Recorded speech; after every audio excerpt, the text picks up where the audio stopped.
a second. Oh yeah, pop out chat. Let's go. There it is. Nice. Put that shit on the side. Oh man, what the fuck? Yeah, can you believe it? Can you believe I am motherfucking here? Hey Fry, holy shit. Hey everybody. Sleepy BB. What's poppin'? Can you guys hear me okay? Hope it's not too... Hey, Being Scared, what's up, sir? Being Scared is my boss now. He's my sugar daddy. My sugar dad. My glucose... I don't really know. Glucose grandfather. Is that kind of weird? I sound awesome. Perfect. I like sounding awesome. How's the ankle? It's fucked. Well, it's not fucked. It's actually getting better. But it is just really, really annoying because I was like, hey, let's get back into doing circuit training. And then I like had a fucking 50 ass pound like weight that you're supposed to like step up on this box with, you know, and just do that. Glucose Guardian. That's right. Gives me a wowie pop. He gives me a wowie pop every time I read a story. Yeah, I stepped up on the box with the weight, and I had it on my back, and it felt pretty good. And then I just like was like looking. I think I saw like, must have had a hallucination or something as I went up, and I was just staring at it.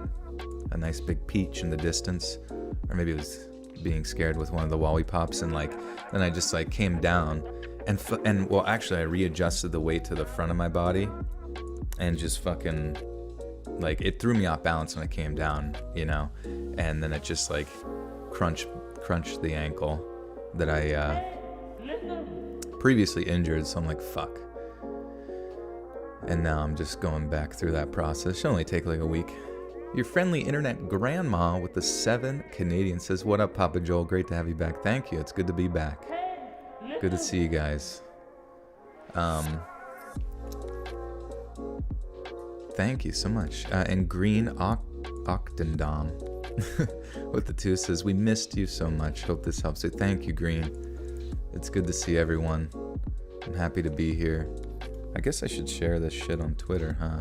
I always forget to do that. I try to avoid Twitter at all costs. Guys, gotta click the share button. Gotta click the bird. Gotta click the tweet. Man, what an accomplishment. What an accomplishment it is to send out a tweet. People do be good at it, don't they? Typing them words and clicking send. Casey Denise with the Tenorino says, can you sing me happy birthday? Let's do it together. Happy birthday to you. Happy birthday to you. Happy birthday, Casey Denise. Happy birthday to you. Thank you. Thank you for the 10. Andrew, you got the noti? Did you get the noti? You get the notification? Oh shit, Miss Molly. It says how long you've been a member for. 22 months. Joel, my love, you're back. I missed you. I missed you too, Miss Molly. It's good to see you. That's crazy. It shows that now. I'm glad that YouTube's like stepping up their streaming game. See, that's why I've been AFK. I've been waiting for them to make really important improvements. Been holding out on them. We had a deal, me and YouTube. And I said, I'm not getting back on there and bringing in 200 people until you let me know how long Miss Molly has been a member for. And Marco, what's up, Marco, with the tenses? It's been a few months, let's read. I missed your casual narration. I've fallen in and out of the narration channels, but I'm back on track. Glad to hear your voice. Well, it's good to see you. We got you on the narrow road again. We got you on the straight and narrow. That's what they call my Wiener. No, I'm sorry, that's a bad joke. Aaron with a 5 says, glad you're back, man. This should definitely be a fun evening. Love you. Thank you, Aaron. It should, I hope. Hey, there's Carrie. What's up, Carrie? And Squawk's in the building. Squawk-a-doodle ding-dong. And Gothic Rose. Make sure to like and share the stream, my friend. Heck yeah. Thank you, thank you. Let's fucking go. Allison Weber with the 5 says, missed you, glad you're back. Your voice reminds me of a modern day Sam Elliott. It is so soothing. Sam Elliott? Who? Oh. I was like, wait, that sounds like a criminal. I don't know who I was thinking of, but Sam Elliott. Yeah, who is that? That sounds like a nice person. Chad. Damn. You actually get to be named Chad. That's pretty sweet. I wanted to be named Chad. It's a fucking sweet ass name. With the 5 says, what's up, bro? What's up, Chad? Chad Baya. Is Chad gonna buy it? Oh, he's gonna buy ya.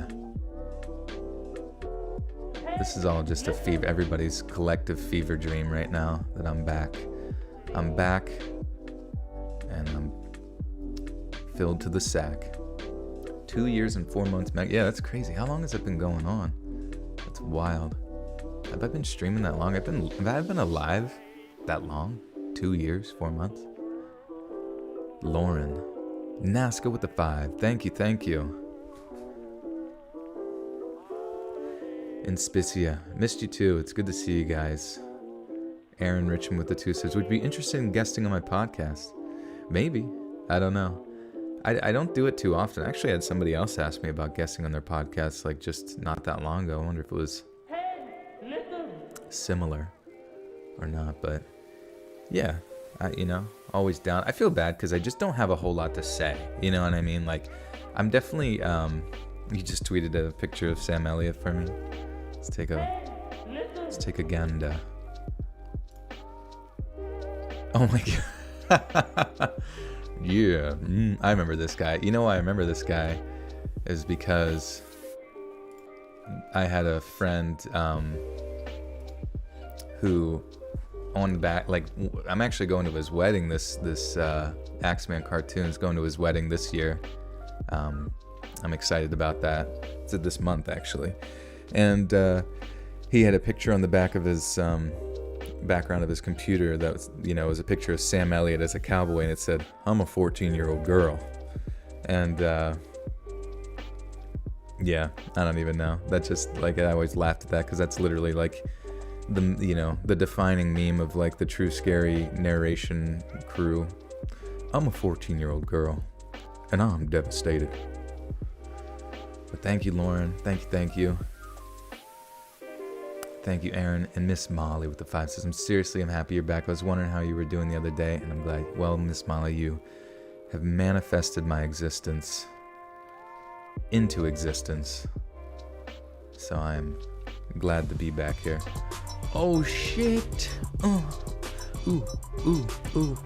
I hope you guys can hear the music, because I was thinking of doing these dances and how, like, it didn't have it before and shit, and Sleepy BB with the 50 freaking big ones says, welcome back. Here's Muns for Pradeep treats since it's been a while. Thank you so much, Sleepy.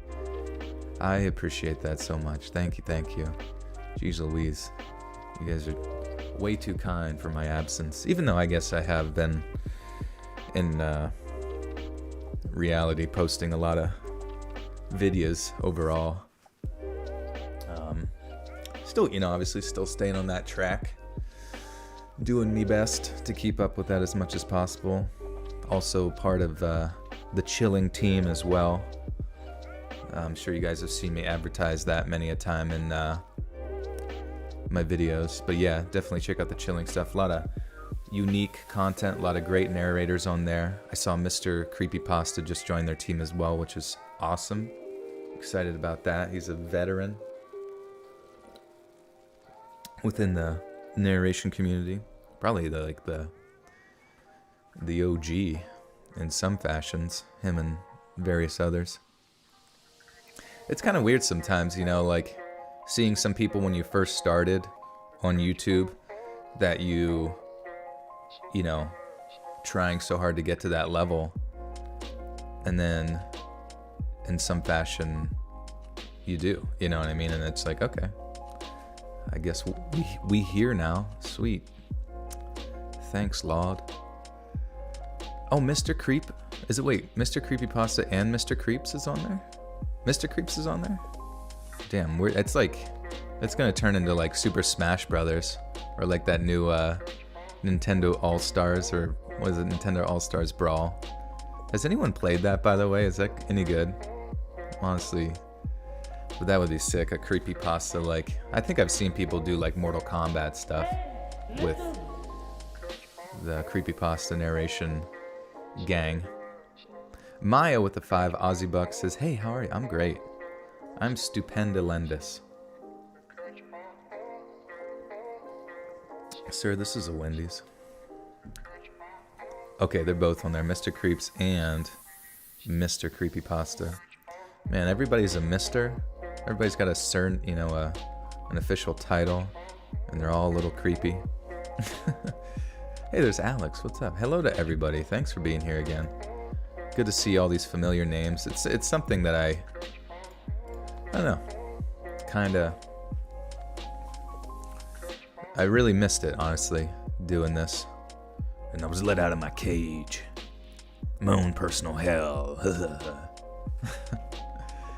Liz, I see that presence, and I'm acknowledging it.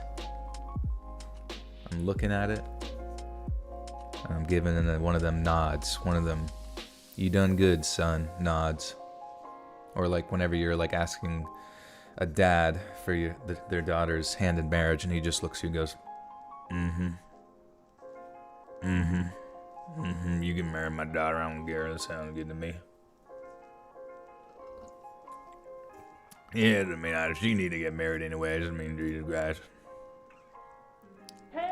Michelle Ortega with the 10. Hi, Pradeep. What's up, buddy? He's got a lot of space to roam now. Michelle Ortega with the 10 says, is it really you? Missed the streams. Glad you're back. Thank you, thank you. I'm glad to be back. Glad to have some fun. Kill 2 birds with 1 stone. We're going to be reading. Can anybody guess what tonight's topic is going to be? I bet you can't guess. Will I be your emotional support YouTuber? You know it. You know it. You know Joel called me a bitch once. C. Malone, when did I call you a bitch? I would never say any such harmful, hurtful thing to any one of my disciples. Rihanna with the 5, the actual Rihanna is here with the hey. It says, hey Joel, thanks for posting my Reddit story yesterday. The Tanya story, oh, nice, okay. Yeah, thank you for submitting. Yeah, guys, if, I like doing, obviously I like posting everybody's stories, but yeah, it feels good whenever people recognize their story in a video and they can kind of, hopefully I did it justice, you know. But if you guys have a story, you know what to do. Reddit.com/ or what is it, /r/let's read official. I think it's linked down below. Mr. Nuggies with the 10 Aussie says, hey Joel, hope you're having an amazing day. Last night I bought one of your jumpers. I can't wait till it gets here. I listen to you while I do schoolwork. Is my go-to. You make my day. Thank you for all your... Thank you, Mr. Nuggets. Is a jumper like, is that like a big sweatshirt kind of thing, like a hoodie? I guess they probably would have a different term for stuff down under. All the clothes down under are covered in some sort of irritant or poison because, hey, it's Australia. Everything's got to kill you. Don't pull your drawstring on your hoodie too much. It will choke you to death. It'll choke you like it hates you. Marco has been a member for 5 months and says, Pradeep, the mascot of the channel, the king of Joel's backpack. He is. He runs that thing. And honestly, I keep that backpack around specifically because he's so obsessed with it. Obviously, I use it for the gym. Oh, he disappeared. But he loves fucking laying on... Like, as soon as I put it down, he just runs to it. Hey, Nightmare Files, how are you? Fellow content creator, sir, and or fellow. That one guy with the 10 says, we're back, ye. A yee, we is. And I'm just chit-chatting for another 4 minutes, but I don't even know if anybody guessed. Hey, is Def doing the scary belly button lint stories? Yeah, those are... I've been compiling them for years. Finally, somebody pulled out enough interesting things out of that abyss to warrant me to do content on it. Oh my god. That's the only bad thing. It's like sometimes I like doing the stand-up desk, like anytime I move around, sometimes I just accidentally kick Pradeep across the room. Not like on purpose, obviously, but just like he's just there, you know, and then I'm like, oh, let me meander right here 3 feet, and it's just like, Aah!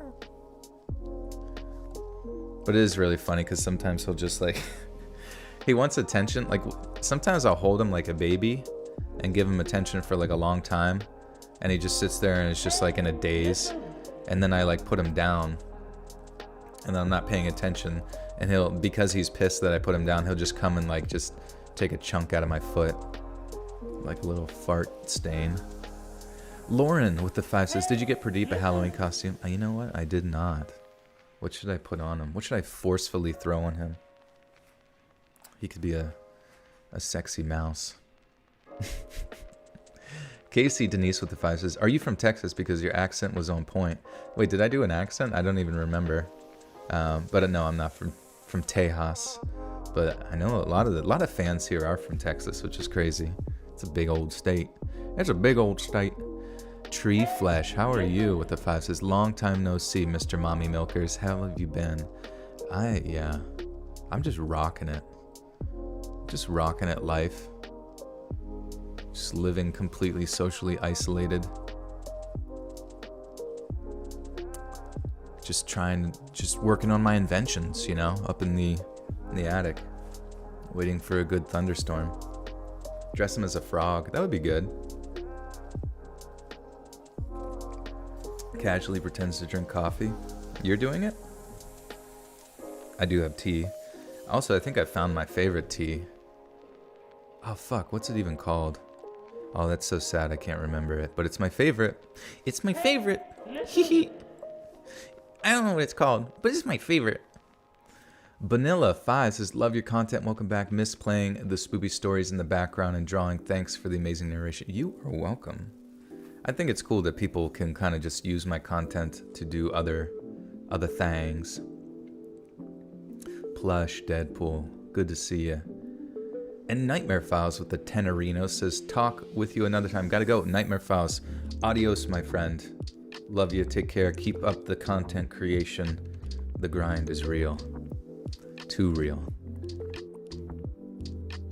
Aaron Wilson with the 2 says, make Pradeep a goldfish for Halloween. Oh, that would be cool. What was that one book when we were younger that was like me and you know? What was that one book? It was like a kid's book that like had... it was like about fish, like a fish, but it had like the most beautiful like rainbow colored shiny speckle scales, I guess. Do fish have scales? I don't even know what fish have. Fish have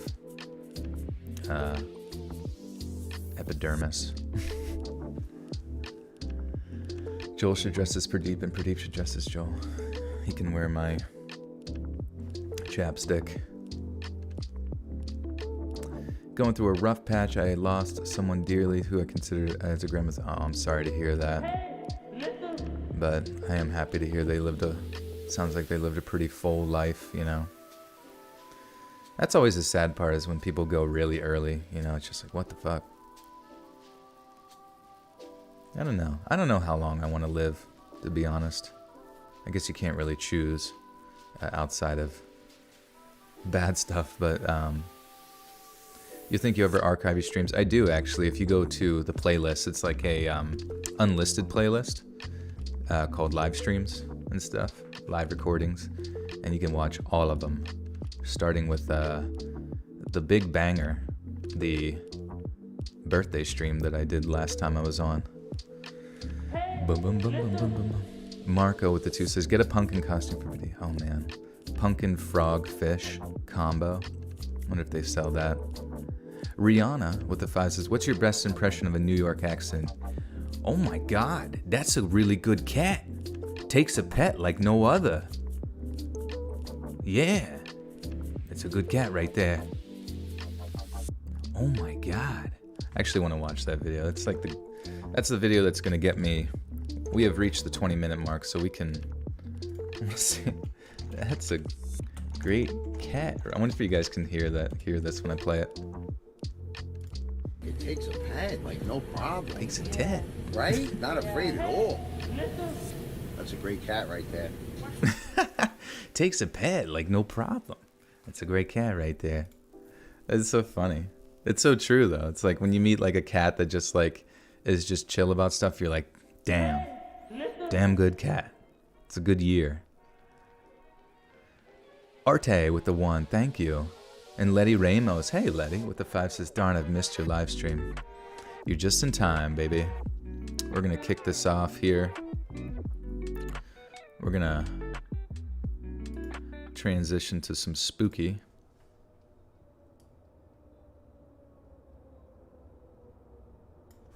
I wish I had a better like transition of like music sound where it like actually fades out like legitimately. It's all good. How are you tonight? I am fantastic, guys. How are you guys? Is everybody doing okay? Surviving? Getting back to normal life and all that kind of stuff? Baby Joel, about to read. You helped my depression, so I owe you a life debt now. Well, you better not leave. No, I'm just kidding. Yeah, I do really appreciate it when you guys let me know that, you know, my narrations and stuff like that have helped you, like, in some sort of indirect way. It's, I don't know, it's wild, I guess, because it's something like when I make the content, I don't really think about that, you know, but then people let me know, like, what it does for them. Hello, Samuel. Hello, Samuel. Anyways, we do be reading Alabama stories about Alabama man. Yeah, Terror Wave. Terror Wave sounds like good music. I'd like to read that. Life is shitty. I guess it can be. A friend of mine posted on their story, what was it, like, YouTube gives you the ability to learn pretty much anything you ever could imagine in the course of like a few weeks. And it's like, you better just start taking advantage of that right now and making yourself valuable through that learning, that independent learning. Though I think independent learning is a very difficult thing to master, but like, part of the reason I stuck with YouTube so much was because I was motivated to get out of my previous job and that kind of thing. So, you know, people have different motivations for stuff, whether it's like a passion for the craft, which you might develop as time goes on, but West of my narrations help you poop. That's good. It's that, it's the right frequency, I think. The shitting frequency. That's what I should have named my YouTube channel, the shitting frequency. Sending love from Alabama, hell yeah. I don't think I've ever been to Alabama, though, to be honest. Sweet home. Alabama. Boo-doo-doo-doo-doo-doo. You're doing nope-tastic. So yes, some of these will be like true crime related as well, because sometimes there's not enough, you know, personal stories available in the archives, and email and everything else to like pull personal stuff. But so I hope you guys like some of the true crime stuff. I try to put them at the end of the video and to kind of like transition people into it. Birmingham slaps. Nice. Also, it's getting fucking hot. What's the temp? Theory, what's the... Oh, it's fucking 75. Why is it 75? Isn't it supposed to be... Isn't it wintertime? SpongeBob. My voice is heavenly. Thank you. Well, I've just taken my stinky shirt off, so... Don't imagine that or anything. Okay. You live in Oklahoma? Actually, yeah, remember I recently just did Oklahoma stories, so this is kind of like we're hitting the South hard. Also, I'm pretty stoked too. This is kind of a side note, but you may have noticed on other videos, but I figured out how, like, because I used to be like obsessed, like I had to fucking Aquarial with the 1, thank you. And Courtney has become a new member of the Buttersock cult. But I found a new setting on my microphone where I made it like more mono, or I made it mono, I guess you could say, instead of like stereo based. So like whatever side gets recorded, it like evens it out on both sides, which is in my mind a lot better, because I was kind of like OCD. It's kind of like OCD about like just keeping my face absolutely fucking center, you know what I mean? But then now that I have like the mono setting on the microphone, I don't have to worry about that, and I don't have to worry about people saying like, how come I can hear it more in my right ear than I can my left ear? Because, bitch, I had it on motherfucking stereo. Also, well, first off, Laron Corbins, thank you for the 5. So just want to say I love your content. Your voice is so soothing. Hopefully my submission gets read tonight. I submitted a few and read. Oh, nice. Awesome. I will have to check that out. Are they from Alabama? Because that's what we're reading tonight. Let me know. But thank you for the 5. Good to see you. Also, just a sort of soft announcement. Soft. A little bit of a soft announcement for everyone. People who are members, it's like $5 a month to be a member or whatever. Previously, it was just kind of like something that was like available in streams where you get like a little thing next to your name, you get emojis and, you know, sort of Twitch related streaming stuff. But now I'm going to be upping the game of the membership thing so that once a month I'll be doing exclusive content for members, you know, members only content. And then there will also be a new tier on Patreon as well for $5, whereas normally it's $1 for early access or whatever. But anyways, be doing that where I read, you know, a full length video, but it could be anything from a, you know, horror fiction, creepypasta. It could be paranormal stories, just exclusive content that's like, you know, between 40 minutes to an hour normal length, but like once a month, just because I wanted to give sort of a more bang for your buck for the members, and just kind of do, you know, create a new little thing for the channel, which I think would be sweet. And yeah, so that is going to be dope, and stay tuned for that. I'm going to do an official announcement at some point during this month of Spooky Month. Hope you're enjoying Spooky Month so far, October. And yeah, it should be sick, I think. And basically I'll do an announcement here soon on the channel officially at the beginning of a video, and then I will probably release the first one, maybe even 2, just to get like kind of like a boost going. You know, the first one near the end of October and one very early in November, and then kind of just do it, you know, once a month, maybe at the end of the month. I don't know if you guys like first of the month or end of the month, whatever one tickles your taint a little bit more, just let me know. But Marco Carmona with the 5 says, no more summer, Joel. That was suffering in his underwear to read stories while being drunk off his mind. Dude, that was hot. Yeah. Goddamn. Hot as hell. If you pay Let's Read and request him to say hi or whatever, does that make him a cam girl? Honestly, I was talking about this. I pretty much am a fucking cam girl at this point, which I got no shame in doing it, you know what I mean? I'm maybe not necessarily a sex worker, as they say, but I think it's, you know, safe to say I get sexually harassed in every live stream. It's fine. No, I'm just kidding. I like it. Just kidding. Anyways, Love Lilith has become a member of the Buttersock. Oh, we started a trend here. Holy cow, guys. Thank you. Alex Love, how are you? Member of the Buttersock cult. Welcome, welcome. Entity 1037, welcome to the Buttersock cult. Aquarial Designs has become a member of the Buttersock cult. And Samantha Ruiz has become a member of the Buttersock cult. And Gothic Rose has been a member for 29 months. Just can't wait for the announcement. Thank you, Gothic. Thank you, and welcome back. Mimi Hart 9 has become a member of the Buttersock cult. Thank you, guys. Good to see you, and I appreciate it. Yeah, I'm not going to let you down. It's going to be sweet. I'm a fan of Silent Hill. I haven't really played the game, but I like the movie they made about it. Heidi Johnson with the 5. Thank you, Heidi. Good to see you. And Allison Weber with the 5 says, am I hearing stuff? Is this Chill's voice whenever someone joins? It is Chill's voice. Mischievous dog. I forgot. I actually completely forgot about the Chill's voice for a while, to be honest. Like, I love Chill's as a person. I'll watch his content from time to time. But I forgot that I made that.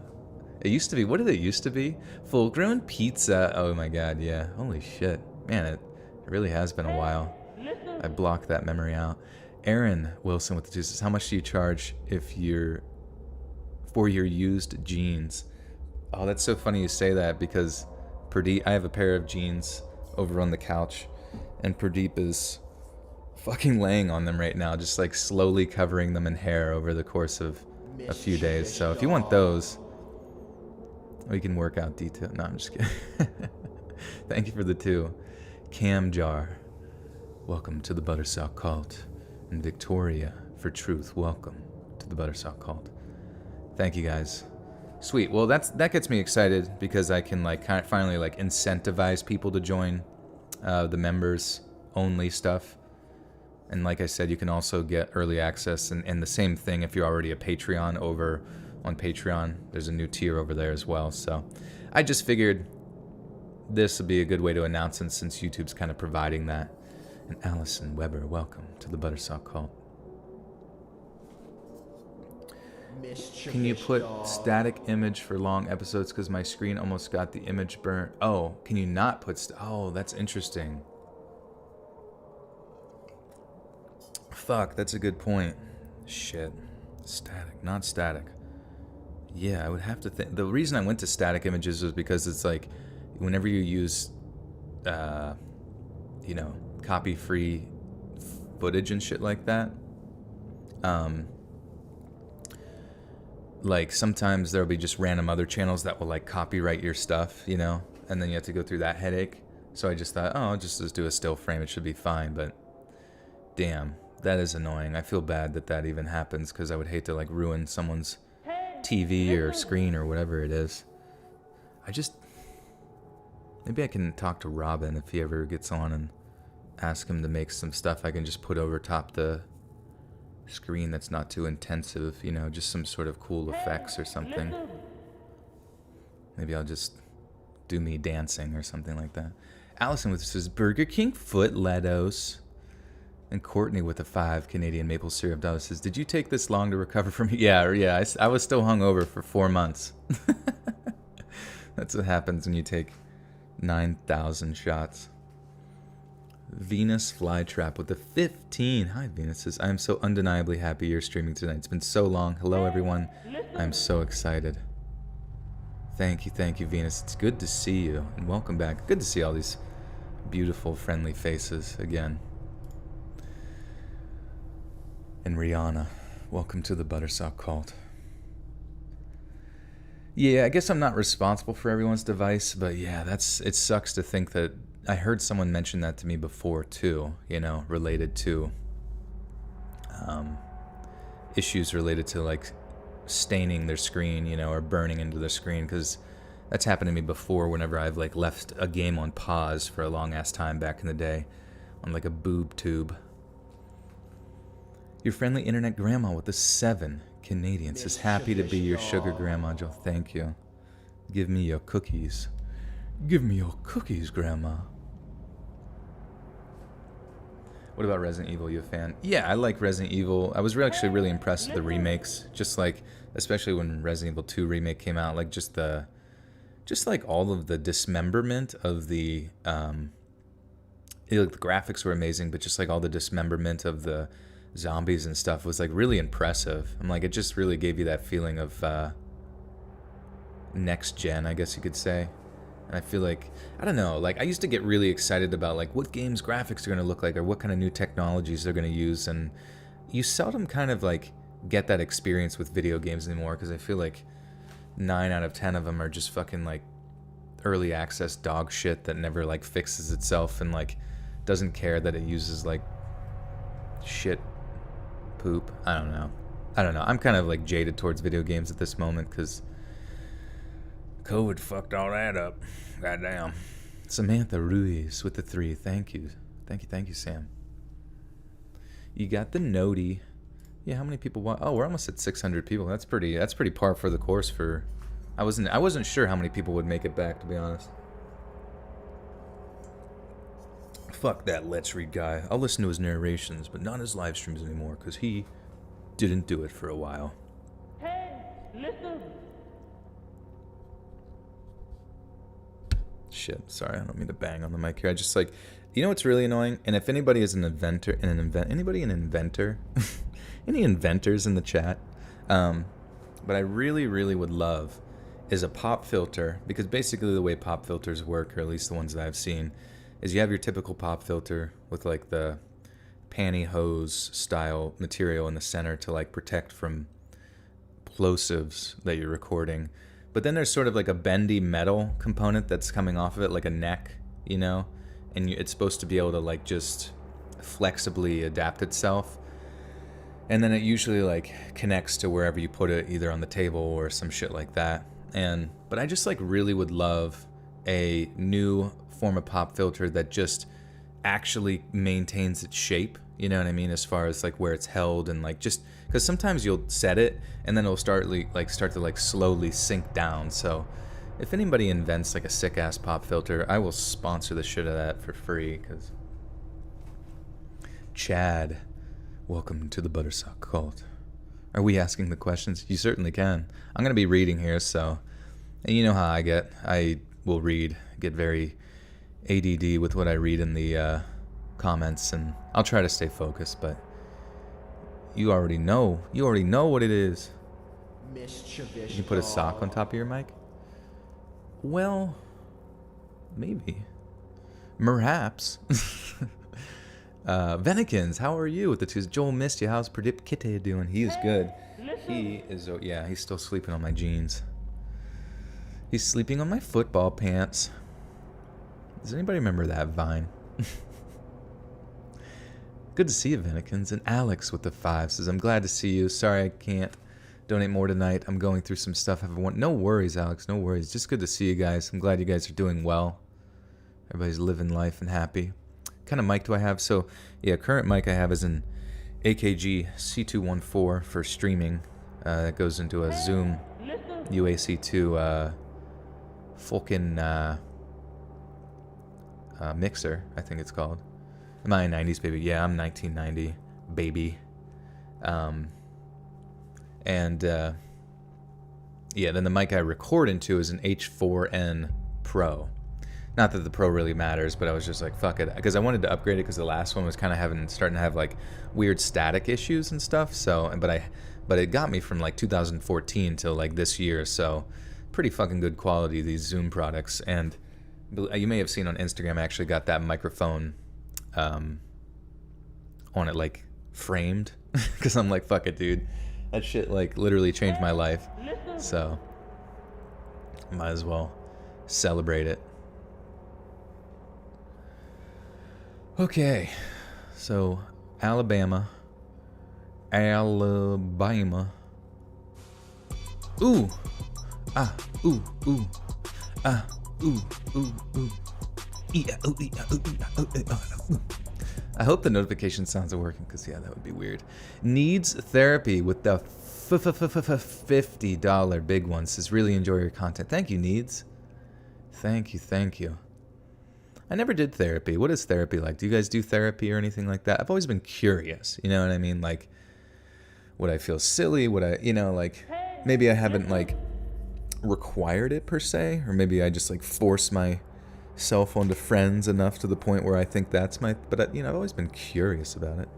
Miss Molly with this, whatever happened to horny computer Instagram? Oh yeah, well it was a pretty edgy Instagram meme thing, and I literally got so many fucking notifications from Instagram that it was like against community guidelines, like the jokes and stuff. But it was mainly just stupid stuff. It was like automated stuff, like just automated stuff that was dumb to the point where it's like, oh, an algorithm is deciding the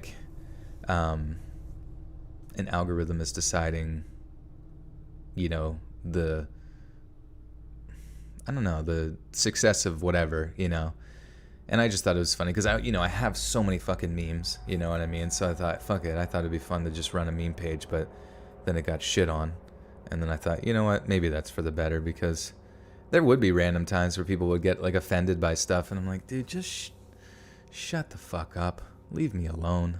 Like, I just, if something offends you, what you do, you remember that old picture of like the monkey where it has its hands on its ears, hands on its eyes, and hands on its mouth? Just think of that shit. Just hear no evil, see no evil, speak no evil, and you'll be fucking good. Just close your eyes. Nikki Jean with the 10 says, I'm so happy to see you live again. Thank you, Nikki. It's good to see you. It's good to see you. Thank you for the 10. Appreciate that. Yeah, Horny got jailed. Horny computer went to horny jail. Astro Child, what's up, Astro? Well, welcome back to the Buttersuck cult. I am therapy. I like to be therapy for people. I like to listen to people, you know. Anime is therapy. This is true. Queef no evil. Fry was my meme plug on a lot of shit. All right. Let's get it. Naya, NYCC. Welcome to the Buttersuck cult. Mischievous dog. On Halloween night of 2005, 80-year-old World War II veteran and former building contractor Charlie Newman was settling into his evening routine at his home at 3025 Sun Lake Boulevard, Limestone County, Alabama. Charlie was a kind, religious man who lived alone, but was often visited by friends and relatives who assisted him in his twilight years. Yet Charlie had found himself clashing with an increasingly moody and rebellious grandson who had an apparent disdain for his grandfather's clean-cut Christian way of life. This grandson was also something of a spoiled brat and held a great deal of contempt for a man he believed should be a little more generous with his high finances. Charlie knew better than to just give him any cash, as he'd no doubt spend it on things he shouldn't. Yet little did he know that this very same grandson had hatched a plan to get some money out of Charlie, the method of which would prove disgustingly devious. Because at around 7:34 p.m., a young man in dark clothing was making his way towards Charlie's home, and he did so armed with an 8-inch combat knife and stun gun. Charlie was old, but for an octogenarian combat veteran, his hearing was... Oops. Is that the right word, octogenarian? Here come the spoop. Here do be coming the spoop. Mischievous dog. I'm getting a dog. Can people give names? Yeah, what should 2 a.m. name their dog? Emily Gorel. That's a cool name. Gorel. Welcome to the Buttersock cult. Smooth like butter. A devious lick. Welcome to the nightmare realm. The shadow realm. I don't know why. I laugh a lot whenever people just randomly throw that into, like, when they're playing video games, like, to the shadow realm with you. And somehow they just always make it work. Flip from regular Joel to narrator. The transitions from the two is so sudden. Yeah. I've got, it's because I'm a Gemini. You know, it's because I'm a Gemini. Sarah Jane, what up? Doggo name should be Revel. Revel would be good, I guess. Sometimes I feel like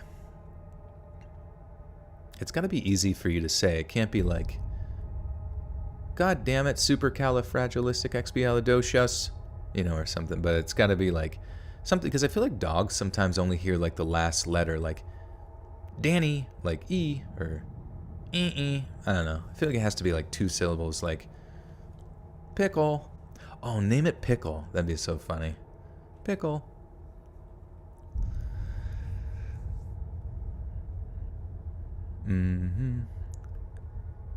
Because at around 7:34, a young man in dark clothing was making his way towards Charlie's home, and he did so armed with an 8-inch combat knife and stun gun.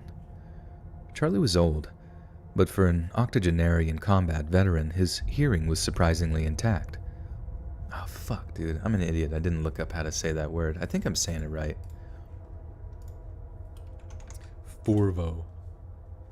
Guys, best website in the town, in the internet town, is Forvo. Octogenarian. Thank you, English guy. Gemini, rise up. The Geminis will rise again. Dogs respond more to the tone than the word. Oh, okay. You gotta go, Just name them, come here. I have trouble in my internship. My immediate manager sometimes is short-tempered, so the director changed to me to a different task with someone else. Yeah, that's a tough part about dealing with new personalities at different works and people that are kind of like, you know, just short fuses. I wouldn't get too worried about it because eventually, and I'll be honest with you, like when you're dealing with like shitty people at work, it's kind of like, say you were in like the military or something. Like if you're in the military, eventually you just get like numb. You know what I mean? You just get numb to negativity. Or say you work in like a tough scenario, you just get numb to that stuff. And, you know, same with like shitty coworkers who are rude. Like you just get numb to it. And then you get used to it, and all it really does at the end of the day is make you stronger. And as long as you don't like stay in that area for the rest of your life to the point that you go nuts, yeah, sometimes it's like it's, you know, God be sending a way to test your patience. You know what I mean? You're gonna name your next dog Pickle? Hell yeah. Pickle would be such a good. I feel like, I don't know, what's a dog named Pickle even look like? I feel like it's got to be small, the small one. Joel was in the military during World War II. My great grandpa told me about him. Yeah.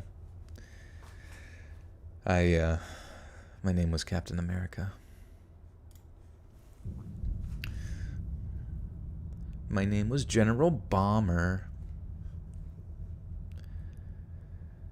Charlie was old, but for an octogenarian combat veteran, his hearing was surprisingly intact.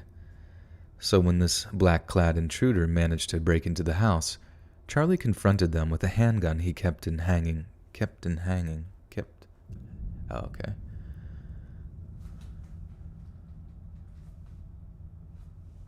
Oh, a wiener dog named Pickles. Oh, that would be good.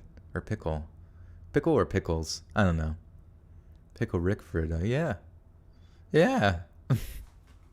Ricky Potato. There you go. You actually knew a dog named Pickles? Big Springer type dog. Oh, that's cute. Oh, yesterday I went to a trivia thing. Do I watch the NFL? Yeah, it's like one of my most watched things on YouTube. It's just NFL highlights. I don't know. It's just so mindless. I just enjoy staring at big, burly men running into each other and getting rough. Reminds me of Ram Ranch. But yeah, I went to this like trivia thing, and as soon as I got there, it was funny because they were like, "Oh, you know this," and it was like a question about. It was a 2008 movie where people went into, like, people did a home invasion, and they when they asked them why they're doing what they're doing, they answered, "Because you're home." I don't know if any of you guys know that.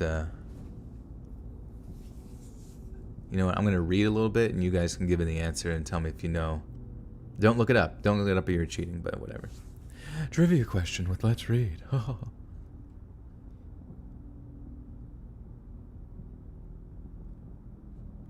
He yelled his shithead. That's hilarious.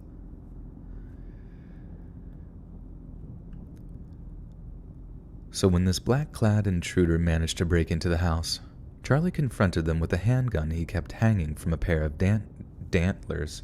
Jesus Christ. The strangers, yes. Yeah, but I was so stupid because, like, when I got there, they had already written down strangers, but they were using me to, like, verify, because I guess I'm a fucking, you know, horror enthusiast or something. And, like, I legitimately, like, initially was like, yeah, the strangers. But then in my head I was like, wait, no. And I kept thinking of the movie, but then I was like, "There's this one movie. I feel like it's like Funny Games or something, and they killed people with golf clubs and they broke the fourth wall, blah blah blah blah." And they actually waited for, I don't know, it was just funny. I like held the game up for 5 minutes while like just not even being able to remember the title of the movie that I was thinking of. And then at the end I was just like, yeah, it's actually The Strangers. I just remembered. And then we got it right, so that was nice. Oh, the reason I even brought that up was because when I was sitting there, the balcony area was kind of tight where people had to like leave from.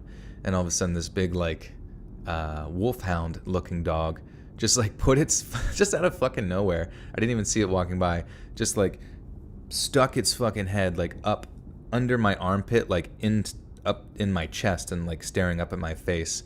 And it was like the cutest shit ever, because like, oh hey buddy, I don't know. And you know, I feel bad whenever like dog owners are like, oh sorry about that, no, you know, and in my head I'm like, no, please let me lay down with your dog and fucking pet it in public. Do I see stuff on Twitter? Usually, yeah. If I don't respond, it's, you know, sometimes I gloss through stuff because, you know, I get like a lot of just random shit. But yeah, if you send like art or something nice, hopefully people send nice stuff. That's what we're going to do. In 2022, Twitter's going to be a nice place. It's not going to be toxic and full of crazy people. Aquarius? What about Aquarius?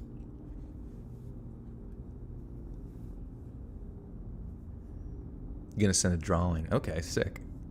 I'm cheating on Pradeep. It's actually great because it's like when I visit my like parents, they got like a puppy. I don't know why they did, but I'm okay with it. She's fucking nuts and just like runs around and bites. She bites everything. It's just bites like nonstop. But she's getting better. She's a sweetheart. And like yeah, like whenever, you know, just going from like dog energy, just like hardcore like dog energy, where it's just like in your face, nonstop noises, gross, blur to blur everywhere, just destruction, tornado. And then you come home and it's like, oh, there's Pradeep, who like is like barely opening his eyes to look at me and just doesn't give a shit about anything.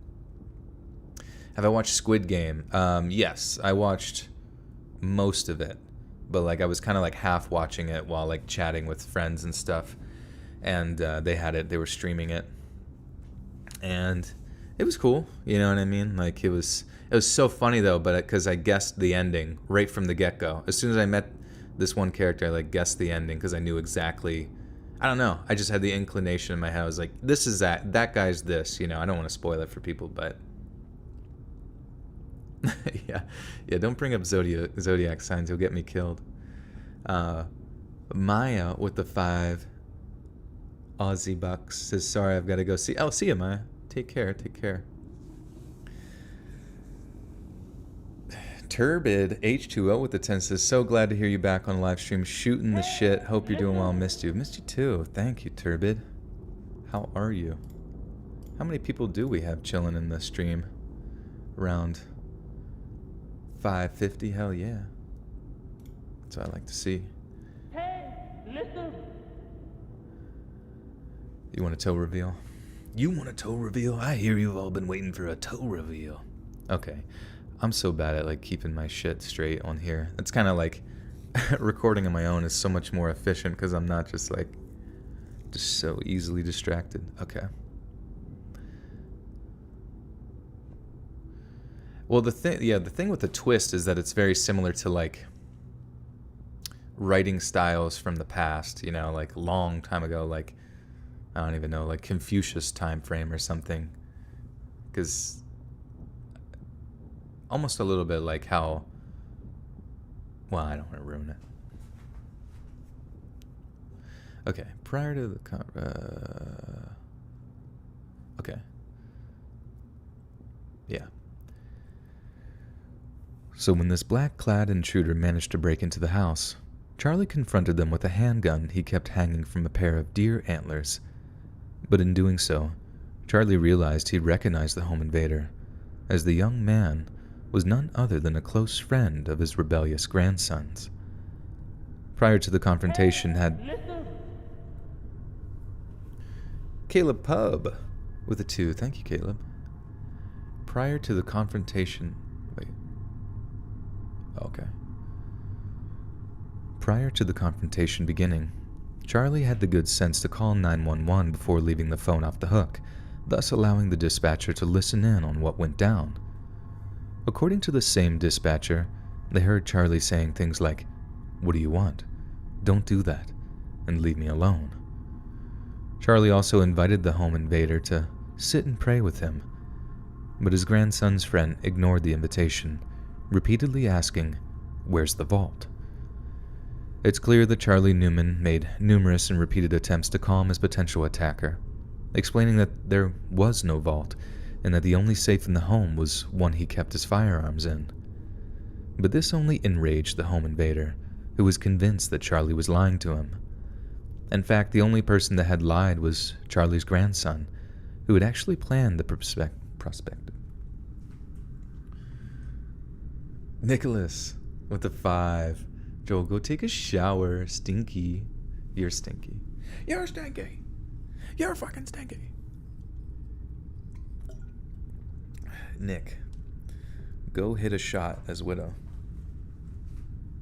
Okay, I gotta put on some chappy stick. You are right. My manager as senior engineer gave me tasks way advanced, and the manager I'll have is a lady who really explains well and takes... Yeah, I mean, that's good, you know? And... Say your name, it's Maya. Hello, Maya. Some split personality shit. You're goddamn right. Jekyll and Hyde. Can we see your face? I don't wanna show my face, guys. I hope that's okay. I hope that's okay with you.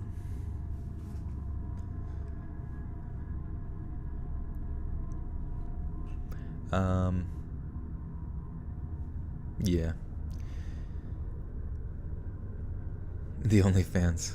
You're promoting the TikTok. I haven't used TikTok since I started it. I feel bad. I was like, I'm gonna do TikTok video. Honestly, I would do TikTok videos if I had somebody that would just run it for me. Like if I had someone that would just take my narrations, break them down into like little snippets that work for TikTok, along with some sort of visual element or something, and just post for me as a promotion with whatever, you know what I mean? That would be stupendously swell. What chapstick do I use? So I use this stuff called All Good. It says Goop on it. Goop. Makes everybody better. But you know, like I used to use like Vaseline stuff, but apparently Vaseline, even though it is good for healing in some aspects, oh Mia, yeah, sorry about that. This stuff, you know, because like what is Vaseline's made from? Like,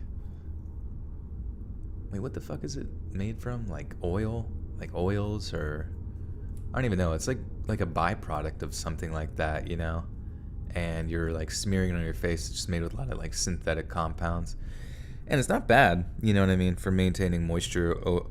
Yeah, Aquifer. That's what I used to use a lot, like Vaseline Aquifer stuff, and it's not terrible, you know what I mean. But it's not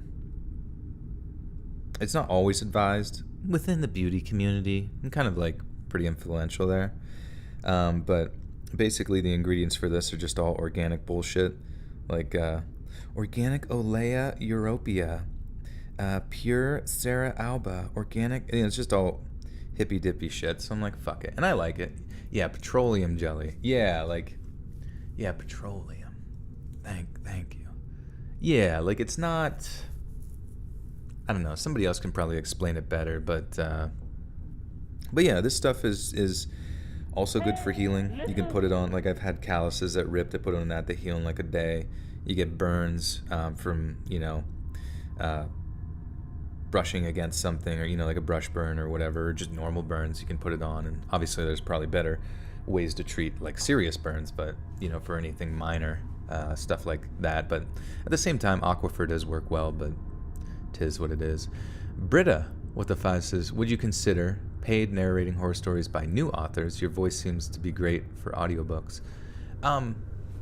Yeah, that's kind of like what I'm doing a little bit with the members only thing here soon, where when you become a member or join on Patreon, you can I'll be reading like actually like not well written, but just like more like horror fiction stuff or like creepypasta style stuff where it's a little bit more in depth and stuff. What race am I? I'm a human race. I'm Daytona 500 race. But yeah, so I'm just kind of like right now when it comes to like taking on new projects, I'm a little swamped, I guess you could say, where it's like I got the normal 3 videos to keep up with, the podcast, chilling app, and now with the member stuff, it's like going to be a lot more than I guess I'm used to. Are you aware that YouTubers animate your audio stories? I am, yeah. For anybody that like does take my audio stuff, I just ask that they, credit me on screen or credit me in the description as well, just because in my mind I'm like, as long as they do that and that kind of thing, like sure it does kind of like cut into stuff, but like I find it to be in some fashions a like good promotion, because obviously the only real reason people would want to come here is because they like stories or they like the voice, blah blah blah, all those kinds of things. So I'm like, if I can even just get like a few eyes on me, you know what I mean, pertaining to those communities that otherwise wouldn't find my stuff, I look at it as like free promotion. So I'm like, whatever. You saw me on top 10. Top 10 what? Most wanted? Will live videos be more frequent? I'm still figuring that out. I don't know, like, if it would have more oomph to it if I streamed, like, fucking... Wait. What's it say? Vogue specs is... With 2 says check video. I don't understand what you mean, check video. But yeah, I'm thinking like, do I do once a week? Do I do, because I just feel bad because sometimes it's hard to keep up with the 3 times a week streaming, just like being mentally there or like timing it right, and then my sleep schedule is like fudged all the time. C Gen C with the 20. Guess who's back? Back again. Let's read back. Tell a friend. Nicholas with the thank you, Jen. Good to see you. What's poppin'? Nicholas with the 2 says, hit a charge with Ryan and win, then I'll donate 50. You're done. You're banned from chat. Jill's face is more of a secret than Kylie's first pregnancy. Who's Kylie?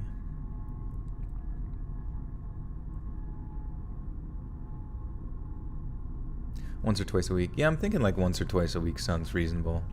In some fashions, I kind of did this stream because I'm like, I'm lonely as fuck. It'd be nice to interact with other people that like me. And you get a $700 tattoo. Holy hell. They are quite expensive, aren't they? You get a birthday in December. All right, nice. Nice. Good to know I'm human. Just barely. Okay. In fact, the only person that had lied was Charlie's grandson, who had actually planned the prospective robbery in tandem with his knife-wielding friend. He claimed his grandfather had a safe vault, one that was stuffed with cash, bonds, and gold bars, the latter of which he apparently recovered from the war, a gold vault during... Oops. Rihanna with the 2 says, got any sick ink tattoos for the normies? I do not. Well, besides the one on my lower back that says, abandon hope, all ye who enter here. But besides that, nothing really visible unless I bend over.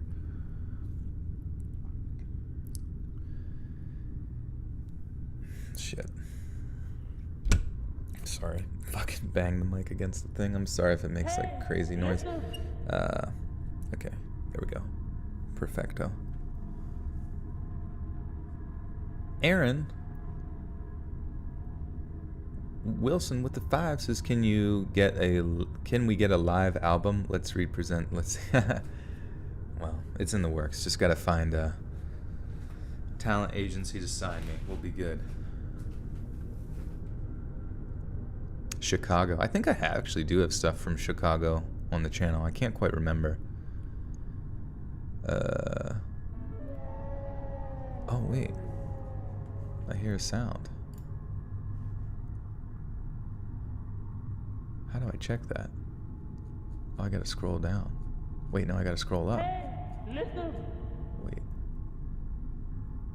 Oh, Lilith with the 5 says, I'm making dinner and listening to you. It's such a vibe. I'm gonna have to start doing that more often. Keep it. Thank you, Lilith. Thank you. Hope you make it tasty dinner.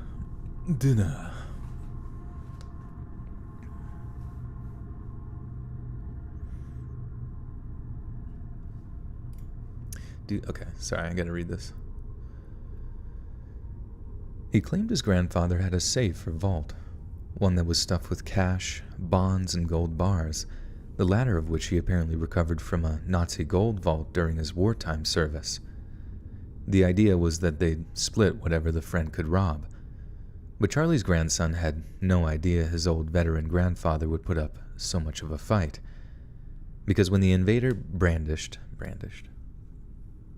Blue Rooster with the 5 says, what's up, Dank Daddy? What's good, Roosty? How are you? If I can read a paragraph, I'll do my best. I'm getting worse. I'm very rusty.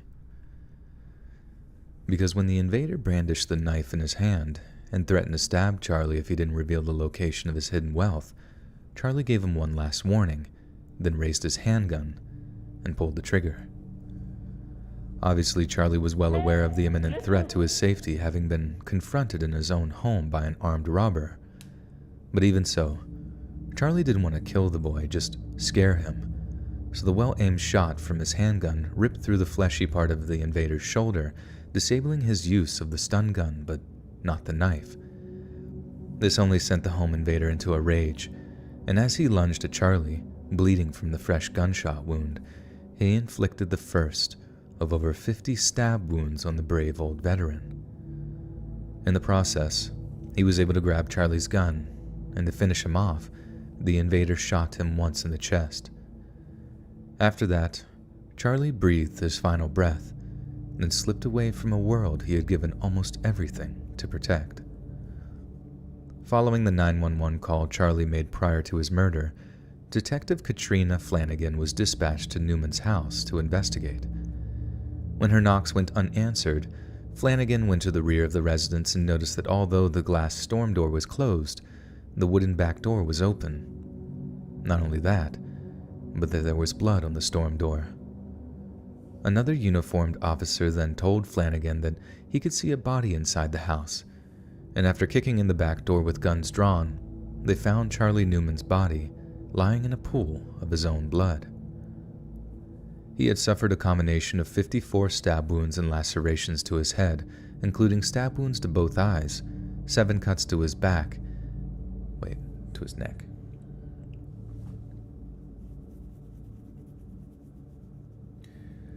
Yeah, this is kind of weird. I always wonder that, like, who counts the stab wounds after you die? Like, that's gotta be a grueling process.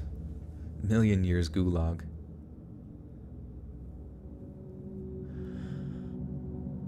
Did y'all hear that Zodiac Killer and Ted Bundy had beef? I heard that they found out who the Zodiac Killer was. I was curious what the sitch. What's the sitch on the Zodiac Killer? What am I gonna do for Halloween? I'm actually going to a wedding. It's gonna be a spooky wedding.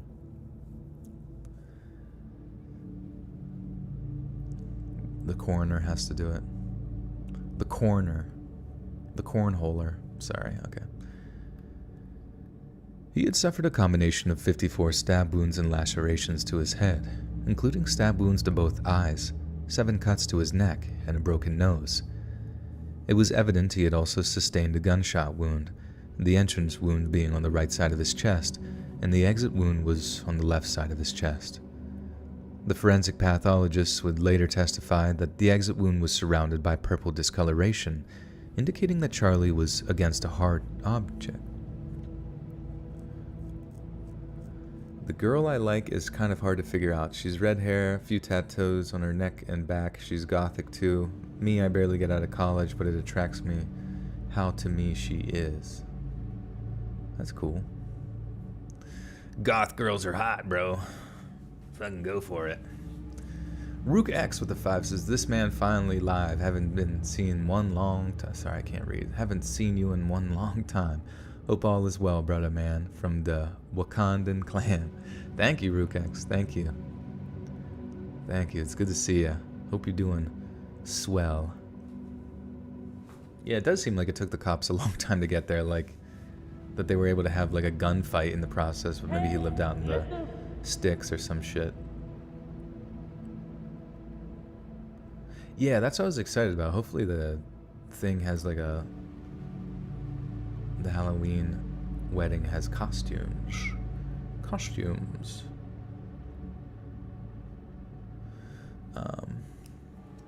Tell me you love me like a love song. No, you. No, you do it. Okay, he had suffered a gun. It was evident that he also sustained a gunshot wound. Exit was surrounded by purple, indicating. A forensic pathologist would later testify that the exit wound was surrounded by purple discoloration, indicating that Charlie was against a hard object, such as the floor, when he was shot. Additionally, the entrance wound was surrounded by gunpowder, indicating that the pistol was at a close range when fired. However, it was determined that Charlie had died as a result of numerous sharp and blunt force injuries of the head and neck, and that was likely dead. And that he was likely dead prior to being shot. Flanagan then noticed blood shoe prints leading to the back door from the body and could smell the scent of gunpowder, meaning their shooter had only just departed the scene of the crime. Later that night, police officers William Watson, Bobby McAlphin, maybe? Favorite Halloween movie? Shit. Dude, oh, I like Tyler Perry's Boo. I was so... oh no. Ernest Scared Stupid. Yeah, Ernest Scared Stupid's probably my favorite. I was so excited for Tyler Perry's Boo to be like as good as Ernest Scared Stupid. It was not. It was not. Let me just warn you before you watch that movie. It was not fucking anything like Ernest Scared Stupid. And honestly, I don't know. It was so bad. It was like the worst fucking movie ever because there was literally... I've bitched about this before, but there was literally a time during the movie where they fucking sat in a living room at the same like static angle, or maybe a few separate static angles, where it was just like them like improving. They just like improved in this fucking living room for like, I want to say 12 minutes of just, you know, in like a professional movie. And also the movie had fucking like TikTokers and like, I don't know, YouTubers in it and shit. It felt like Disney, you know what I mean? Like a shitty like made-for-TV Disney movie. And then they like implemented the clowns because it was around the time that the clown shit was like popular, or maybe that was like the season before, but good God. And then they made a fucking second one because everyone was essentially tricked into going into the other one. Robin, my good sir, we gotta update that stream graphic, boy. That's what I've been saying, dude. No, what were we saying earlier? Something. I was mentioning. Oh fuck! I completely forgot. So that would have been bad. But it was. I don't know if anybody remembers. It was something I was gonna ask Robin to like, maybe. Because people said that my still frames on screen, cause like screen burn or whatever. And I was thinking of maybe asking you to like make something like a green screen effect or something that I could put over top whatever still frame I have, so it like, I don't know, creates an ongoing moving effect. I'm not really sure, but I'm sure you could think of something. If you already have something, that would be dope too, but I'm sure you'll think of something fucking sweet. Amalia, Christina with the 5 says, hey, you're back. I am. Hello, hello. Hello, hello.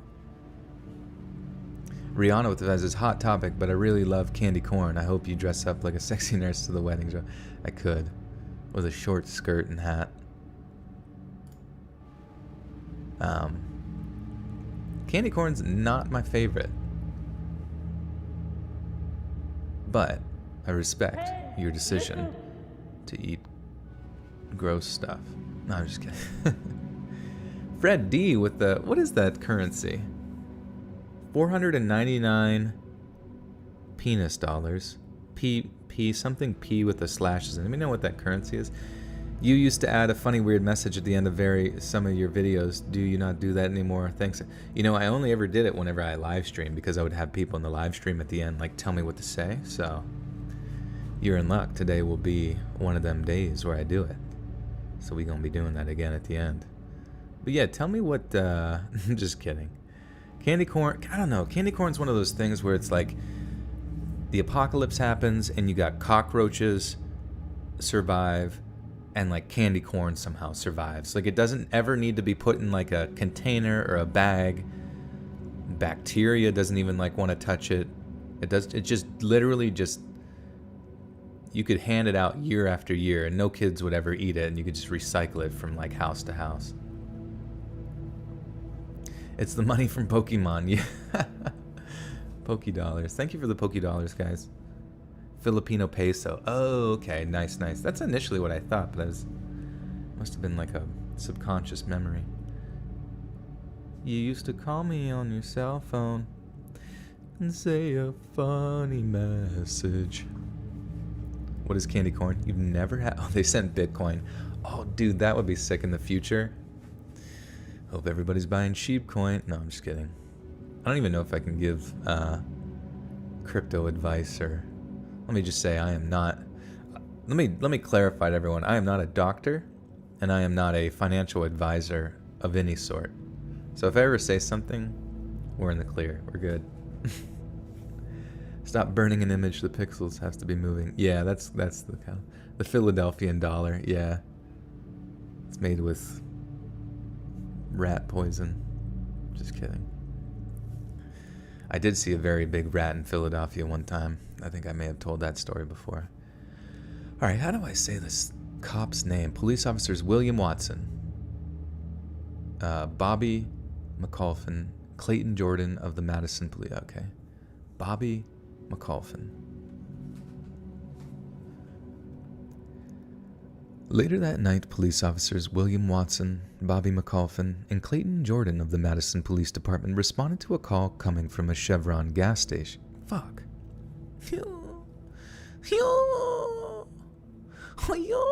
Okay.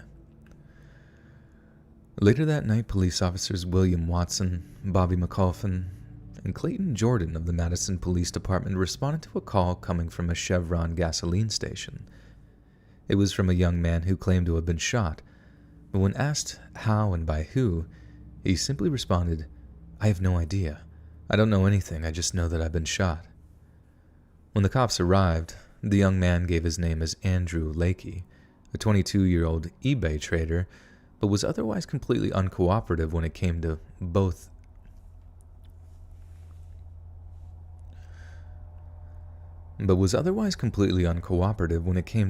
how he'd been shot and how he ended up at the gas station to begin with.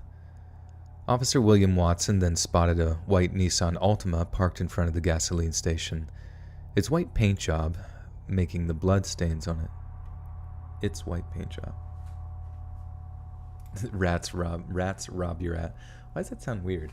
Rats rob your ass at gunpoint. Rats rob. It sounds very weird. The rats will rob you in NYC. I believe it, honestly. Do I do shoutouts for paid subscribers? I mean, if you want to. I mean, it just depends on what... I could shout it out here during the stream, but to make like an official thing, I've never really done that. I know there's like a website. What's it called? Like Cameo or something? IDK. Where'd my cat go? He's prowling. He's out prowling. Okay. Master Splinter was just saying hi. Yeah. Rats are smart, though. Sorry, okay. It was from a young man who claimed to have been shot, but when asked... Oh, yeah, okay. But he was otherwise... And how he ended up at the gas station. Officer... Yeah, this sentence weird to me. Officer William Watson then spotted a white Nissan Altima parked in front of the gas station, its white paint job making the bloodstains on it. Okay, I see. Anime and weirdness with the fives. Happy to be back in the chat. Love the show. Thank you, Anime. Good to see ya. What's my cat's name? It's Pradeep.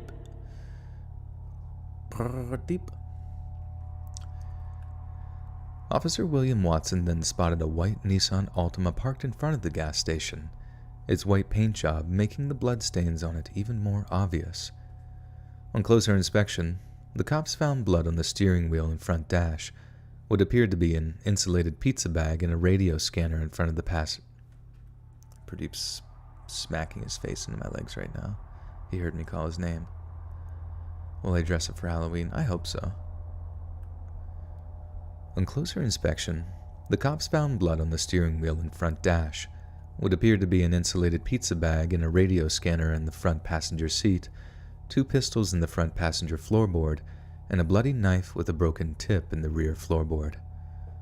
Sergeant Jordan telephoned Sheriff's Department and police stations in neighboring counties to determine if there had been any reported shootings that evening, only to discover that indeed there had been. Andrew Lakey was then taken to the nearby Huntsville Hospital to have his gunshot wound treated, but officers remained on standby to take him into custody upon his discharge.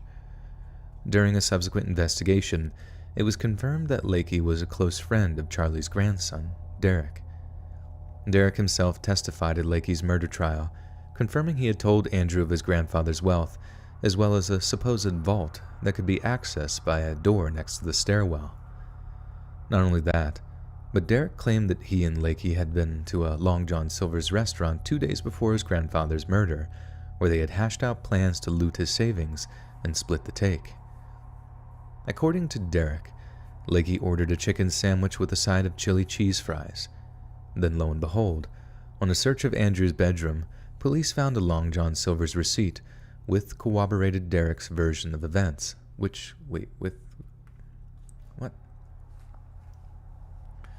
He's gonna wear a frog costume, Mr. Pradeep. He does do snuggle attacks. I just get worried that, like, sometimes the snuggle attacks will turn into nibbling attacks on my feet. I don't know why, my feet are very sensitive to cat bites. What are you doing? I should get his backpack set up so he can, maybe that's what he's asking for. You have an alcoholic root beer. Nice, that sounds yummy. What snack do you like to enjoy while it's raining? It's raining. Pussy. No, I'm sorry, that was bad. I just remember Lil Wayne said that one time. I don't know. Tea sounds nice. Minion, Mommy Milkers Forever. Ordered a chicken sandwich, then lo and behold, on a search of Andrew's bedroom, police found a Long John Silver's receipt with corroborated... Then lo and behold, on a search of Andrew's bedroom, police found a Long John Silver's receipt which corroborated Derek's version of events. That, along with numerous...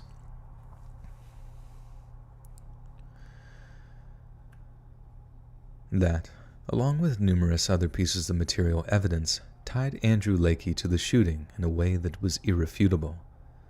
He was charged with capital murder during a robbery, meaning a guilty verdict would result in him being handed the death penalty. Lakey's attorneys argued that he was amid from... What? Lakey's attorneys are... This is a weird sentence. Lakey's attorneys argued that he was a mid from of autism, but the prosecution insisted this implied nothing more than a slight social awkwardness and that Lakey showed no signs of any serious mental disorder. Oh, okay, maybe it's saying he argued that he had a mild form of autism. Okay, that makes sense.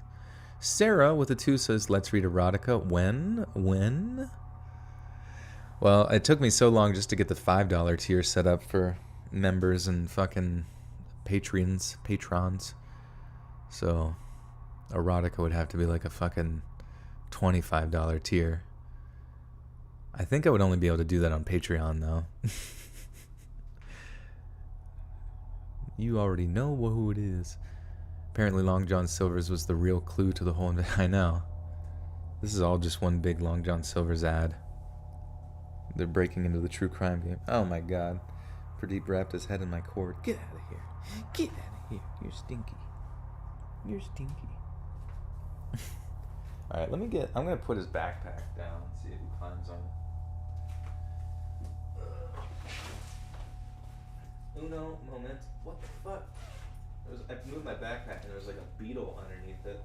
It's like a random fucking bug. Probably lives in there.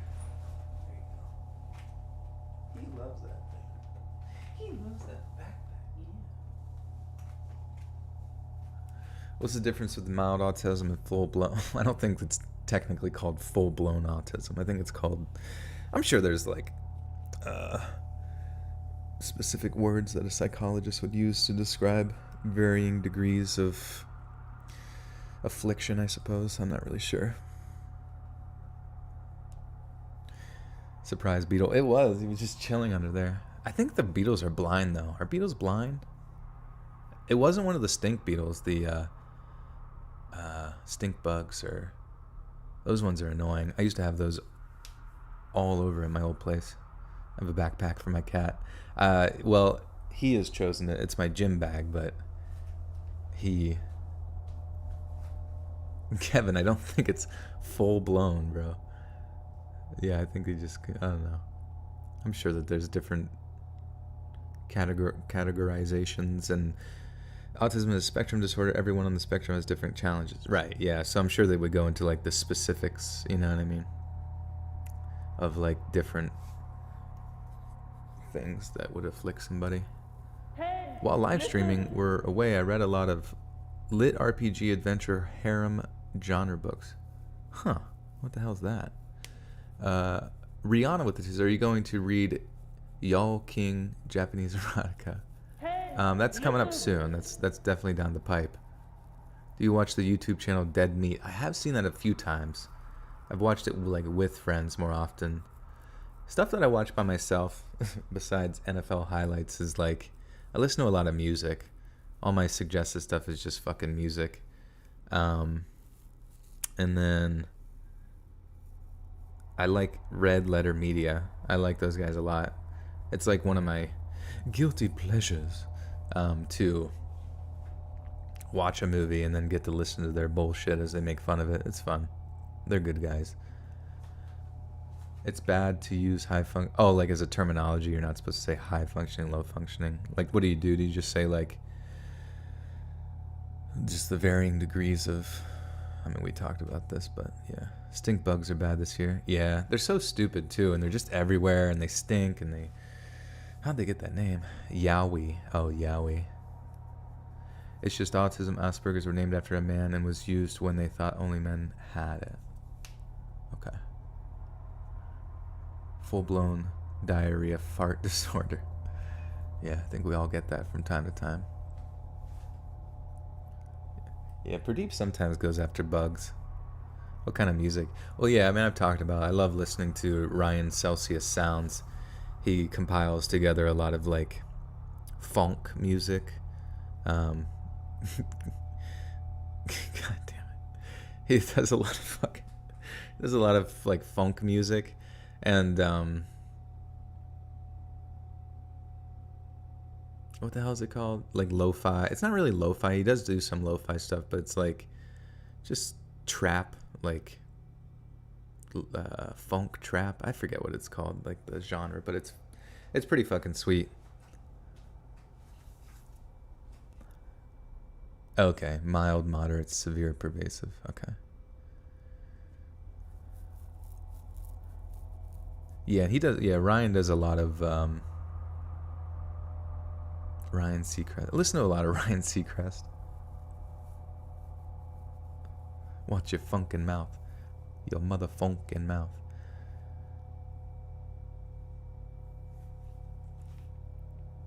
Okay.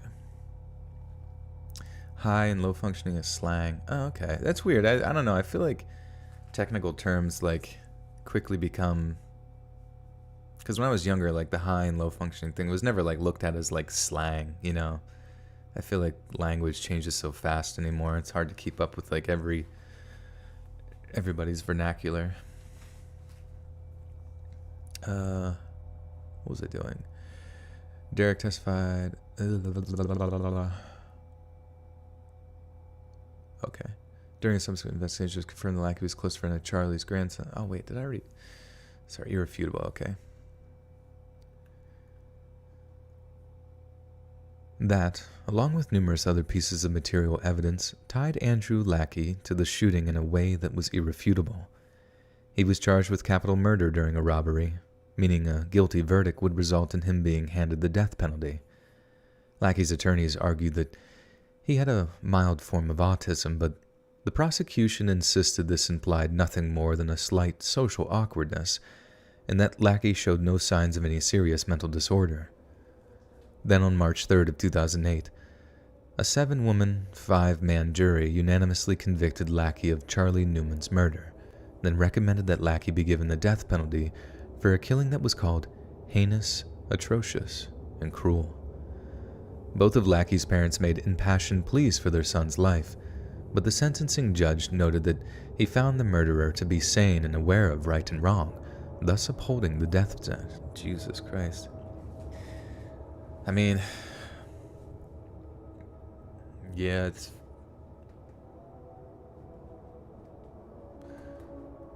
Well, that's like the writer here uses the term mild to describe it. I mean, and it seems as if, though, since it was from a court case, even the attorneys themselves, who, you know, tend to be articulate, and I guess this trial was from 2008, so things would have been different when reading the court documents and stuff, but I mean, that's all you can really look at it in this situation, is that they're describing the layman's terms and then they get to the specifics, you know what I mean? Like sometimes you have to lead people into the description of what you're trying to describe as far as someone's ailments. So like in regards to this, that's saying the attorneys argued a mild form and then getting specifically into it, which it doesn't seem to imply there, but then the prosecution was insisting in the opposite direction, saying it was only specifically slight social awkwardness, you know? So like obviously arguing in favor of the death penalty or whatever. Dreams Are Lies with 5 says, just stop by to buy you a coffee and say thanks for the always high quality entertainment and heart you give us in the art that is narrating. Thank you, Dreams. I appreciate that. Thank you. I've recently been thinking a lot about, you know, creating art and that kind of thing. And, you know, I've always wondered, like, is my narration, is it an art form? Like, is this my art? And if so, like, how can I make my art better? You know what I mean? Like, is there anything I can do to make my narrations better? You know, make the video presentations better, that kind of thing, since it's mainly audio drama and that kind of thing, but I don't know. Olokemi with the 5 says, love your content, getting sleepy. Let me know how the story ends. I will. Like I said, these stories will be out. I release Monday, Wednesday, Friday. It'll be out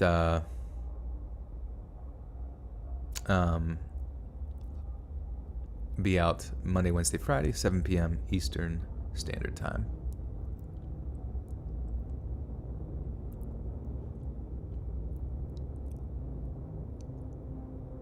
You think it's an art form, you'll figure it out. Thank you. Yeah, I mean, I don't really make many changes to my stuff as of late, though I do pay somebody whenever they're doing the remastering the audio for the podcast to add, like, just, you know, obviously remastering the audio, but also making cool effects and stuff like that to make it more engaging and more specific. Like, it's not always the same, like, dark ambient song all the time or whatever, but that's kind of what you can expect from the podcast. And I'm hoping to do that also with, like, the members-only content. Do you make your own intros? That's actually Robin. Well, Robin has made quite a few of them, and a lot of my graphics and stuff, but there's one intro that is by the animation channel called Umami. There's another one made by Axeman Cartoons. I think that's well, and then there was also one made by a friend of mine for the most recent paranormal stuff. I'm a supreme artist. So much so I'm a fartist.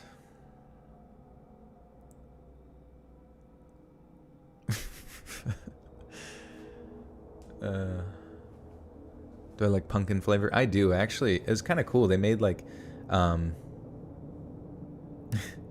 made or not I made they made them made just arbitrarily people in the ether made if you've heard of ghee is kind of like butter, I guess, but it's like a high fat content organic grass-fed pumpkin flavored ghee flavored with like stevia and shit.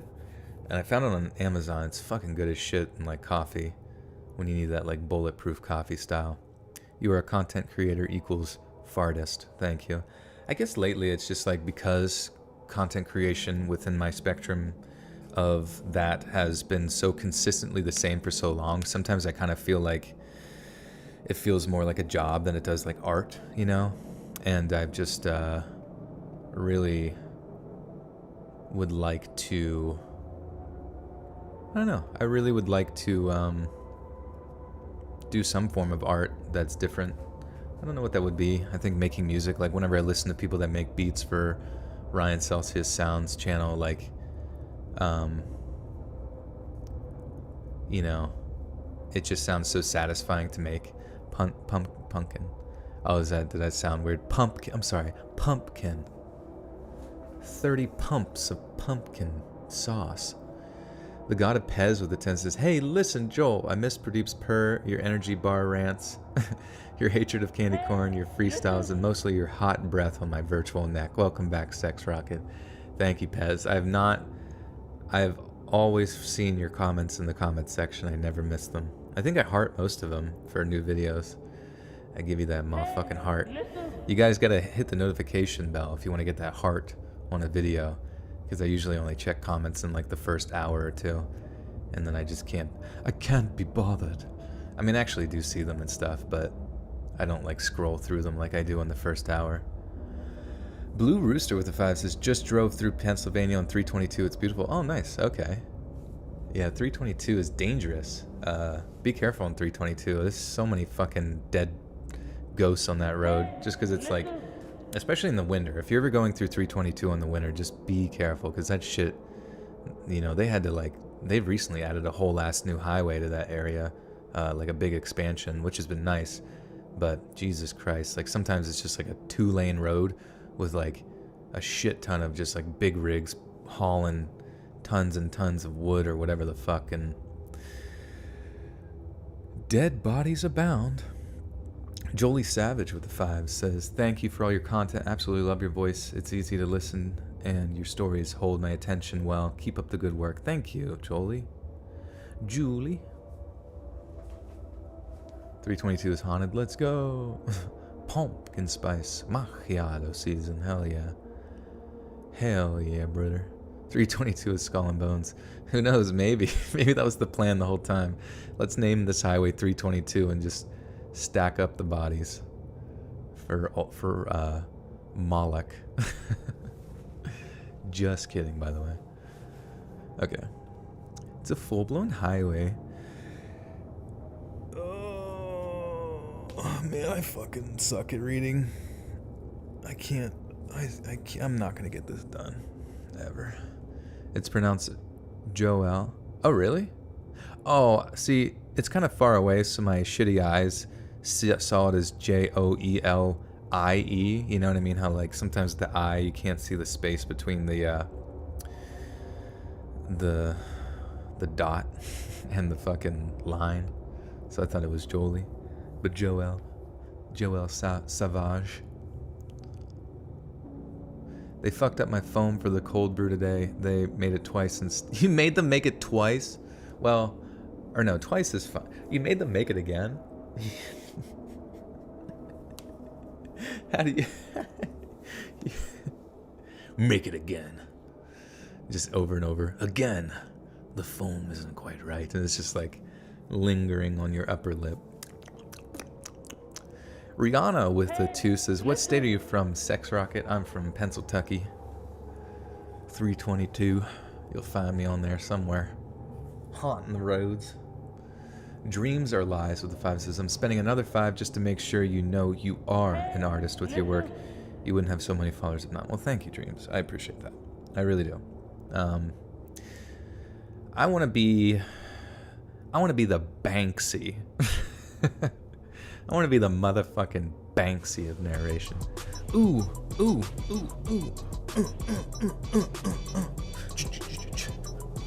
Fucking crunk. I'm fucking... What's that dance called? It's not called crunking. It's called cripping. Crapping. I don't know. But basically I was dancing really hard there. Holy shit. Holy shit. Cashy is back with a motherfucking vengeance. With what the fuck is this, like the max amount? Like what is this? Is so crazy. Fucking 140 Canadian doll hairs dripping in maple syrup. Says, oh my fuck. Oh my motherfuck is right. Oh my god, Cashy, how are you? Cashy P.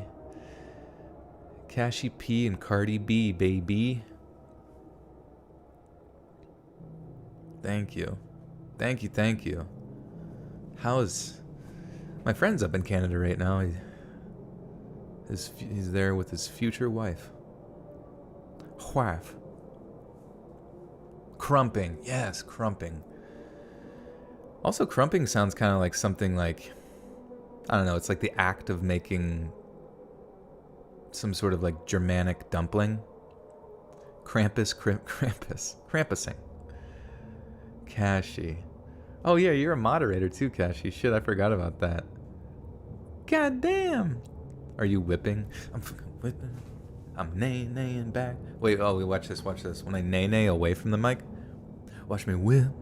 Watch me nay-nay. Watch me whip. Watch me nay-nay. Did you guys feel that? It's a stereophonic whip and nay-nay. You're trying to go on vacation? Well, you need to save your dollar bills if you're doing that. But thank you so much. Where are you trying to... Oh, you're trying to leave. Oh, you missed my B-Day stream? Girl, how'd you do that? I think that's why I didn't stream for 4 months, because I was so heartbroken to not see you there. It is up on the playlist if anybody ever wants to check it out.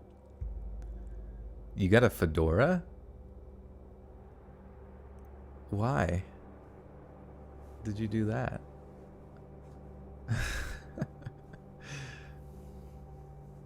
Can I do my best tour? Can you hear it? That's no hands, Mom. Okay. During a subsequent investigation, I have no fucking clue where I am. Something about Long John Silver's. Get my own show on TV. No, I mean maybe on the radio, but I really would never want to like. I don't know. You know who I could probably replace, like Michael Strahan on The View or whatever he's on. They'd have to like gap my teeth. Got a fedora to be part of the Vatos Loco Carnal. Where did I come up with Pradeep? It was from an old show, The Pickup Artist. Cashy is back with a member for 39 months. Says, oh my god, I'm the longest member. You actually are. I feel like you... Oh, Cashy, I think you were like watching streams when I was playing video games and stuff. It's crazy. I was playing like... shit. Just absolute shit. Well, they were pretty good games. But... I wonder if those are still up. The old playthroughs on stream. Probably in the live stream. Like if you scroll all the way back. Best Halloween candy. I mean, I'm kind of partial to Reese's, PC. Well, just Reese's in general. I'll just eat all peanut butter chocolate as much as possible. Vatos Locos. Is that a gang? That sounds dangerous. Marco with the 5 says, going to LA this weekend. What do you recommend for me to do? I think there's like an anime, like a whole mall devoted to anime that I went to when I was out there. You could check that out. You should look that up online and see if it still exists. But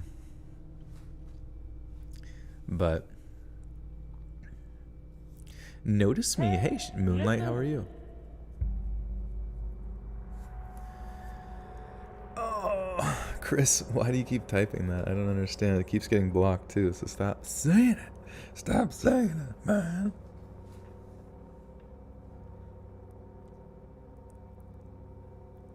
No Zodiac talk allowed, because last time I made a joke about it and I almost got killed.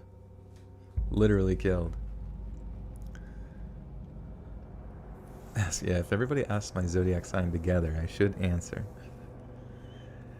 Well, now I have PTSD from Zodiac signs. I could tell you that story, but it's also really fucking weird. I'm an asparagus. A jajaragus.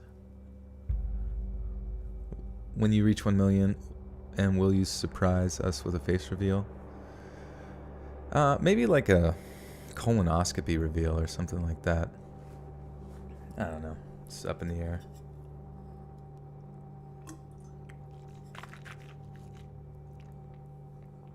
I had my zodiac sign removed by the astrology community.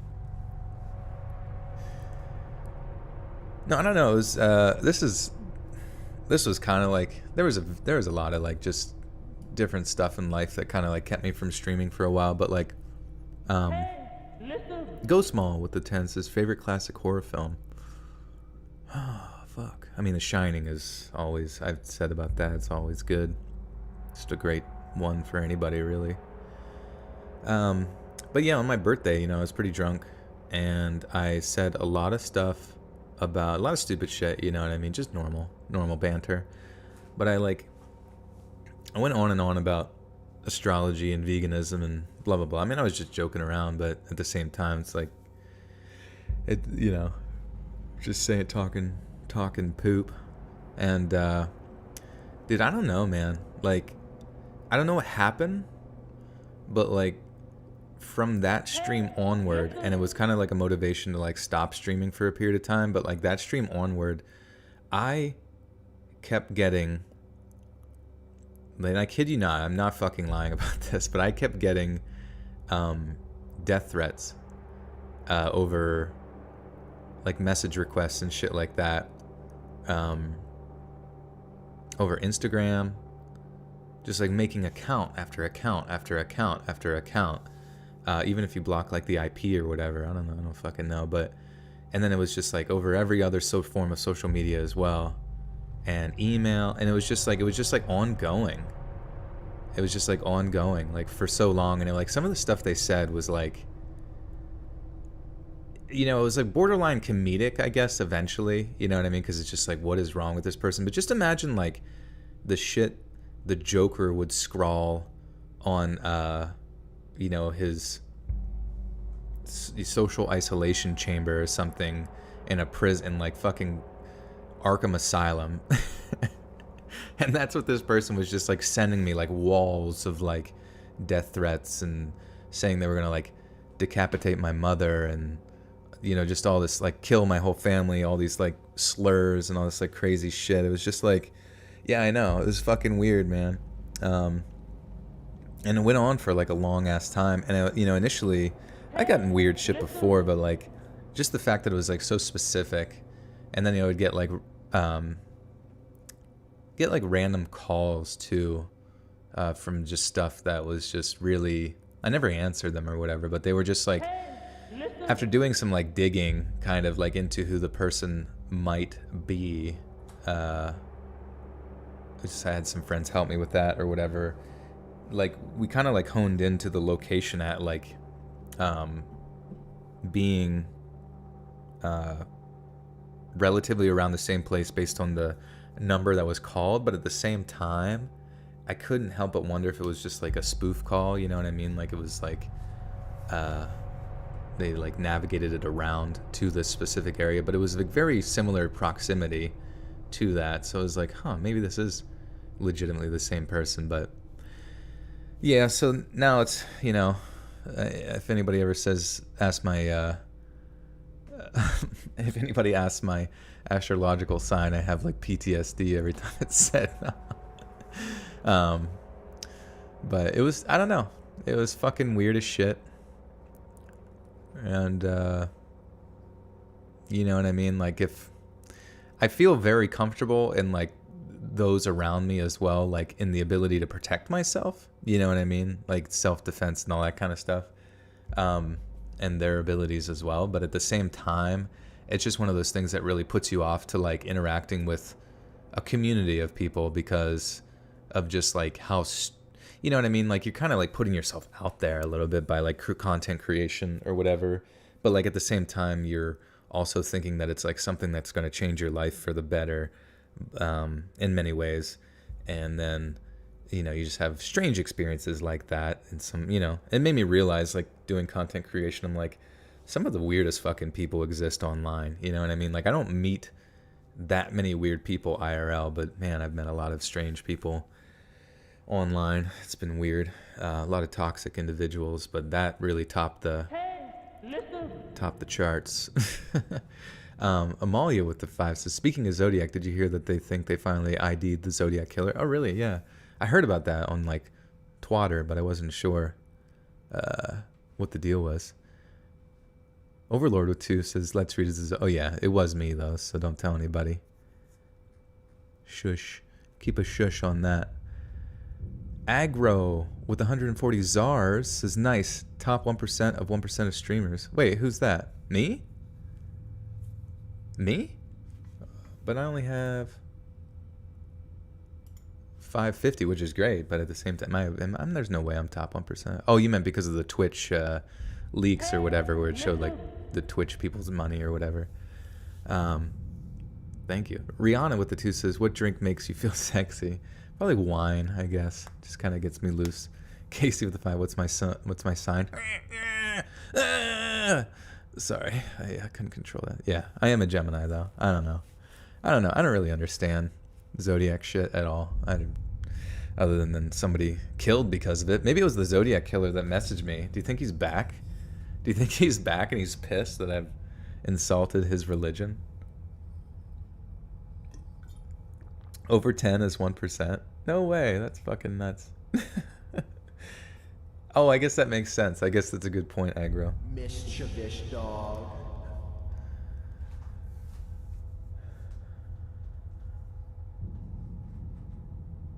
They said his full first, middle, last name was required, and when we removed the letters his full name from the cipher, it revealed a hidden message. Oh, okay.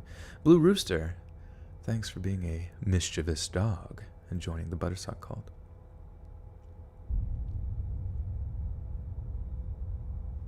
Yeah, that I didn't. I was wondering, am I gonna have my own Let's Read story that I can tell people? Yeah, I mean, I assume for the most part it was like, because initially I thought it was just like trolling, and it might be, you know what I mean? But like, just the consistency of the way the person wrote, it was like they were legitimately like insane. Like they were really, really fucking nuts, and it was so consistent, like how persistent they were, and about making new accounts and like spoofing stuff and sending messages and stuff. It just like. Yeah, I don't know. You know what I mean? And that's the thing, is like it could have just been a troll. You know what I mean? There's really not. I mean, I talked to friends in law enforcement, and they say there's really nothing they can do unless they have an ID on the person, or they have like a, specific intent or some shit like that. But it is what it is. I don't know. It's fucking weird, man. And I do, sometimes I say mean I don't mean to say mean stuff on stream or whatever, like, and I wasn't trying to, like, single anybody out or anything pertaining to any of my rants or whatever, but it was just strange that some people, I guess, took it to heart, the stuff you say, to the point that they would like to see you and your family dead. It's just strange to me. Kashi with the 28 Canadian maple syrup. Oh my god, Let's Read. Do you play Genshin? I need your thoughts. I feel so bad. I like got my friend into Genshin, like pretending like I was gonna play, and then I just never did. while they like got into it and actually spent like real world money onto it. So it's just, yeah, I feel bad. Now he's deep in the anime world. But Genshin's, I don't know, is it fun? What do you do in it? Kind of looks like Breath of the Wild. Alex with the 5 says, if you don't want to do a face reveal, you can always reveal the abs. Oh, yes. The gutters. Yeah, you have to bleep out the word Gemini. Only free to play. Yeah, because it's like one of those pay games, like, can you only advance so far without like spending money?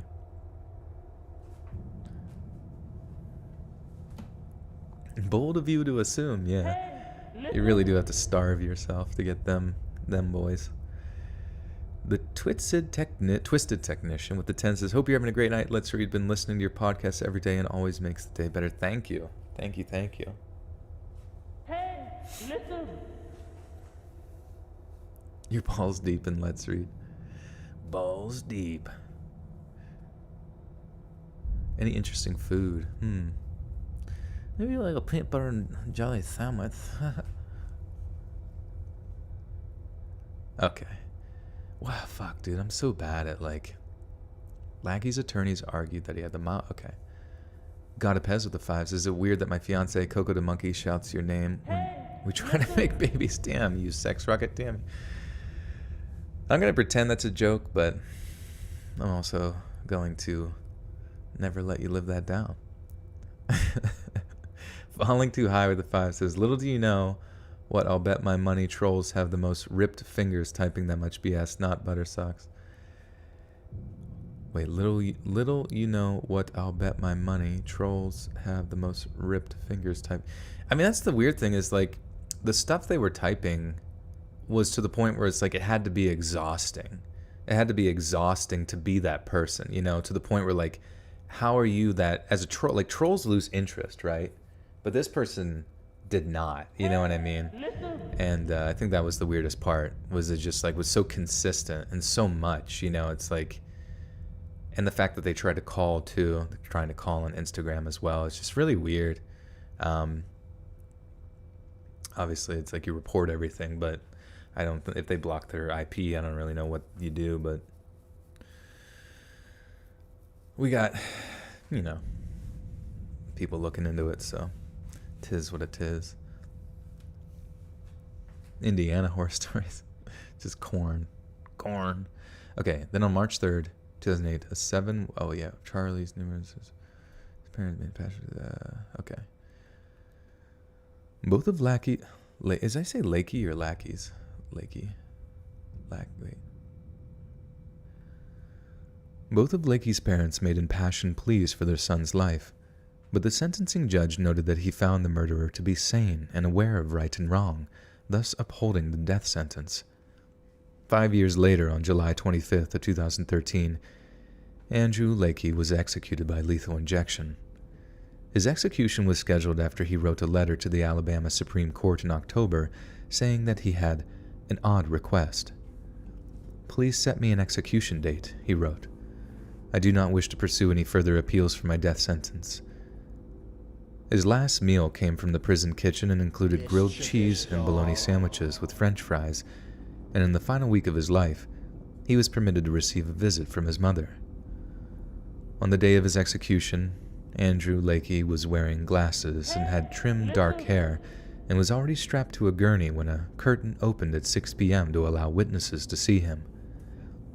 He looked around briefly, then laid his head on the pillow. The execution order was read before the prison's warden asked Lakey if he had anything to say. "No, sir, I don't," was all he replied. His mother, father, brother, and aunt all watched the execution in silence, his mother and father holding hands while an unarmed man and 2 women witnessed the execution on behalf of the victim's loved ones. Sorry, I just feel in a weird spot on this mic. Fallen Too High with the 2 says he was an extra stinky furry psycho troll. It's possible. Extra stinky. Ryan Burns become a member of the Buttersock cult. Welcome. Blue Rooster with the 5 says, what is the weirdest request you've had from a fan?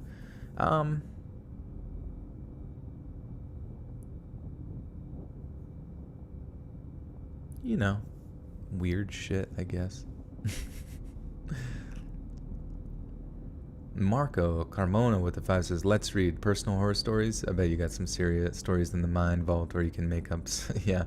I mean, I really thankfully don't have too many like really creepy stuff happen. I mean, I guess I haven't really put myself out there that much to happen, and I'm, you know, not really like a cutie attracting all the weirdos, but it is what it is. Venikins with the 2 says it was secretly predicted. It might have been. He got those Twitter fingers that turned to chicken fingers. Glassy Horror with the 5 says it's actually went through that. People are crazy, especially when they have so much time with nothing to do. Could use the berries and creams. Could you sing the berries and cream song? Okay. Berries and cream, berries and cream. I actually don't know what the song is. So you have to write out the lyrics for me so I know. The Squidward games. Holy shit, have they done that yet? That'd be so funny. I got abs and booty. Hey, they're in there somewhere. Buried in my clothes. Yeah. I feel like I get the weirdest requests during live streams probably, because it's like, alright, I'm just gonna ask it. Erotica.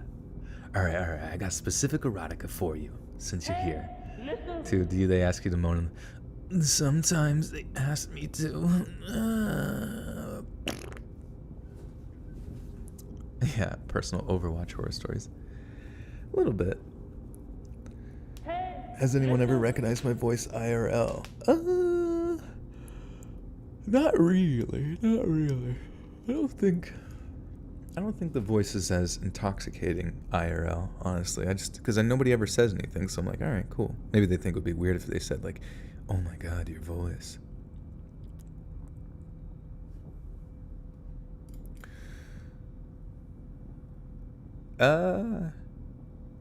Case or hater, yeah, don't do that. That's all I can say is don't do that. There's I think the thing whenever you're at like your lowest low when it comes to life is just to like, I don't know, just to think like the people that do love you, and if you do like that kind of thing, it would just destroy their life if you did something wild like that.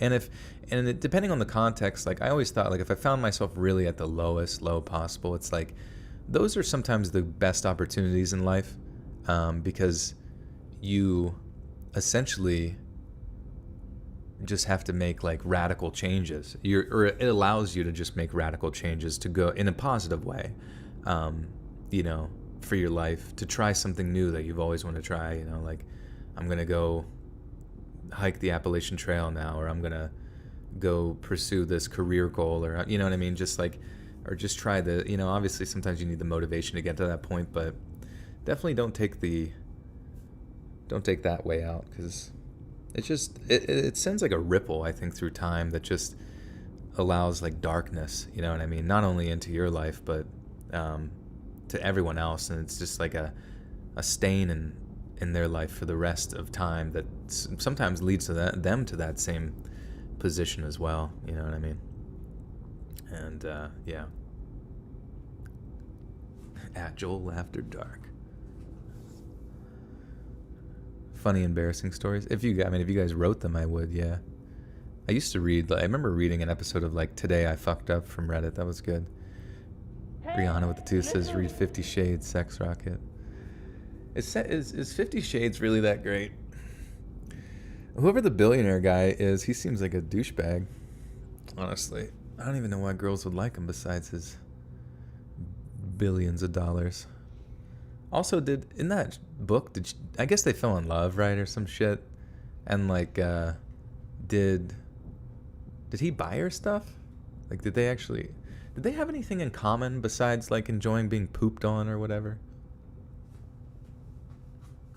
Miss Molly with it says, I'm so sorry that happened to you, Joel. I care about you and your well-being and see you as a friend, so I'm glad you're okay and that you don't stop you from quitting streaming. Thank you, Molly. Yeah, I was just like, kind of there's other stuff going on in my life too, you know what I mean, and I'm just like, you know what, take a little step back and just focus on creation right now. And yeah, you know, now I've gotten to the point where I feel good and just want to reconnect with my audience, you know what I mean?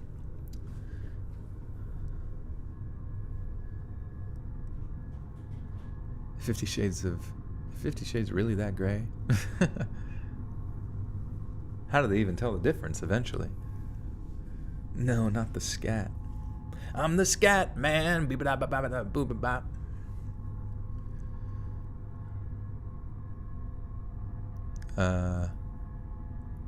Wait, dude, I totally thought it was a legit true crime mystery. 2 pages in that book were yeeted. Wait, from the Zodiac thing or 50 Shades? Kevin with the 2 says, are you into Marvel? Big movies coming up, excited. You know, I'm not really. I like the comedic ones, like the one like what was it, Thor Ragnarok. I liked. I enjoy the Spider-Man movies because they're a little bit more lighthearted. I really like Deadpool. I thought Deadpool was cool just because it was like violent and actually funny. You know, I just like the funny ones. But anytime like a superhero movie like really tries to make you take it seriously, you're just like, bro, I know the ending already. You know, like I know what's gonna happen. Like this guy's a bad guy, that guy's a good guy. They do a fight, the good guy, I don't know, gets covered in cream or something, but it's just, it gets so old. I just basically, to me anymore, like the novelty I find in like entertainment is pretty much comedy or violence. So yeah, just make something comedically violent and I'll watch that. That sounds way better. That's why Deadpool is great. Beep-a-da-ba-da-ba-da-doo-da-da. Anthony Souza with the 5. Thank you, Anthony. And Alex Love with the 2 says, hear me out. A members only smut stream. Well, that's the thing is like on YouTube, I don't think that's like within their community. If you do members only stuff, it has to be in their like community guidelines stuff, and I don't think adult content can exist on YouTube in that, you know, capacity. So it would definitely have to be somewhere else if I ever choose to do that. Hey, listen. What time did the stream start? 2 hours ago. Nice. But I'm slow as fuck since I'm like playing catch up with a lot of people. Joel wore the brown pants. I did. I wear the brown pants in this relationship. Shortly after Leggy decided to make a statement, Chaplain Chris Summers, wait, fuck. Oh man. His mother, father, brother, and aunt. His mother, father, brother, and aunt all watched the execution in silence, his mother and father holding hands while an unnamed man and 2 women witnesses... Injured fetus, welcome to the Buttersock cult. Interesting name. Sounds like a rock band. Is Deadpool 3 still on track? I hope so. Wait, didn't what's the same name say that maybe they won't come back? Oh, that would suck. That's like his bread and butter, bro. Shortly after Lakey decided to... Fuck, dude, I'm struggling. I don't remember if I called him Lackey or Lakey at this point. Whatever. His mother, father, brother, and aunt all watched the execution in silence, his mother and father holding hands while an unnamed man and 2 women witnessed... Fuck. While an unnamed man and 2 women witnessed the execution on behalf of the victims' loved ones. Shortly after Lakey declined to make a statement, Chaplain Chris Summers approached the gurney, touched Lakey's hand, and spoke to him. Lakey nodded before Summers felt... I'm struggling. Brandon Ortiz with the 2 says, when will you read erotic fanfics? Been doing it every day. Everybody sends it in and I read it to myself. I'm the only one that gets to hear that juiciness. Lakey nodded before Summers knelt to pray at his side, and the execution began. The lethal cocktail... What the fuck? The lethal cocktail of drugs seemed to take effect within just a couple of minutes after being administered, and the condemned man's torso convulsed slightly during the several minutes that followed. Yet soon, Lakey began to grow still, and after a few shallow breaths, he passed away at exactly 6:15 p.m. That's crazy. Man, I took forever to fucking read that. Holy shit. It took me 2 hours to read one story. That's how fucking inefficient I am. And I got, God, 7 more. Alright, I'm about to get good, though. Watch this shit. Watch this. Anthony Souza with the 5 says, deep, dark web narration next, please, if you can find some love listening to you. Thank you, Anthony. Thank you. There was one on chilling you did that was slightly hot. Actually, there's a one on chilling that I read for the next, like, batch of stories. I don't know when it's coming out, but it's like, it's about, like, werewolves, and it's kind of got that, like, sort of Twilight 50 Shades of Grey vibe to it, so I was kind of, like, giggling during it. I was having a bit of a giggle. Chaz Bono with the 2 says, where do I get stories like this for my channel? Yeah, I guess just like Reddit, or like people email them into you or something like that. I'm kind of fortunate where I have a large pool of people to send stuff in that are actually interested, but I would just set up a script or something to ask permission to people on Reddit, and you know, always make sure you ask permission so you don't get fucked in the butt. When is Chill's coming to chilling? Hopefully fucking soon. I mean, it would be good to like pay him to at least promote, you know what I mean? Schoolboy Joel giggling. Hee hee, werewolves. Werewolves.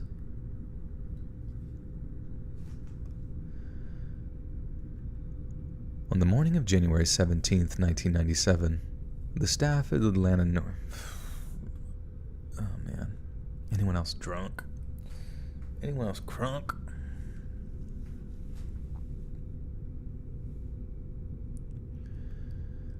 On the morning of January 17th, 1997, the staff of Atlanta Northside Family Planning Services in the suburb of Sandy Springs were just beginning their day.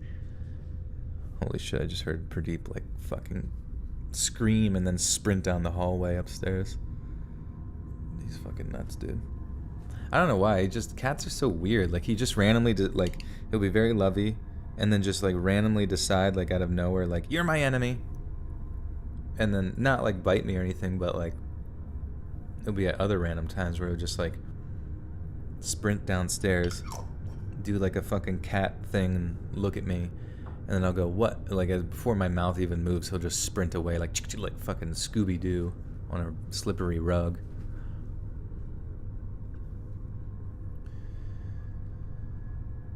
It was around 9:30 a.m. on Friday, and although wary from a busy working week, did I fuck up? I don't know. I can't remember anything, dude.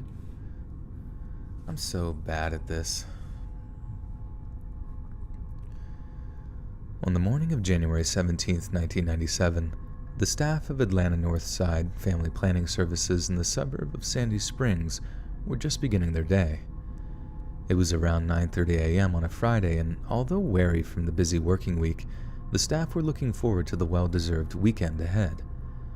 The clinic itself was set into large, multi-story.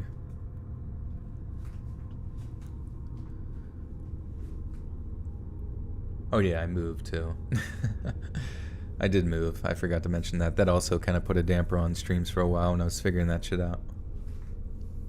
Unrelated, by the way. You're gonna be Pikachu for Halloween? Hell yeah. The clinic itself was set into large multi-story office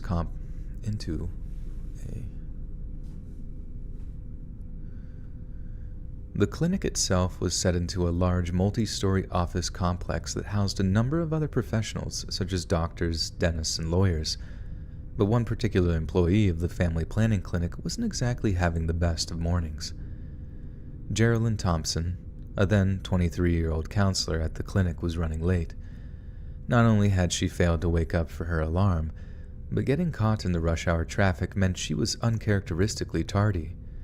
Yet little did Geraldine know, but a busted alarm clock and bad traffic would be the very least of her troubles that morning. Because as she parked her car up and approached the office building, a huge explosion tore through the building, sending glass and debris flying through the air.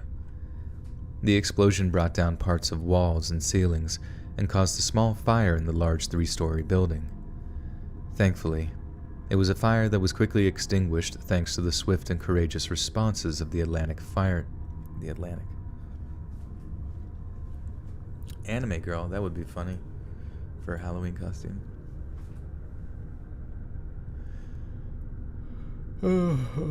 Cats are dicks a lot of times. Yeah, I have a fortunate to have a nice cat, but I have another friend's cat who like it'll let you pet it, and then all of a sudden it does like licks your hand, and like it's doing lickings, but then as it's licking, it just starts like to start chomping on your fucking hand, and then it's like if you let it do it too much, it will fucking latch on and just it'll try to kill you, and I'm just like, this cat sucks. Like my cat's the best. Why does that cat suck? You know, it's like, why is there inconsistencies with how they act? Why can't they just be good? Thankfully, it was a fire that quickly extinguished.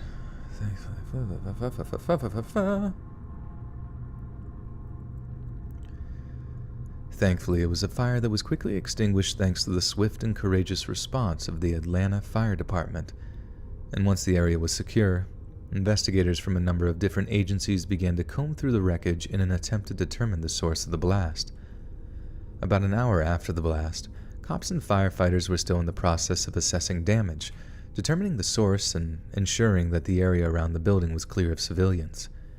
Then, out of nowhere, a second explosion ripped through the gathered crowd, sending scores of people flying through the air and causing horrendous wounds to several of them. Only then was it obvious what was going on. It was a terrorist attack. It almost seemed timed. Hey, listen. Rihanna with the two says sexy werewolf or sexy vampire.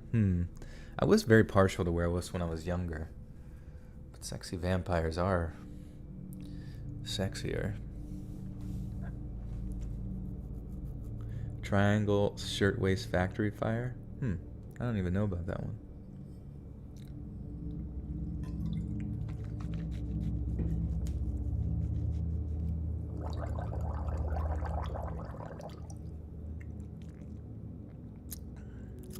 Oh, you have a blanket humper cat. Yeah, Pradeep definitely likes to have sex with blankets from time to time. It's what he's into. So he's always comfortable.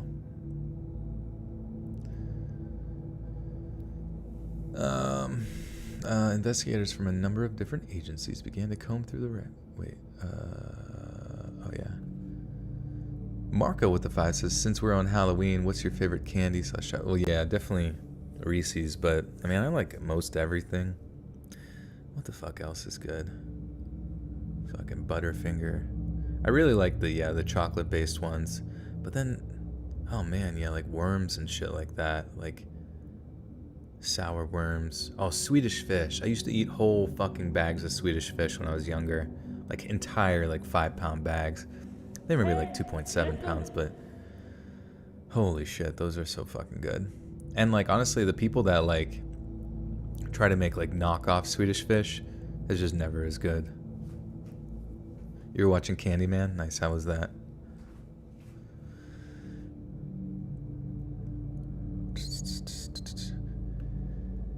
It almost seemed timed to hurt those coming to the scene to help, Atlanta Mayor Bill Campbell later said. And he was right, because what happened is known as a double tap, a bombing technique in which the attacker first draws attention to an area, ensuring a gathered crowd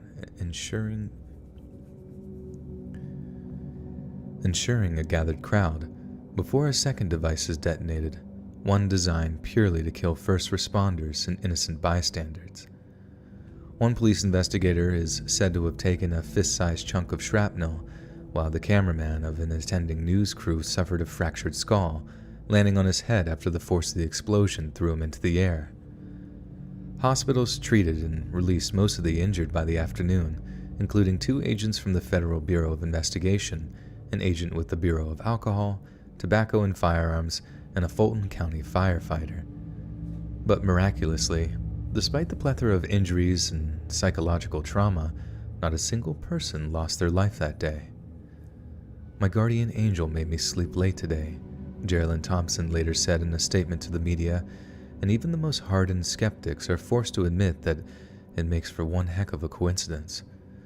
But who in their right minds would target a doctor's office with a dual bomb attack? Many believe the answer was to be found in another bomb attack, one that had occurred the previous summer at the Centennial Olympic Park.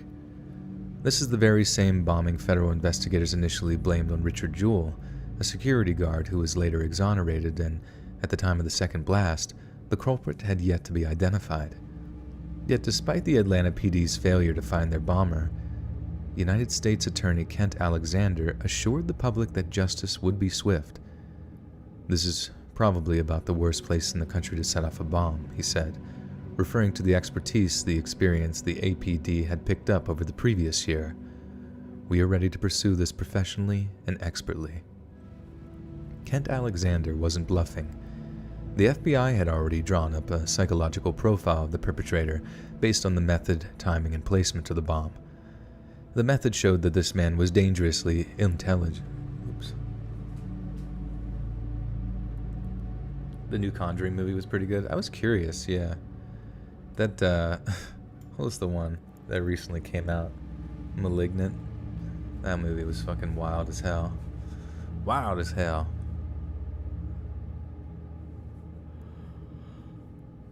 You were destroying Swedish fish in the Keys. Nice, yeah, this shit's fucking fire. Fucking fire. You love Lord of the Rings? Same here. I love Lord of the Rings. It's like the best ever.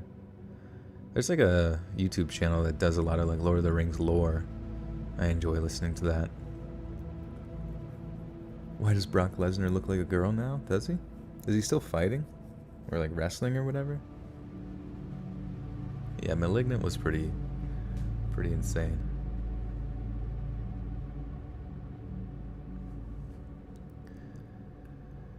The method showed that this man was dangerously intelligent and diligent when it came to bomb making and the placement of such devices.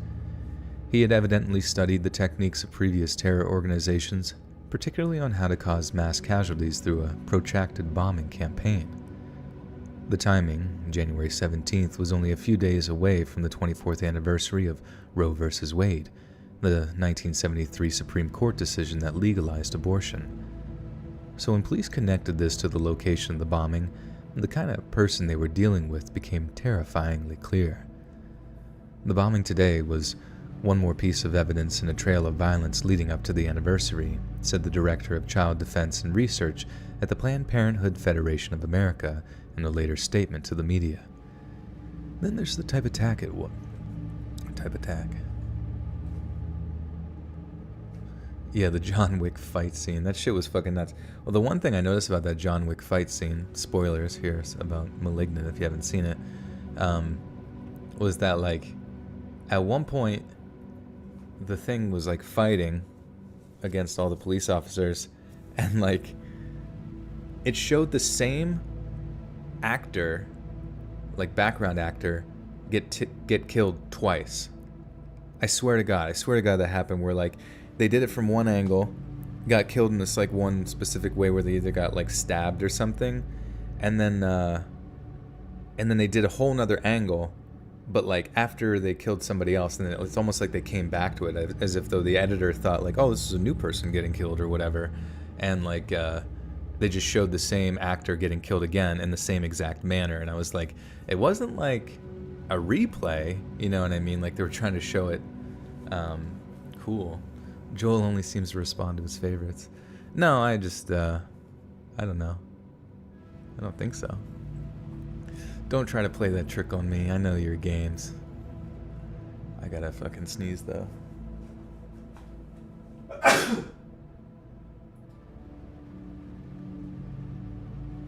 me.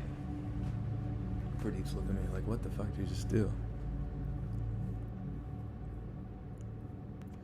Full-blown tearing people to shreds, yeah. Jackie Chan is a tax evading legend. Yeah, he's sick. Yeah, I don't really think any of that shit made any fucking sense, but it was funny because it really usurped your expectations.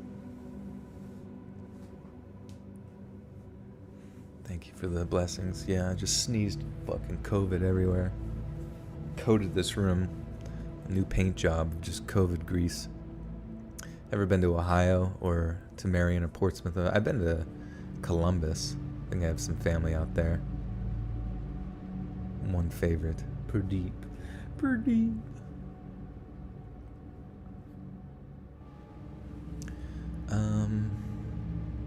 The bombing today was... So when police connected this to the location of the bombing, the kind of person they were dealing with became terrifyingly clear.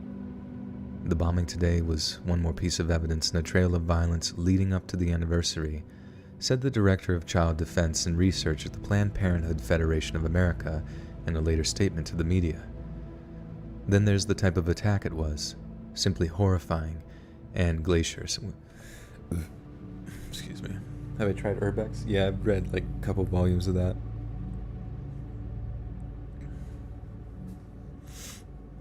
Live in Reading? Reading, I don't really know. I feel like I have vague memories of Reading, but it sounds not exciting.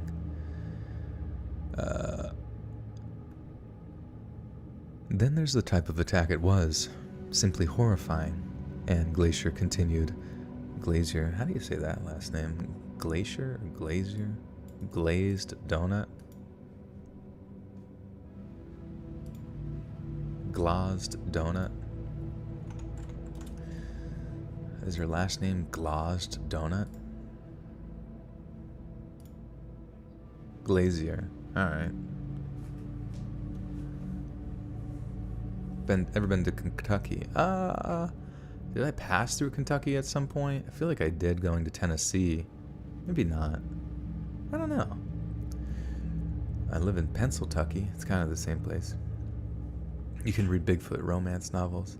Dude, I hope Bigfoot exists just to know that there's Bigfoot romance going on right now. Get a gym membership. Hell yeah, you should do it up. Go get swole, bro. I should try urbexing, like actually. Wait, fuck, how do I say this shit again? Glazier. Then there's the type of attack it was. Simply horrifying, and Glazier continued. First the bombing of the clinic, and then the follow-up in the dumpster nearby, which would be the normal path for people to come to help, to investigate, really marks this as the terrorist act that it is. It's designed to instill fear in the community. Americans of all religions, creeds, and political leanings joined in condemning the attack as a cynical and abhorrent act of mass murder. One Atlanta pastor was quoted as saying, "I got my opinions." Wait, what is this? Is Alabama even in this?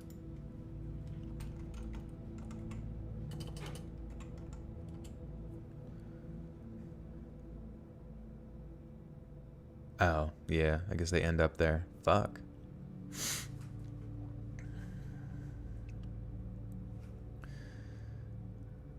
Blaze Nunn with the 2. Thank you, thank you. Did I read that right? Blaze Nunn.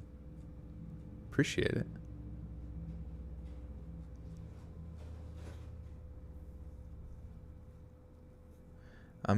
Never knew he had to cut out. Yeah, I mean, it's not necessarily cut out. It's like I've got a separate mic that I can like start and stop with, so I just edit those parts together. You guys aren't quite hearing that. You're hearing its separate microphone. Americans of all religions, creeds, and political leanings joined in condemning the attack as a cynical and abhorrent act of mass murder. One Atlanta pastor was quoted as saying, "I got my opinions on abortion too. We all do. But to take the love of the innocent like that, it's just awful." But others, like Paul de Perry, editor of Cheat. Paul de Perry?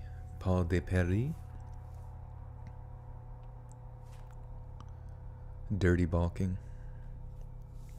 I always thought it'd be sweet to like do like a really, really honed in bodybuilding like routine, but I don't know. I feel like a lot of my programming and stuff is just kind of all over the fucking place.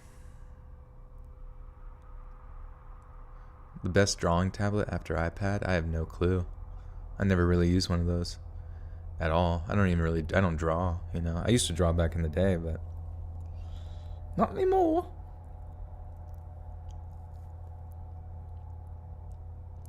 If you read as read, you have to reread to read it as read and not read.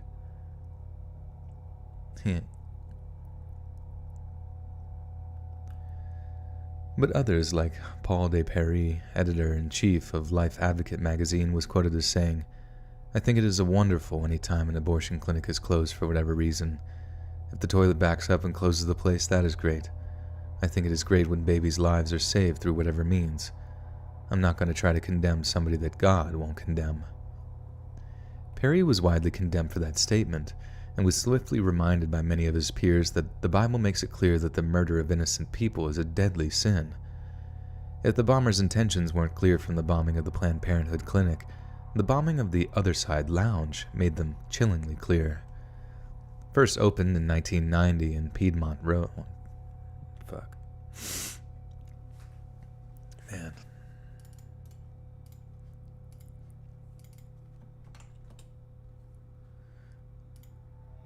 Piedmont, okay. I feel like Alabama gets a bad rap. Yeah, I don't know. I mean, I've never been to Alabama. The only thing I know is just like people really like their stepsisters there, you know what I mean? No, I'm just kidding. But like that's like the meme, right? And other than that, I mean, I don't really know what goes on in Alabama. I literally know nothing. First opened in 1990 on Piedmont. God damn it.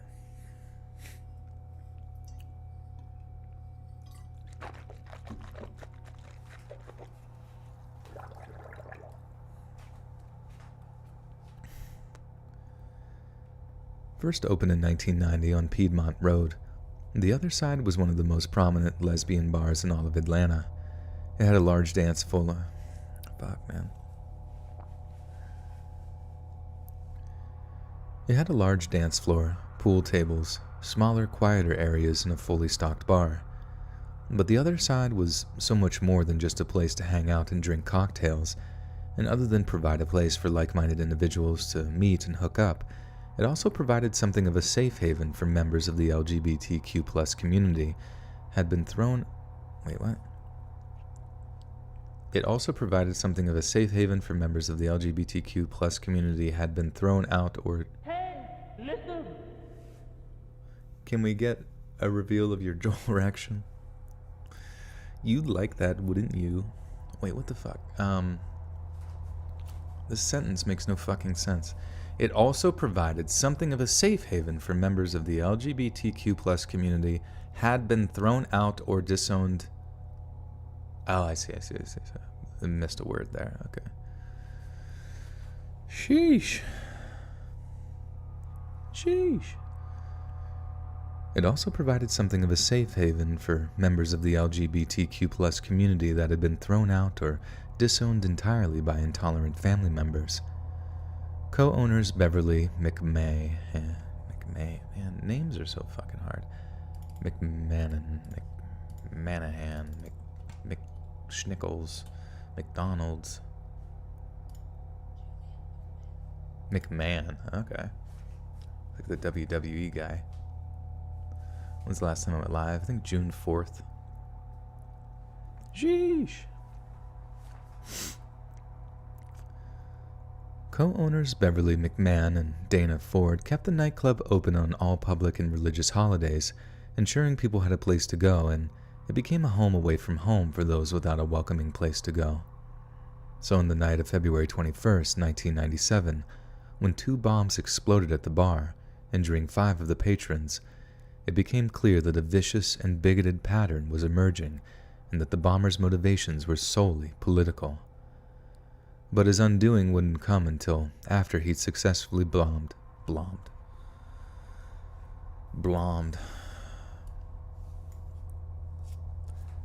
Full-time job. Yeah. This is me. This is my job, to read story. Let's read. My favorite videos by you are, of course, with backstories, but there's a reason you don't put multiple images. But is there a reason you don't put multiple images? Like, of the same thing, or what do you mean? Because, like, that's kind of the point, is that that individual image has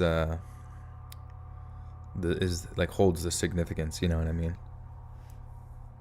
But I understand what you mean, like as far as kind of putting more effort into like editing and shit to like be more engaging, that probably would be helpful. I don't have a lot of experience with like efficiently making like a lot of videos and like editing I don't know, like eye-catching stuff.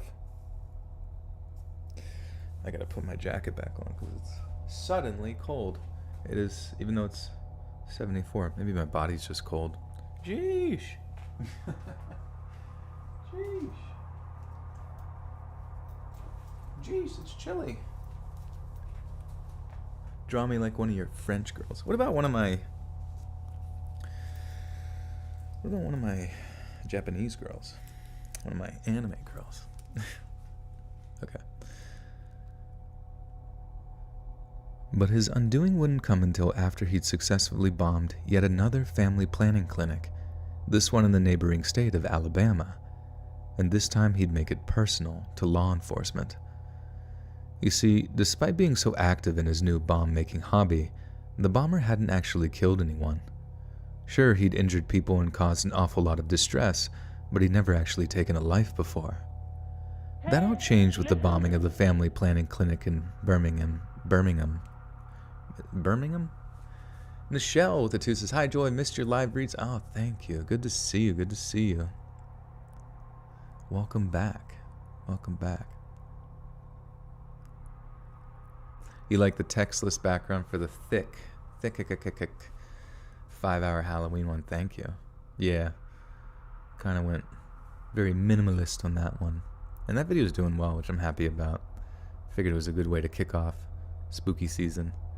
You guys have to, you guys have to help me think of like titles for videos, because the one time I did like a podcast episode, which is like a compilation, which is also what the Halloween one was, but like I did kind of like, I changed up the title where it was like True Scary Stories for a Lonely Night, you know what I mean? And I feel like when you see that as like a new person, you're like, oh, I guess I'm kind of lonely. Maybe I'll click on that fucking video or whatever the fuck. But like, then the one with the gas station was a little much, where I was like, true gas station horror stories to fill your spooky tank. It's just like, I don't know, it still worked, but it was just like, what the fuck was I thinking? I don't even know. When I posted it, I was like, wait, did I really just name it that? I feel like I did it as like a meme and then just kept it. And then the more recent one was like for a full moon or something. I don't know. I just have to like think of stuff like True Scary Stories to make you cream with fear, which was like, I feel like that's a pretty solid one, but I don't want to go like overboard. This True Scary Stories gone sexual, gone wrong. When are we going to be able to have real hologram art pieces? And I think they do have hologram art pieces already available. You could probably get that set up tomorrow.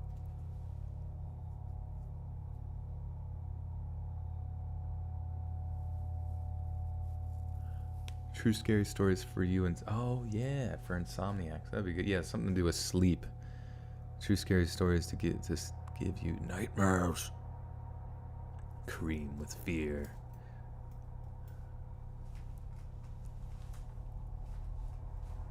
Help you poop at night, Weston. That's what his use for it is. Cream with fear? Full-blown fear? It's full-blown fear. It's the foliest and blownliest fear. 1 is the blownliest number.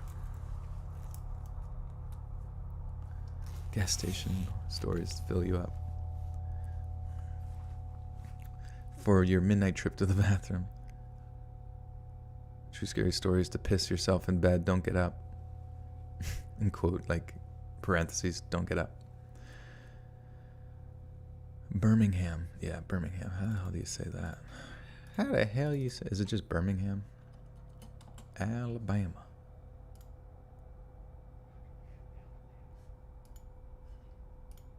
Birmingham.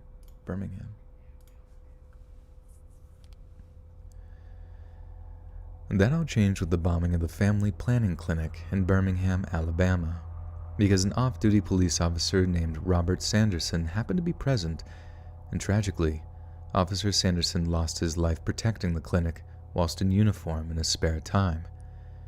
In addition, one of the clinic's nurses, a woman named Emily Lyons, is it Lyons? Joel Bowles Coles. This is true. Lions. Okay, it's Lions. That'd be a cool last name, Lions. Because then you could do like a lion as your mascot for yourself. Sussiest ball for the sussiest bacas. You know, that's not outside of the realm of possible, I feel like.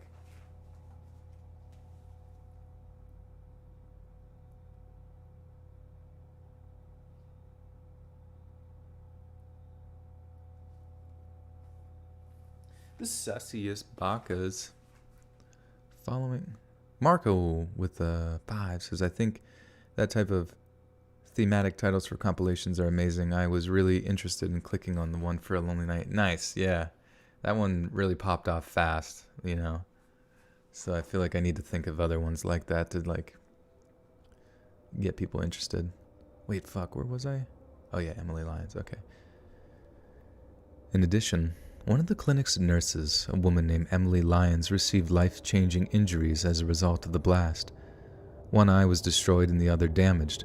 Her hand was mangled. A hole was torn into her abdomen that necessitated the removal of 10 inches of her intestines, and most of the flesh was blown off of her legs and hands. She was badly burned, her leg was shattered, and shrapnel had become permanently buried in her body. Emily spent 8 weeks in the hospital recuperating from her wounds, and has had over 20 surgeries to try to alleviate the long-term effects of her wounds. God damn it. I choked on spit. Mrs. chokes on spit? Did I gain weight during COVID? I go to the gym, run treadmill, blah, blah, blah, blah, blah. Do have muscle, but I have a belly. What do you? Yeah, so I did, but I did it kind of like purposefully. And I kind of knew it would happen because during COVID I only did powerlifting, and I also stopped eating keto. I started eating like a lot of carbs and pizza and shit. And I went from like 190 to like 225 like in a really quick period of time. And I definitely got like more muscular for sure, but I just wasn't really happy at that weight. So recently I started back on the keto stuff and doing like more cardio based workouts like CrossFit and that kind of shit. So I'm like down to sub 215 pretty quick, which is nice to just show that I think a lot of it was like water weight and blah blah blah. But then I fucking rolled my goddamn ankle, and now it's just like fuck. So that's gonna take like a week to get back to normal. But it is kind of nice, like it is nice to be able to like do the, I think I told you guys about before when I rolled my ankle in the past, like I did like hydrotherapy where you're like, I have your bathtub and you switch between like 1 minute of hot water on your foot, 1 minute of cold water, and just back and forth for like 7 minutes, and then you massage it, and it just feels so much fucking better like every time I do like a little bit of that. And honestly, like I've even heard that the guy who invented rice, you remember like rest, ice, compression, elevation, he was like saying that he regrets even doing that, or he would never use ice because ice just kind of like slows the transport of like blood to that area, so that it, because you know your blood is essentially like the aspect of your immune system that's like being sent to like heal different parts, and if you don't allow like old blood to leave and new blood to come through, like, you know, pumping, you know, essentially like when you do hot and cold, it's like you're dilating the vessel, which is like the artery or whatever, and then you're contracting it whenever it's cold, and it just like keeps pumping the blood like there, and then you massage it, and I don't know, it does help. You did keto while running about 23 miles in a week, and my doctor told me I needed carbs and quit the diet. Yeah, I mean, if you're doing a lot, it just depends on your goals. Like keto is nice for losing weight, but if you're trying to do heavy amounts of cardio, like competitively, and you're not in like some sort of, you know, weight loss stasis, or like that's what you're looking for. Yeah, definitely stick with carbs because your body can convert those carbs to energy much faster. But at the same time, like if you did have like spare fat to deal with, your body, you know, through ketosis will figure out how to, you know, use that excess fat for running and that kind of thing. And it's not to say that like eating fats also, you know, or proteins, you know, wouldn't be effective at running. But yeah, I think people who do heavy cardio stuff tend to find that, especially as an athlete, carbs seem to be very necessary. Rihanna with the two says, "Are you a short king, sex rocket?" No, I'm not. I mean, I'm like 5'10", but I wouldn't say exceptionally tall nor exceptionally short.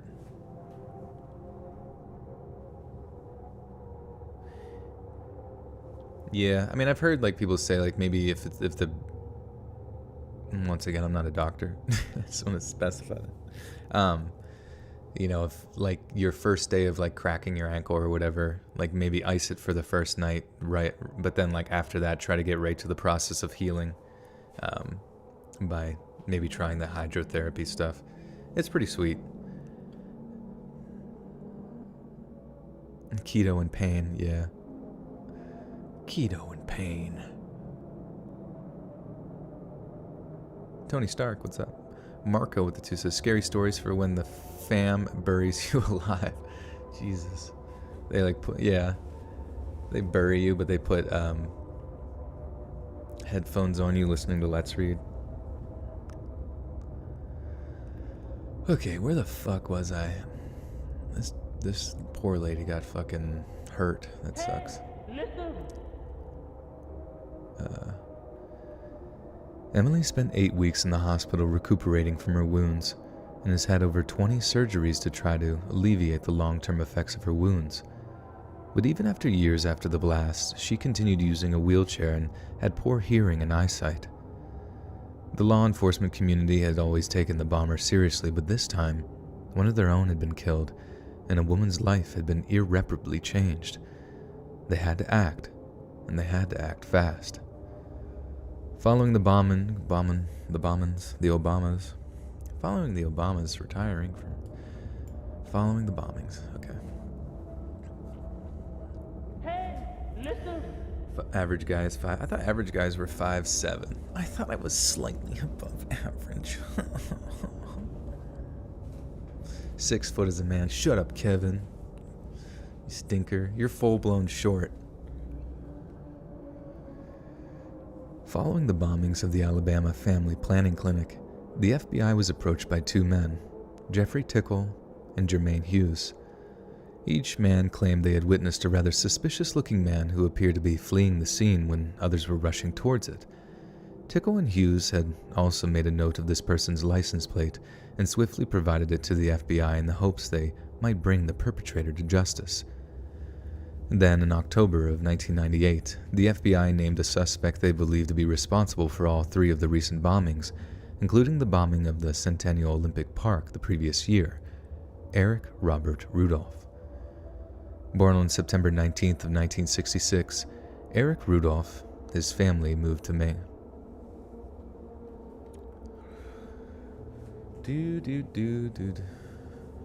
Yeah, I think, definitely ice the first night or whatever. First day, first night. Live or pre-recorded? This is live, baby. What up, what up? Yeah, definitely ice to get the swelling down potentially, but I don't know. I'm just saying essentially what's worked for me is like the first time it happened, ice got the swelling down, but then I was like, man, this is so inefficient, you know? And then I looked up other stuff and they're like, try this. Basically, you want to get your blood to that area as fast as possible, in and out, so it can heal itself quicker. And I was like, okay, how do you do that?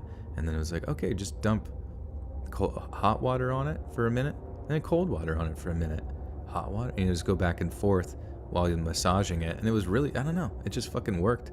Every time I did it, like, and I would do it like 3 or 4 times a day, I just felt like I was like, the pain was getting less, my ability to walk was getting better, like within that short period of like therapy. And I'm like, what the fuck? This is crazy. You know, instead of like, normally you twist your ankle and you got it all wrapped up with ice and elevated and shit. You're not even using it, you know? I don't know. I feel like there's got to be like modern solutions to shit sometimes. But thankfully I don't need to use painkillers. It wasn't like that bad. Tickle. Yeah, the guy's name is Tickle. I mean, it might be something else. I just, at this point, his name is Tickle to me. Let's see. Tickle. It might have been Tickle. Oh, they don't even have it on Forvo. See? Sitting? Can you stand? Oh, I'm actually standing up while recording, but yeah, my avatar is sitting like a lazy bastard. Halloween stories live. You know, I could. I probably could. Got quite a few of those coming up. We got Monday is going to be trick-or-treat stories. Trick-or-treat. Cut your losses, chop the foot off. Yeah, I figured. At this point, I'll just get robot shit. Can you imagine, like, in the future? I hope our future is better than it is now. You know what I mean? In the sense of just, like, technology. Where it's like, yeah, I don't know. You get a fucking bad injury, so you just, like, get some sort of weird exoskeleton that goes around the injury. And you can just, like, everything performs at, like, optimal efficiency with walking. And meanwhile, your body's, like, healing itself in the process. Maybe getting something that speeds up the process. But I don't know, man. I just wish, like, technology would be where I would hoped it would have been in, like, 2021. That sounds so fucking futuristic, but it doesn't feel that way. Don't do vitamins. I like vitamins. I like vitamin C, vitamin D, vitamin D3, zinc. What vitamins do you guys like? Okay, Eric Rudolph and his family. Macon County. Anybody here from Alabama? Or Macon County? Well, this is North Carolina.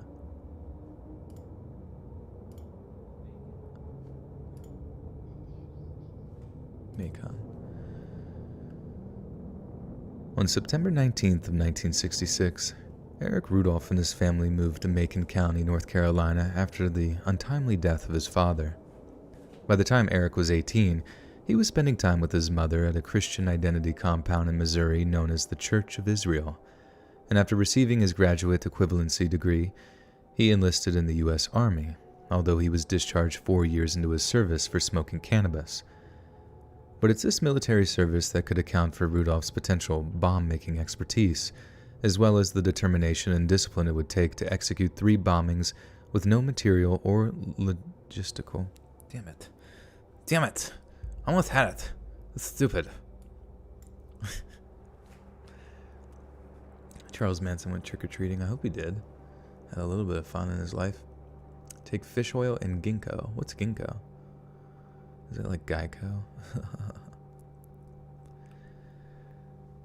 But it's this military service that could account for Rudolph's potential bomb-making expertise, as well as the determination and discipline it would take to execute 3 bombings with no material or logistical support from other people.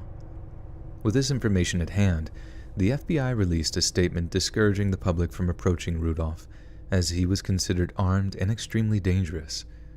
Instead, they offered a $1 million reward for any information leading to his capture, prompting him to go on the run. Rudolph's family were extremely vocal in their support of him, claiming he was completely innocent of all charges. This prompted the FBI to conduct multiple interviews with them, believing they knew of his whereabouts and were regularly in touch with him. As a result, authorities placed them under regular surveillance and routinely subjected them to lengthy interrogations designed to wear them down until they surrendered Rudolph's location. The FBI believed Rudolph to be hiding out somewhere in the hills of Appalachia, using his military survival skills to evade the numerous federal search teams which scoured the area. But they had little success, so time and time again, the FBI would return to the Rudolph family in a campaign which they labeled as state harassment. This harassment was apparently so intense that it prompted Daniel Rudolph, Eric's older brother, to send a videotape to the FBI, as well as various other media outlets. In it, He records himself sawing his own left hand off with a radial arm saw in order to, as he phrased it, what the fuck? What the fuck's going on? Jesus Christ. Tickle torture. Ginkgo can interfere with some prescription medications. Please check before adding. Yeah, definitely good to chat with a doctor before jumping into any sort of alternative medicine. Especially if you, have prescriptions. Take Lexapro. Yeah, I mean that's a prescription. So yeah, definitely check interactions and stuff like that with a doctor or something. I don't know. Why did he saw his hand off? I don't know, dude. It's pretty cool, I guess. Is Screwball considered vitamins? Yeah, I had a lot of those in the past. In it, he records himself sawing his own left hand off with a radial arm saw in order to, as he phrased it, send a message to the FBI and the media. His hand was later reattached by surgeons, but by that time, the message had been received loud and clear. His family would rather die than give their beloved Eric up to a government they didn't trust.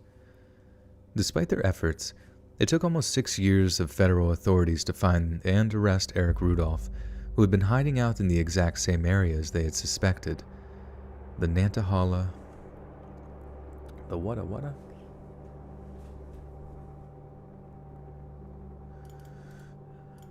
Bill Clinton. Nantahala. Wait. Oh, fuck. Shit.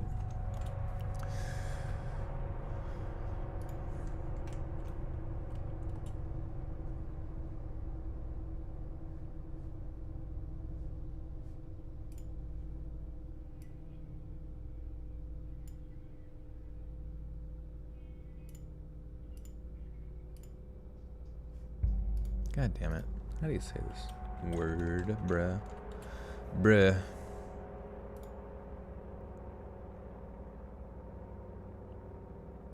Sorry, guys. We try to pronounce North Carolina town names. Let's see. Sorry, I just have to hear how it's said so I don't sound... Yeah, maybe I can paste it here. It's in chat there. Nantahala. Nantahala. God damn it.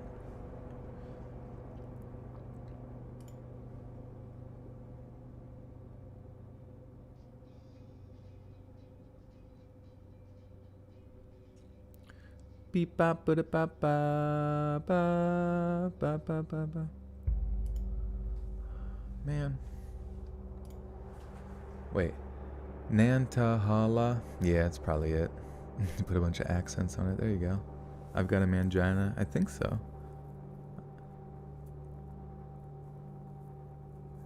Do I got a girlfriend? Nar. Maybe one day. I don't fucking know.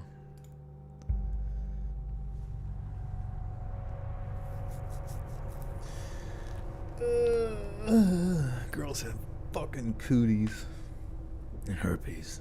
Sorry.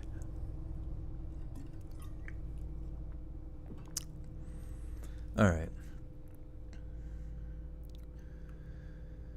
Despite their efforts, it took almost 6 years for federal authorities to find and arrest Eric Rudolph, who had been hiding out in the exact same area they had suspected, the Nantahala National Forest in North Carolina, just a stone's throw from where he grew up. He had survived for the better part of half a decade by gathering acorns and salamanders, pilfering vegetables from gardens, stealing grain from a grain silo, and raiding dumpsters in Murphy, a small nearby town of just over 1,500 people.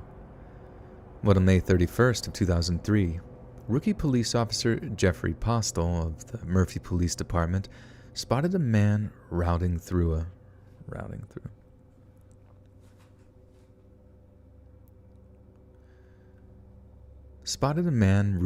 dumpster of a Save-A-Lot.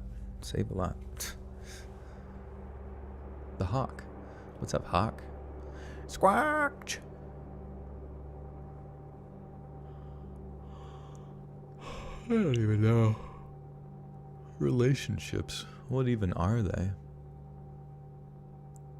What do you even do in them? Do you get to play video games? Does anyone want to play video games? Okay.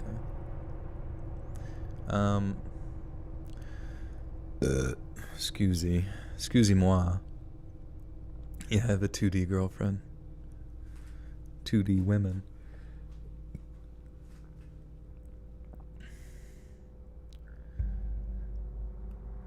But on May 31st of 2003, rookie police officer Jeffrey Postel of the Murphy Police Department spotted a man rooting through a dumpster of a Save-A-Lot store in the early hours of the morning. Thinking he was dealing with a burglary suspect, Postel approached to confront the man and ask what he was doing. But when the man looked up, Postel's heart skipped a beat. He recognized the trimmed mustache, and the man's camouflage jacket gave him a distinctly military bearing. It was then he realized that he was looking at none other than the man who had been on the run from the FBI for 6 long years, Eric Robert Rudolph. As Postel drew his sidearm and ordered the fugitive to show his hands, Rudolph put up no resistance. He knew the game was up. While in custody, the police were horrified to hear that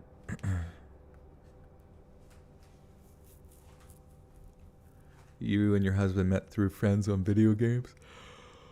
That's cool. Whatever date a human, I hope so. It's usually my preferred creature of relations. Would you ever date someone who's better at Overwatch than you? I would probably only date someone who's better at Overwatch than me. Just so that, like, I could admire them. Oh, you're so good at Widowmaker. Fucking get a headshot, bitch. Just kidding. Alright. Rudolph then released.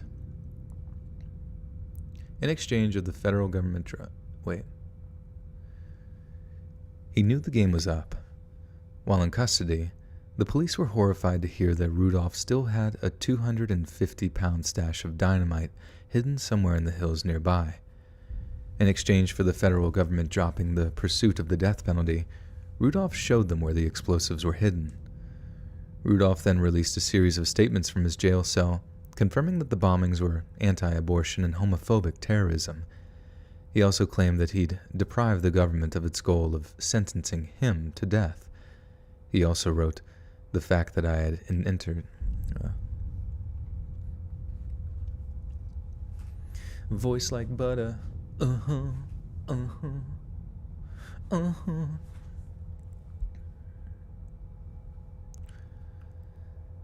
He also wrote, "The fact that I have entered an agreement with the government is purely a tactical choice on my part, and in no way legitimizes the moral authority of the government to judge this matter or impute my guilt."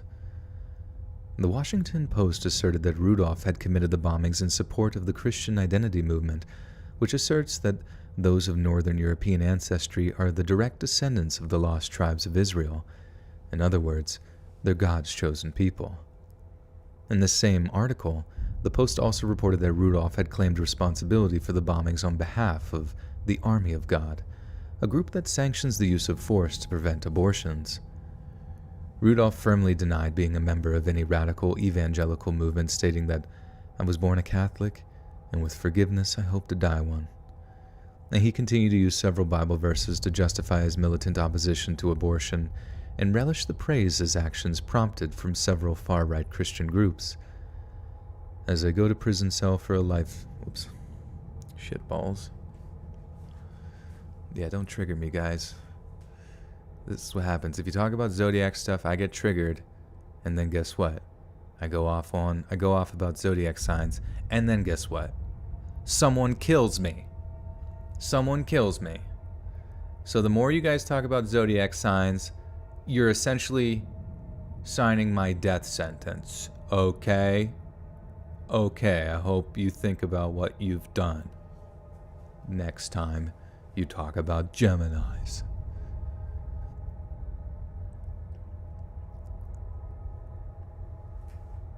That'd be a funny thing to say. "Hi, I'm a Cancer." "Hello, nice to meet you. I'm Cancer."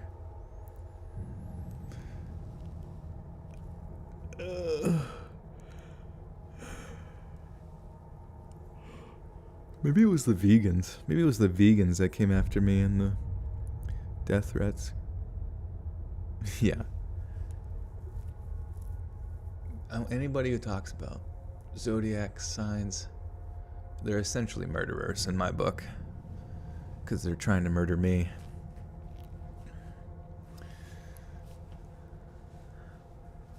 Your time is now, John Cena. Dun, dun, dun, bow. Burn, burn it. Bow. You guys are being real Scorpios talking about this. Ted Cruz, aka the Zodiac. Oh, did they find out it was him? Ladies and gentlemen, we got him.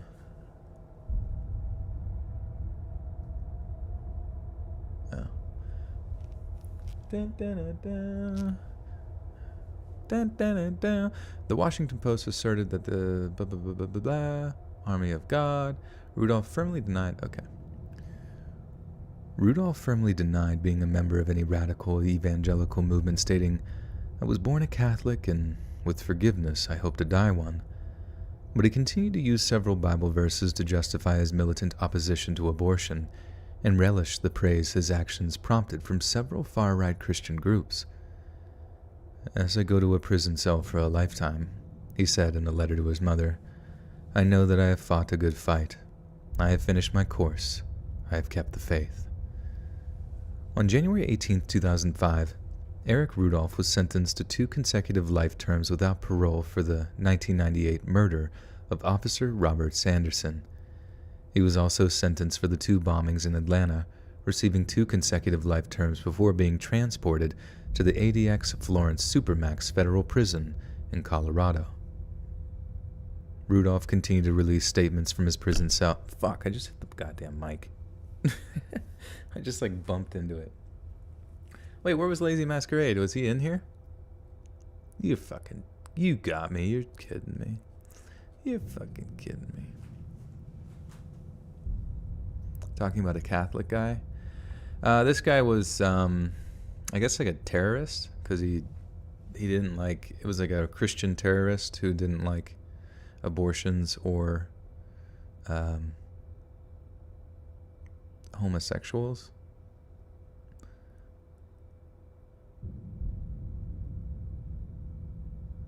Yeah, I mean, did you hear about the 250,000 children Catholic? I did not know. No, I really don't know a whole lot about true crime stuff. Usually it's just brought to me.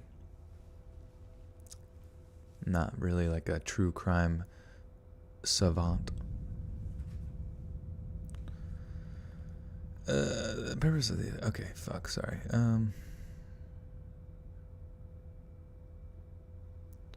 Rudolph continued to release statements from his... Okay. Rudolph continued to release statements from his prison cell, including this comprehensive explanation for the Olympic Park bombing, some of which reads as follows. In the summer of 1996, the world converged upon Atlanta for the Olympic Games to celebrate the ideals of global socialism. Multinational corporations spent billions of dollars, and Washington organized an army of security to protect these best of all games. Wait, what? Best of all? In the mirror, be like, this is my life. This is my passion. This is all I got. If I could see myself, John, I would. Or rather, you wish you could say that in the mirror.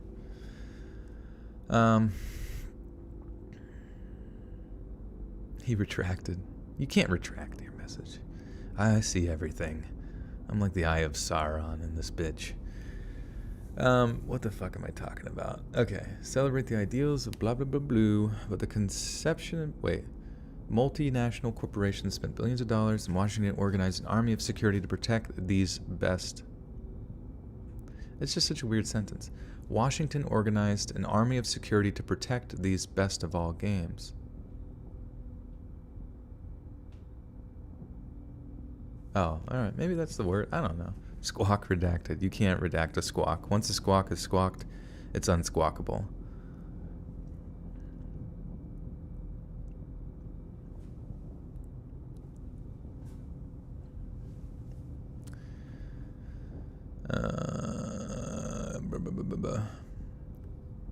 Multinational corporations spent billions of dollars, and Washington organized an army of security to protect these best of all games. But the conception and the purpose of the so-called Olympic movement is to promote the values of global socialism, as perfectly expressed in the song Imagine by John Lennon, which was the theme of the 1996 Games. The purpose of the attack on July 27th was to confound, anger, and embarrass the Washington government in the eyes of the world for its abominable sanctioning of abortion on demand. The plan was to force the cancellation of the Games, or at least create a state of insecurity in order to empty the streets around the venues and thereby eat into the vast amounts of money that had been invested in them. But as the United States has shown time and time again, terrorism did not curtail the pride, happiness, or the basic freedoms of its citizens. America stood unbowed in the face of religious extremism, a positive that would prove chillingly prophetic over the years that followed. And with a grim reassurance, we stoically remind ourselves that those who wish to change our society with bloodshed, fear, and death will never be successful. Justice will always prevail, and the ideals of tolerance, freedom, and above all, love, will always triumph over evil. Dun dun dun dun, dun dun dun dun. Yeah, that should be the fucking national anthem instead of what we have now. Dun dun dun dun. Like every time the president comes out, it's just dun dun dun dun. That'd be really funny if John Cena ran for prez. John Cena, roll. Griffin Hines with the 2 says, I missed your live so much. Happy to be here. Thank you, Griffin. Welcome, welcome. Thank you so much. Thank you so much.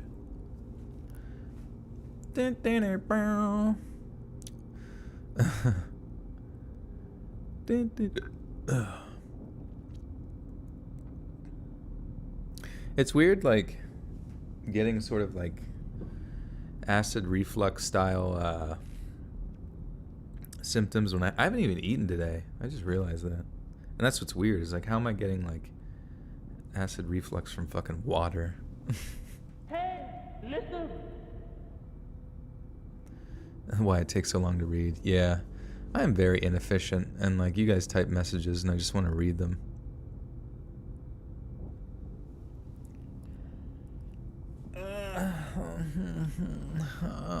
Okay, so I think this is a personal story. What am I drinking? This is Wawa. Ah yeah, bitch, water. Did you ever have water? It's fucking good. Why you not eat? You skin and bone. I don't know. Sometimes I think it's good to like just not eat, you know? For like a day. Let your body like heal itself. Because I've heard fasting is pretty good for you. Do you guys ever do fasting?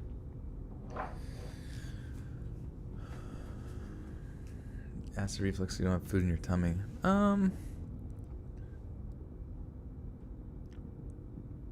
don't really get that logic, to be honest with you. It's like, how do you get reflux symptoms from? Well, maybe. Oh, you know what? I do have something in my tummy. I made a coffee earlier. Maybe it was the coffee, like, still in there or something. Hey, listen. Rihanna with the 2. Favorite water brand? I don't really care, I guess. Recently I started going to this local hippie place to get $5, or, well, yeah, it's $5, but 5-gallon jugs of like reverse osmosis water. Mainly just to fill up the jug, because I mean it is nice. And then I have like a little water pump that you know, and it lasts for a while. 5 gallons lasts for at least like a week or two. Have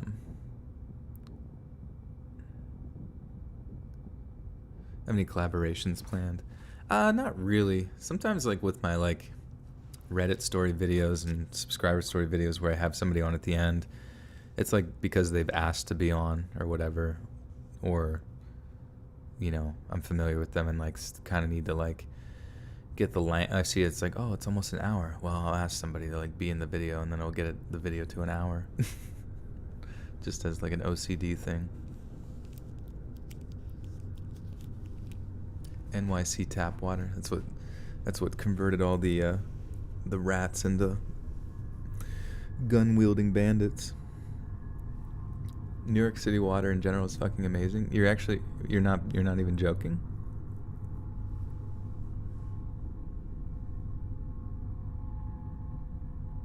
Is it actually good?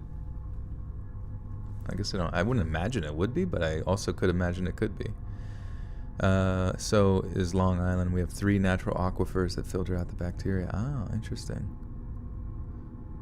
Interesting. So this all happened to my best friend back when she was like 15, way back in the mid-2000s. We live in rural Alabama, like right out in the middle of the sticks, and one Friday night, her dad gets a hankering for a basket of Royal Reds. They want to head out, but they also couldn't get a sitter at such a short notice. This suited my BFF, who was saying how she didn't need a babysitter, that she was basically a grown-up and could be trusted to be left home alone for the night. Her parents agree, but tell her she better be in bed and asleep by the time they get home, which would be sometime after 11 p.m. If she wasn't, she'd be grounded, but if she was, her mom told her that she'd take her shopping the next day. Pretty sweet deal, right? Home alone and a shopping spree. I'm swooning just thinking about it. Anyway, it comes the night of her parents' little dinner date. They give her some money for pizza, and she basically has the time of her life, watching whatever she wanted on the TV, pigging out on pizza and ice cream. She had the entire place to herself. All she had to do was be in bed by like 11:15, and she'd have herself half a whole new wardrobe. So the time comes, and she has the whole kitchen clean and tidy. Ice cream away, pizza boxes chunked in the trash. Chunked?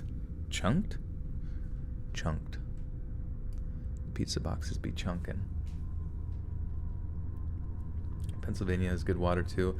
I don't know, the water around here is weird. It's very like limestone based, so it's like, I feel like it has like a lot of sediment, which is great for your third eye.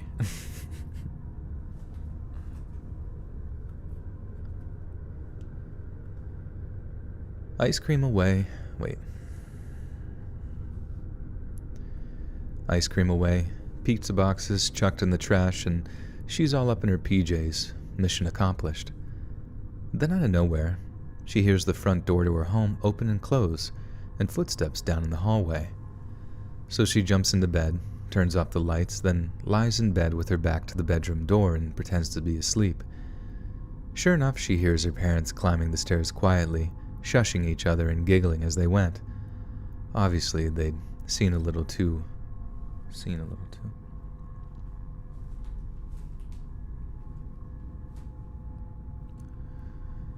Obviously, they've had a little too. Wait, fuck. God damn it. Obviously, they've been a little too liberal with their drinks, and in hindsight, maybe that's why they wanted her to be in bed by the time they came home, so she wouldn't be able to poke fun at them for being drunk. Anyway, she's still lying there, not making a sound, when she hears the handle of her bedroom door being turned. She chucked the chunk, perhaps. That's probably it. Dorney Park is arguably the best amusement park. Where's that at? Dun dun dun dun.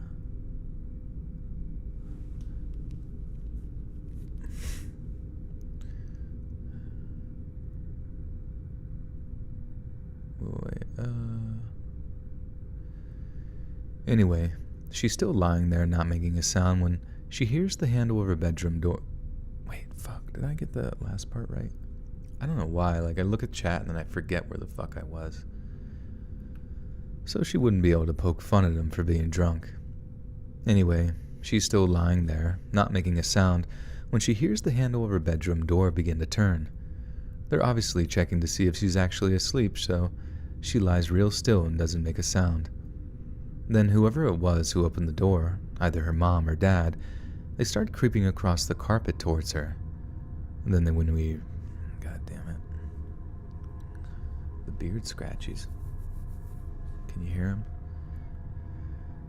Then when they reach her bedside, they lean over, stroke her hair a little, then give her a kiss on the side of the head. That confirmed that they had been drinking because all she could smell was booze as whoever it was crept out of the room, and then there was silence again. Mom and Dad must have just gone right to bed to sleep off their margaritas. God fucking damn it. Mom and Dad must have gone to bed right, son of a bitch. Mom and Dad must have just gone right to bed to sleep off their margaritas because she barely heard a thing after that. Maybe some stumbling to and from the bathroom, but apart from that, silence. She's actually kind of sleepy by that point, so she just lays there, drifts off, then wakes up bright and early the next morning, ready for her shopping trip reward. She rolls over, checks her phone, only to discover she has a bunch of texts from her mom, all timed for an hour or so after she'd fallen asleep. She opens them, half expecting a bunch of "You're an amazing daughter, I love you, XOXO" drunk texts, but in her half-asleep haze, what she reads makes no sense to her whatsoever. The message read something like, "Honey, I'm sorry if we worried you, but we saw Aunt Barb.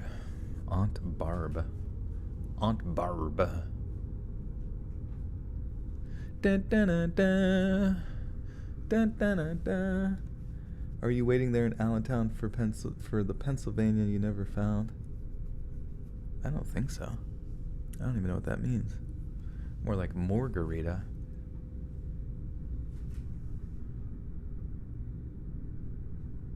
Spooky, spooky till we get woozy, woozy. Yeah, I put something in all of your drinks, so be ready. Just kidding. The message read something like, "Honey, I'm sorry if we worried you, but we saw Aunt Barb and her new boyfriend and we totally lost track of time. We're staying in a motel tonight, but we'll be back tomorrow around 12. Promise. Then we can go to that shopping trip." I can only imagine what that must have been like at the time. But my Fred sent... My Fred... I can only imagine what must have been... Ballsack. I can only imagine what that must have been like at the time. But my friend said the information was a square peg and her brain was a round hole. It just wouldn't fit. Her parents had come all the way home, then gone back out again. But why? She texts her mom like, "Did you come home last night?" And as she does, she said she felt her heart begin to pound in her chest. Because if she said no, she was either lying, or it wasn't either of her parents in the house the night before. It was a complete stranger. As soon as that horrible penny really dropped for her, she called her mom in a panic, who obviously then told her to call the cops ASAP. But when they got there was nothing to tell them how this stranger had gotten in, if anything was taken, or how they gotten out. My friend swears that she'd heard the front door close quietly, but if that was the case, how did the guy get a copy of their front door key? Even scarier is their security cameras didn't record anyone walking up their driveway, and there's literally no other way to get to the front of the property without being caught on it. It 100% wasn't some kind of dream either, because someone had evidently, and very quietly, gone through her mom's clothes at some point during the night. No one was ever caught over it. The cops didn't even have a suspect, and I don't believe my friend would just make something up like that.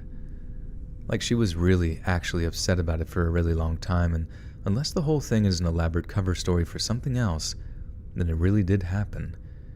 It just freaks me out thinking the guy is still out there, and that he's that good at being a freaking creep, that he can do all that stuff and stay totally undetected. Just the thought of it makes my skin crawl.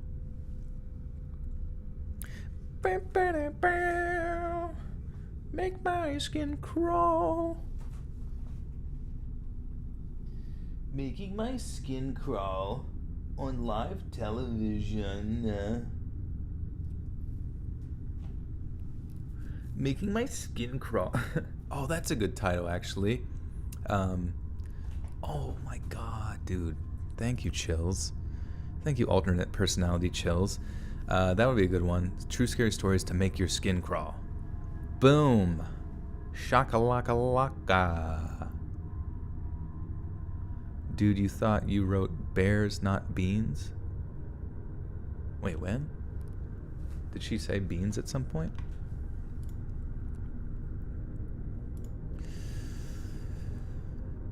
Do you like Lonely Island? Oh yeah, I've heard a lot of good Lonely Island songs.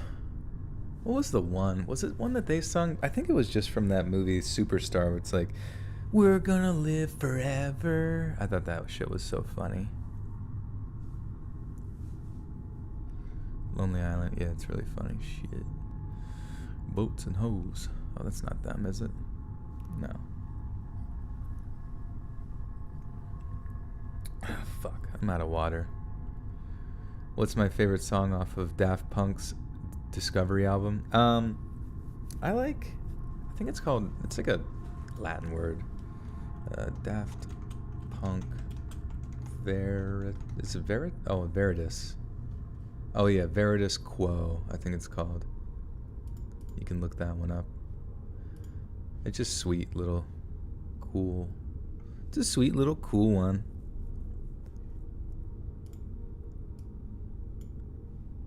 The music video is weird too. I'll put it in chat. You guys can look that up if you get bored. Daft Punk Veritas Quo. Wait, what? Joel has ignored my past 2 super chats? Really? How do I check? That's not true. Wow.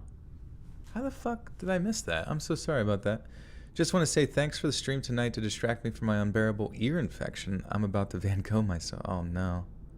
Sorry about that, Anahi. I did not even notice it. And then scary stories to roll your ankle to. How did I miss those? That's so strange. Yeah, sorry about that. My B.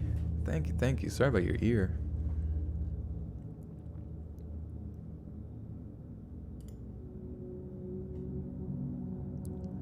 Generosity makes you a happy person. This is true. Okay. So this is story 4. Sheesh. It's the ADD. The D. How many D's are in my ADD? No. I mean, I don't know. I don't think I have ADD. I feel like I don't really like self-diagnosed stuff. It kind of pisses me off. Like, people say they have this, that, and the other. It's like, because like whenever I looked up ADHD, it was more specifically like it like inhibits your ability to actually accomplish tasks. You know what I mean? ADHD. And obviously having like a bunch of scrolling words on a screen over there with all like 100 different voices, well, 600 different voices going at one time. It's a little distractionary, but I don't really think it's... You know what? I said it in the beginning, so I don't even know. I'm like arguing with myself at this point. I am insane. We can confirm that. Listening is like going on my head 24/7. Yeah. Just like from one fucking thing to the other. I get to... Yeah, distracted easily. That's it. I definitely, I mean, if I minimize this right now, if I minimized all your beautiful words on the screen, you know, I'd be able to do this a lot more faster, but I feel like it's fun reading what you guys say, you know. You're a Luna Squawk. Your birthday is on the 13th. Can you sing to me, please? Oh, that's a whiles away. We have to wait till your birthday.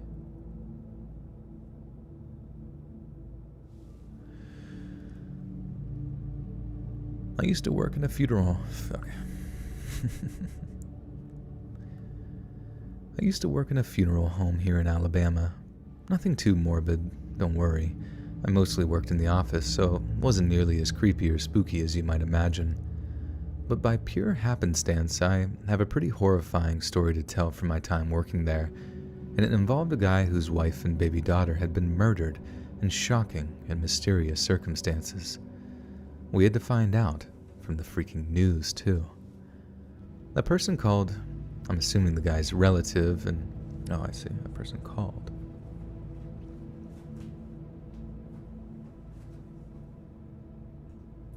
It's your dream to own a funeral home? Yeah, how do you do that? Don't you have to like inherit that shit? It seems like good money. But then you have to learn how to like decorate dead bodies and shit, don't you? That'd be kind of awkward. But by pure happenstance, I have a pretty horrifying story to tell from my time working there, and it involved a guy whose wife and baby daughter had been murdered in shocking and mysterious circumstances, and we had to find...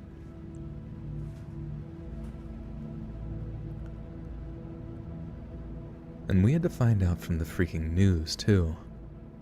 A person called, I'm assuming the guy's relative, and made the funeral arrangements, and as usual, we took down the names of the deceased so we could get the orders of service designed and printed out. Then a few days later, one of the coworkers sends me a link to some local news website saying like, holy crap, we're doing the funeral. The article was all about how someone broke into the guy's house while he was at work, all just to shoot his wife and kid before leaving. The scary thing was, the guy's business partner had the exact same thing happen to his family like 6 months ago, and the article read like someone wanted revenge on the two business partners because of some deal gone wrong or whatever.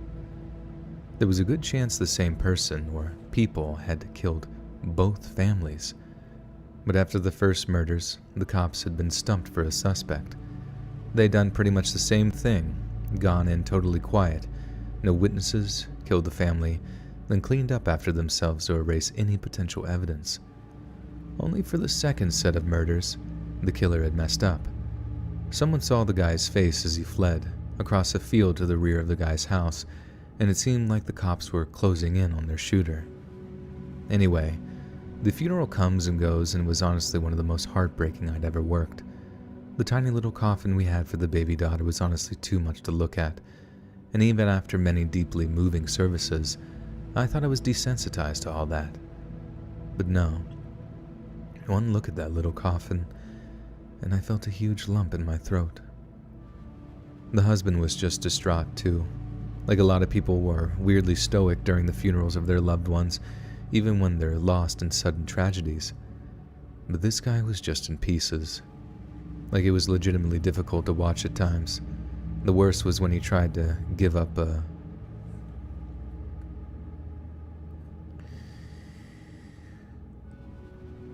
The worst was when he tried to get up to give a little eulogy for his wife and kid.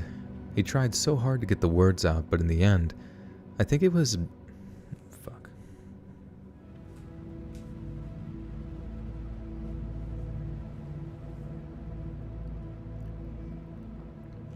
Shit. There's like a water heater thing making noise. 1 second. 1 second while I dispatch of this evil doer.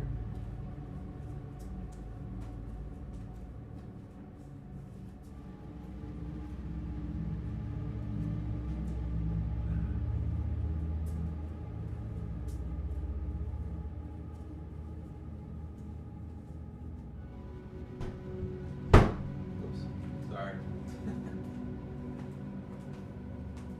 There's ghosts. There are ghosts in this house. There are ghosts in this... Alright. Joel, say PP. You say PP. Fuck, I just did. Dang it. Dang it. Gee, dang it. Okay. But this guy was just in pieces. Like it was legitimately difficult to watch at times. The worst was when he tried to get up to give a little eulogy for his wife and kid. He tried so hard to get the words out, but in the end, I think it was his brother that came up just to lead him away when he broke down completely. We all agreed it was one of the toughest funerals we had ever had to host, but the story didn't end there. And it actually turned out to be one of the most horrible things that I'd ever heard of, let alone been a part of. A few weeks after the funeral, my coworkers sent me another news link. Only this one doesn't have a message with it, just that blue and yellow horrified face emoji. When I opened the page, I discovered that the cops had actually caught the guy who'd killed our customer's wife and child, and my jaw was on the floor as I read that the murder was actually the guy's business partner. You know, the same guy whose family had been killed in almost the exact same way. That guy. The article didn't say much other than that. Sorry, listeners, I made a mistake. I'll now do 50 lashings with a wet noodle. There's been an accident in the Let's Read parking lot. Whoever drives a Prius, I just pooped on your car. That'd be funny to poop on a car.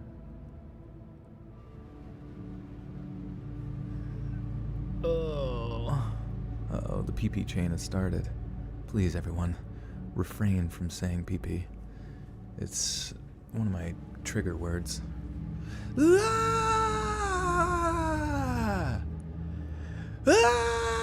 Every time you guys say it, it's like a shock going through my body. I just can't stop saying pee-pee.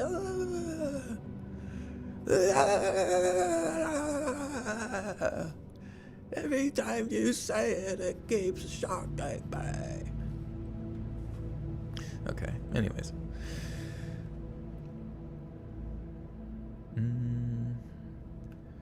The article didn't say much other than that, so we had to keep checking the news and stuff to find out any more info. But then get this. The murderer gets a lesser charge for cooperating with the police, and part of that cooperation was showing them the text between him and his business partner. Hey, partner. You're David, it's Y-O-U''RE, you silly goose. You dodgy goose. You bought your 20th house plan. Talk to me when you have 50.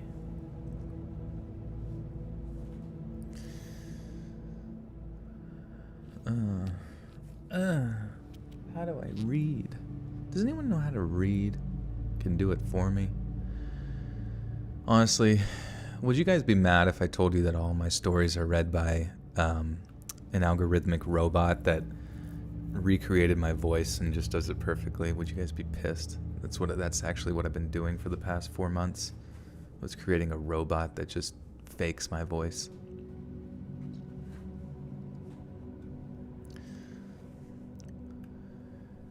But then get this. The murderer gets a lesser charge for cooperating with the police, and part of that cooperation was showing them the text between him and his business partner, where they're arranging to kill each other's families so they could run off with their side girls, one of which was actually a secretary at the company they owned and operated. I think the most messed up thing was how you never would have guessed the guy was capable of anything like that. I mean, I suppose he wasn't. Neither of them was. That's why they arranged to kill each other's families instead of just doing it themselves. Maybe that's why he was so devastated at the funeral. It all just kind of hit him, and he realized that no matter how much he tried to distance himself, he was responsible for their deaths. Not only that, but he'd already killed a woman and 2 little boys himself. Just thinking about it is enough to make my brain boil. I just don't understand how they each came to such a truly monstrous decision. And honestly, I think it really changed how I look at the world. I looked at the guy at the funeral. I stood next to him for a good portion of it, and he seemed truly heartbroken. And you got this impression that he was the most loving, caring father in the world. But now, he's on death row, making appeal after appeal because he not only had the evil in him to kill 2 innocent children, as well as their mother, who begged for their lives before he shot her, but he also had it in him to basically kill his own, too. Yeah, Jesus Christ. Joel, call yourself Mommy Joel. You're like a little kid. You're like a little kid. Saying little kid shit. Cut that out. King Captivate with the 5 says, your voice makes me act up. Y'all gonna make me act up. I used to do that, and I remember it was really funny. Like, we went to Walmart, and we had, like, sandals on. Or I don't know, if we were in, like, the sandal section for sure. And, like, I don't know why. I just started, like, doing it, like, y'all gonna make me act up. Make me act up now, y'all. Y'all gonna make me act up. And I started doing, like, a hot steppers dance, like, while saying that. And, like, literally, like, some old lady, like, came around and she's like, y'all acting up? It was like, I don't know. It was, like, the funniest shit ever. But I definitely, for a brief period of time, acted up, for sure. Turnip with the 2 says, love your content. You're the reason I can say thank you, Turnip. You're welcome. Thank you, guys. Wait, why am I twerking? Did something happen that was twerkable? Or just a generalized twerk request?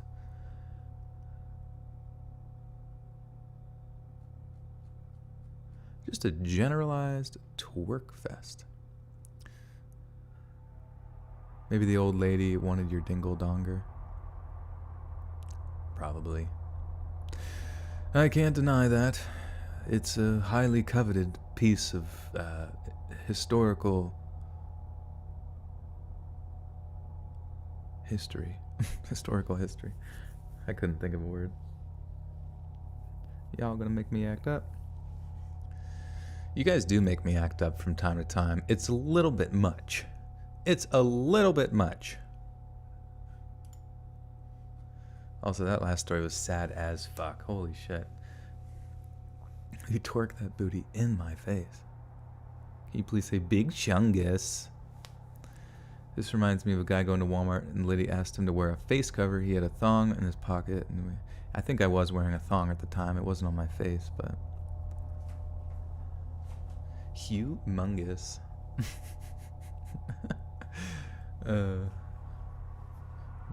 Don't get me worked up. Don't get me worked up now, y'all. Alright. My dad grew up in Alabama, and by his own admission, he was incredibly dumb. Oh. Okay. Poo-poo stinky, uh-oh. That's like one of my... I think I lost my shit the first time I saw poo-poo stinky, uh-oh meme. Like, it was just... It was too much for my brain to handle. It was like an inconceivable Lovecraftian horror, but like in the comedy sense. My dad grew up in Alabama, and by his own admission, he was a dumb redneck. It was a pain in the butt for everyone that knew him, except of course for his little posse of booze-hound redneck buddies. One of their favorite things to do was drive around in a truck one of them owned, passing around a bottle of hooch that they'd each take Hugh's pull. the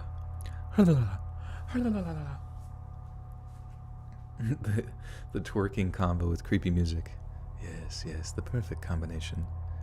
Did you do a stinky? God damn it. You know I may have. I may have shit in my pants. I want to hear the guy from Red Dead, Arthur. Wait, Arthur sounds weird. What does Arthur sound like? Dutch? Oh yeah, Dutch, I think I did a stinky in my pants. No, what is it? Well, this would be McCree, I get like, you done a stinky in your pants. It's high noon. I don't know. I can't do voices. Fucking suck at it. Alright. One of their favorite things to do was drive around in a truck one of them owned, passing around a bottle of hooch that he'd take. God, I get like caught up on that shit. Dude, you know what I should do? I should get a fucking punching bag right here. And he's like, bah, bah, bah, bah, bah, bah, bah, bah. And I get mad when I fucking suck at reading, and I can just hit a punching bag. That's what you guys want. That's what you guys want to hear off mic. Bah, bah, bah, bah, bah, bah, bah, bah. There's like a really funny fucking like TikTok that someone sent me. where it was like, I don't know, just some girl like losing her shit because she had to go to work and she hated her job and like telling people where stuff was or whatever. And then just at the end of it, I don't know, she was like having this fake argument and then like spitting on them. And then and then just in it, just started like doing like, like she's punching them. Just like this random person. But then like all of a sudden she starts doing like fake like ducks and dodges too. And that shit made me laugh really fucking hard. Grammar corrective punching bag. I know. Yeah. Yeah. Yeah. Yeah. Yeah. Yeah. Yeah. Yeah. Yeah. Yeah. Yeah. Yeah. Yeah. You guys can't see me doing karate moves, but it's pretty fucking sweet. Also, are you guys excited for the new Matrix 4? I don't know if I am or not, to be honest. I don't even think I've seen Matrix 3. That doesn't sound like TikTok. Hello, Mr. Sins. Mr. Sins. Oh, my foot fucking hurts so much. Jesus Christ. No mods? Oh shit, no mods. Go crazy. But please don't go too crazy. Actually, I mean, my Let's Read has a TikTok, but I posted just like animations on there initially. And then I ran out of content. And I really, really, really, really don't feel like putting any effort into TikTok at all. Axeman Cartoons says, I need to use your magical voice powers to slow down my heart rate. Yes, yes. We were talking about, well, I don't think I mentioned you specifically, but I told them how I'm going to a wedding in Halloween. You haven't seen Matrix? Matrix 1 is good. But then it's like Matrix 2 and 3 are just fucking like balls to the wall crazy. It's almost as if though like, I don't even know. It's just very convoluted, the storyline like gets. Very convoluted the storyline gets. Noodles. I want noodles right now. Send noodles. Okay. Holy shit, I suck at reading. One of their favorite things to do was drive around in a truck one of them owned, passing around a bottle of hooch they'd each take huge pulls from, including the driver. Then, once they were nice and toasty, they'd go tearing it around the back roads where they lived, going 50 or 60 miles an hour down these blind bends and whatnot. He says there was this one time where the driver was way, way too drunk, and almost crashed like twice before he asked the guy to let him out. He says he just had this bad feeling that something bad was going to happen, and since they wouldn't chill out or slow down, he just thought, alright, I'ma head out. So my dad gets out and starts walking, or maybe more like stumbling back the opposite way in the direction of town. Minutes later, he hears this huge metallic boom echoing through the trees behind him, and he just knows it was the sound of his buddies having just crashed.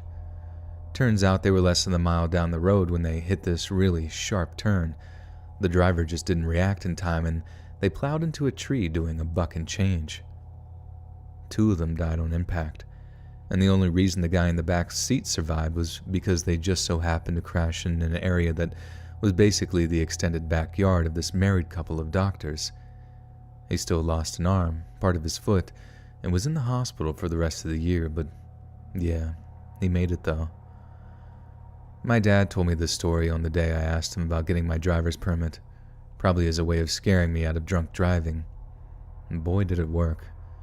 Because thinking like if he didn't get out of the car, I wouldn't exist. That really freaked me out when I thought about it.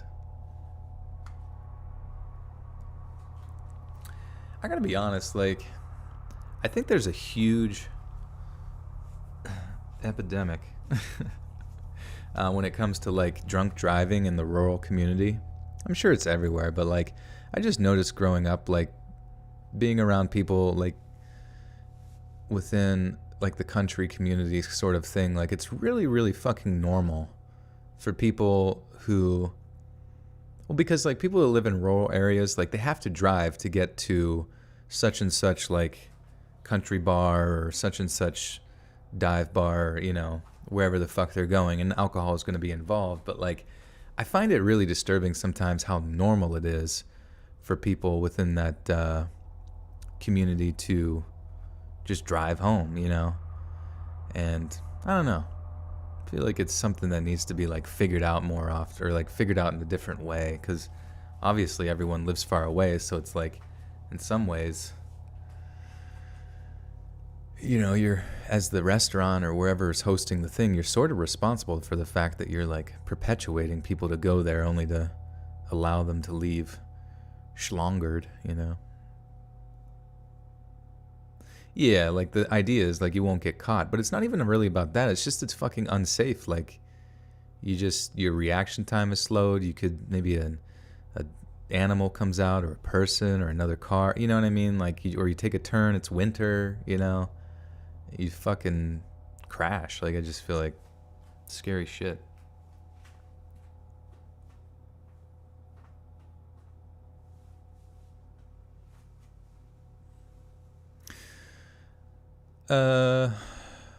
Okay. Back in Bama. Back to Bama. We go. Fucking Bama. Let's change my name to Joel. I remember, whenever I interact with certain individuals, they call me Joel.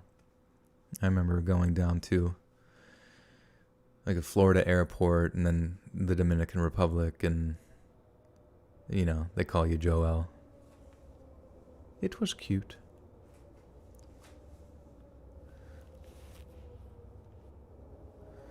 Guys in their 20s, they be wilding out. You drove after a couple of sips of beer.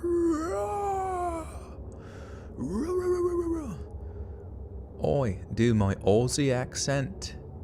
I'd probably fuck it up. No, I have to hear it. Fucking, nar.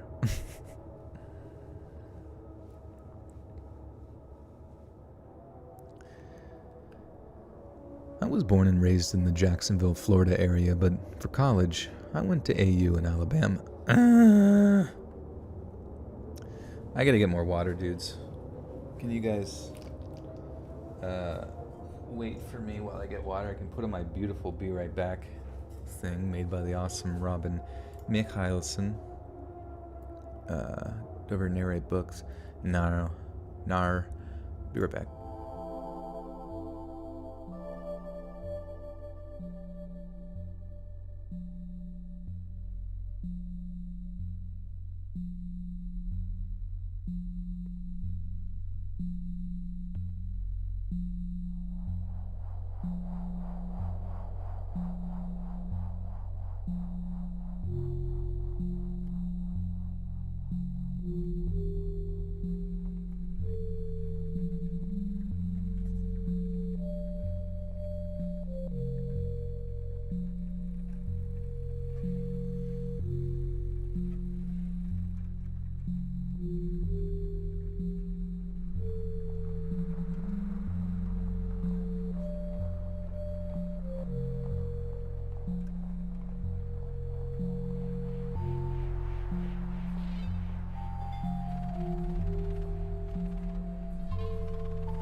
Okay, we are back.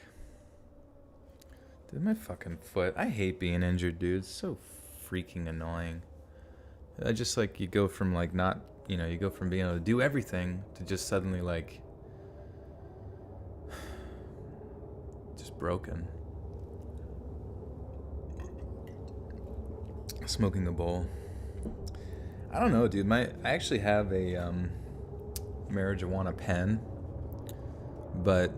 and I have it here. I probably use it. I am of legal fortitude to use it, but I don't know, man. Like, I feel like I got to be in the right mindset. You know what I mean? To get unsober. Cause I just like, do you ever like just think too fucking much?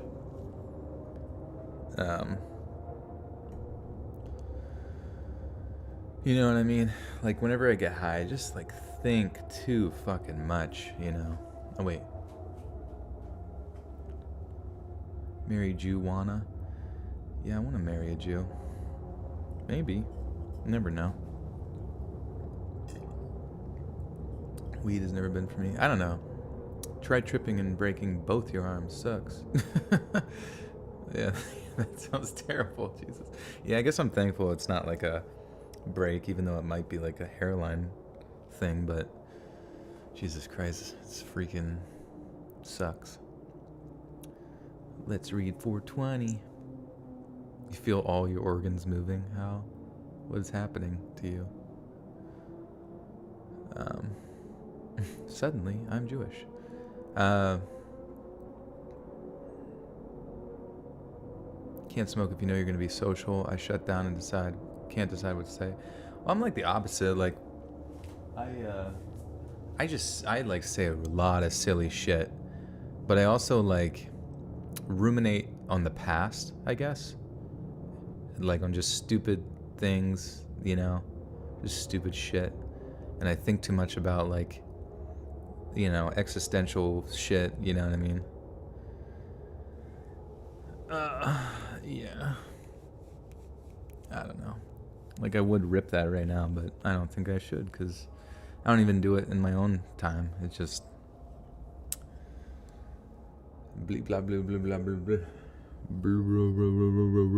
blah.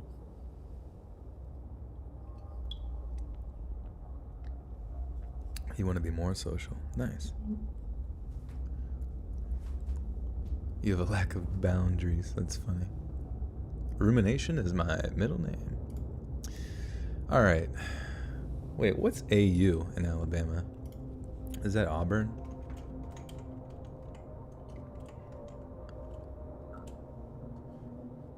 Oh yeah, Auburn. Right? Auburn University. Why the hell would they call it AU? Hurt my foot. Yeah, I was telling people I was doing box step-overs over a 24-inch box, and you had to step up, and I was using the 50-pound dumbbell. Thought I could just jump back into it, and it was fine. Everything was going fine, but I took my eyes off of the ground for a second and brought the weight from rather than like kind of like sitting on my shoulder to like in front of me, so it threw me off balance, and I just fucking crunched my ankle, and I'm like, oh, god damn it. Will I do a high stream ever? Well, that's the thing with me too, is when I get high, like when you get drunk, I get, you get progressively more and more drunk. But for me, when I get high, like there's about like a peak. Like if you hit your peak high for me, and if I were to continue smoking of the marijuana, I wouldn't feel any like higher, you know what I mean? And I feel like I would be even more like all over the place, but I mean, you guys ask me if I'm high even when I'm not fucking high, so you can imagine what I'm like when I'm high.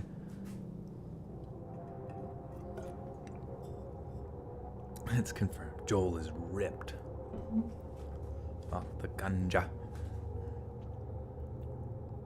Yeah, don't drink away your sorrows. That's the bad thing about drinking, is that like you do it and it's like, over a period of time you become physically addicted to it without even really realizing it, which is kind of scary.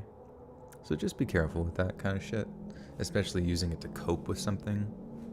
You know what I mean? Do some acid. I did acid microdosing before. I really didn't like that because, I mean, it was fine. I could control myself, but it was just like being the highest I'd ever been for like 8 hours. And I don't know. I don't know. I think sad thoughts, you know what I mean? I just think sad thoughts. And I think I would have liked it if it was like I was out in the woods, you know, just drink water, be that, you know. I don't fucking know. It was just when I did LSD, all I could think about was like, God is not real. God is not real, bruh, bruh, bruh, bruh, bruh. I was like, oh, that sounds so lame. I'm so lonely. Help me. Help me.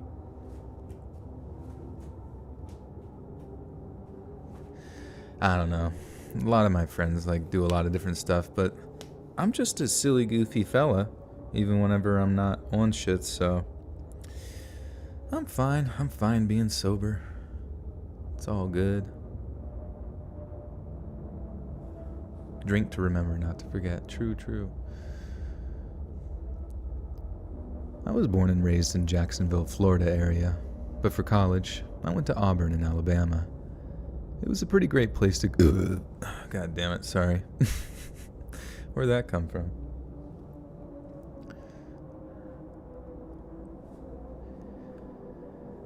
It was a pretty great place to go to school, and I still got a whole lot of love for Bama, but once I graduated, I went right back home to Jacksonville to start my career.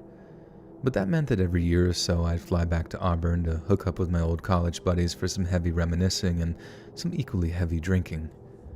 So this is back in 2007, but I flew out of there to spend a weekend with the old frat boys, and while we're out drinking, one of them pulls out a pack of cigarettes. I hadn't smoked for years by that point, as my ex-girlfriend had hated it, but since she was my ex by that time, I thought, why not? What harm can it do? So we head out, bum a smoke, then feel that sweet, sweet nicotine reintroducing itself to my central nervous system, all the while we get all nostalgic about our college days. Then, as we're standing there, some car just goes zooming past the bar, totally ignoring a red light before driving up this gentle, curving hill. All we could do was just watch in horror as it veered over the double yellow before absolutely smashing into a car coming in the other direction. The impact sounded like a bomb went off, and both car... You got your belly laughing? What did I do? I'm not even on drugs. I'm just weird, man. I'm just weird, bro. Kinda. Honestly, I really do wish like social interaction was like IRL was as easy as it is talking to you guys in this chat. Cause like, you know, I don't know. You guys want to talk to me, you know what I mean? But like in IRL, you have to like earn the trust of people before you can really like be yourself, you know what I mean? And that shit's so boring. It's so fucking boring, you know? It's just like, it just takes so long, you know what I mean? To like, I just want to go back to like when I was in kindergarten and I'm just like, hey, what's up? And they're like, hey, what's up? Are we best friends? Yep, let's go. Let's fucking build Legos together and be homies, you know? But now it's like, I don't know, I went to the social thing the other night and it's just like, everybody just seemed like they wanted to leave, like as soon as they got there. And to be honest with them, I did too. I'm cheesing on life, baby. I'm straight cheesing. But I don't know, it just sucks. Like, how do you make social times like sweet and cool with random strangers? I guess that's why everyone gets drunk and high, right? So that they can be... Oh, it's so stupid. Why do we as humans need some like external, you know, social lubricant to just open up, you know? Why can't we just... What are we so afraid of? To just be sober and say some stupid shit to somebody? Why do you gotta be drunk to say it, you know? I don't know.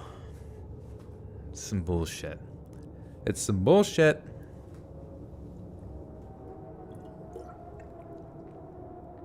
You still play with Legos every day? Hell yeah, brother. Hell yeah, brother. Playing Lego, man. Put together some fucking bullshit. Put together a fucking Gundam wing or some shit, man. Fucking. Your 20s are gonna be rough, already are. Nah, you'd be good. Honestly, just like to make life easier on yourself, just take it easy on yourself. You know what I mean? Like to wake up every day and be like the first thing that you have to overcome, it just makes it even more harder. You just gotta let your past be the past, let your insecurities be what they are, and just.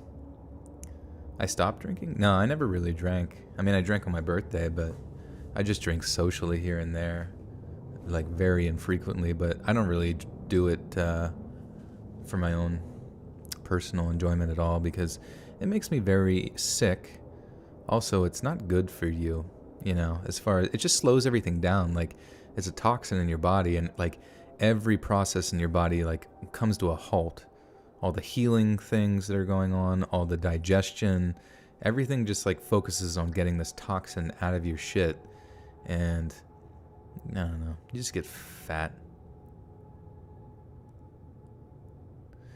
Yeah. Pinky's out. Aaron with the 2 says, would it be weird if I addressed you as Daddy IRL? I don't know the context in which I would meet someone, but if they called me daddy every time they saw me, I guess I would feel a little bit scared. Not necessarily scared, but just like, okay. Okay. Okay. I guess I'm daddy now. I don't know. I don't fucking know. But thank you for asking first.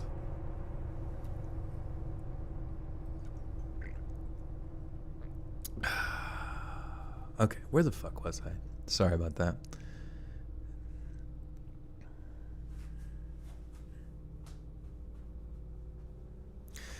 Just to numb the pain.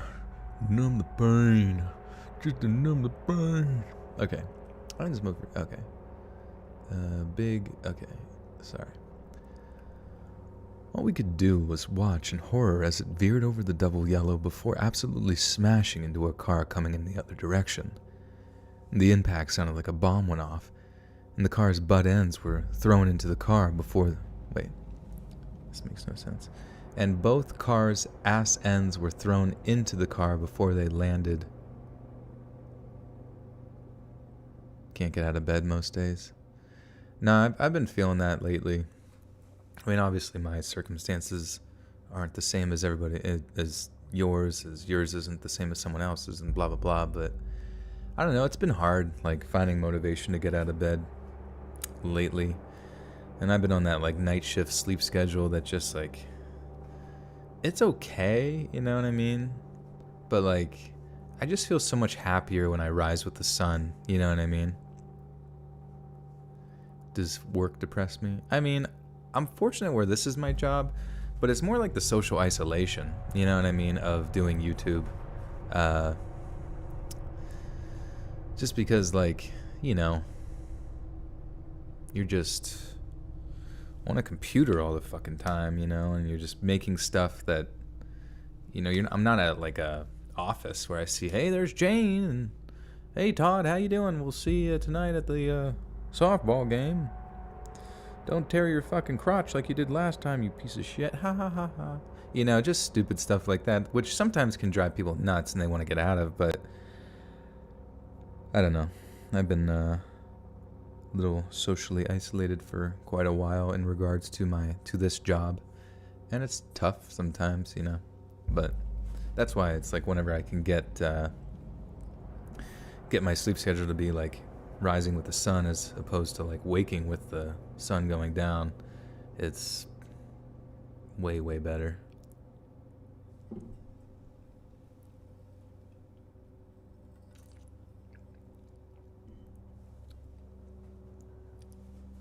Bobby Flake with the Food Network? Who's that? Joel, you are clearly a social creature. Yeah, it's just weird. It's like I'm a social creature, but like when placed in social situations, I don't know. Like I've said before, like I feed off of energy, right? So if everybody else's energy is fucking crap, you know, I'm crap, you know? Or I just like don't know how to engage them and get their energy like ba ba ba ba, you know, like to get them confident so that I can be confident. I don't know, it's really strange. It's really unfun, you know, how like allowing other people's energies to control your energy. But penis fart balls, you know what I mean? Okay. Anyways, so these guys crashed butt to butt. No, how the fuck is this? The engine. What the fuck?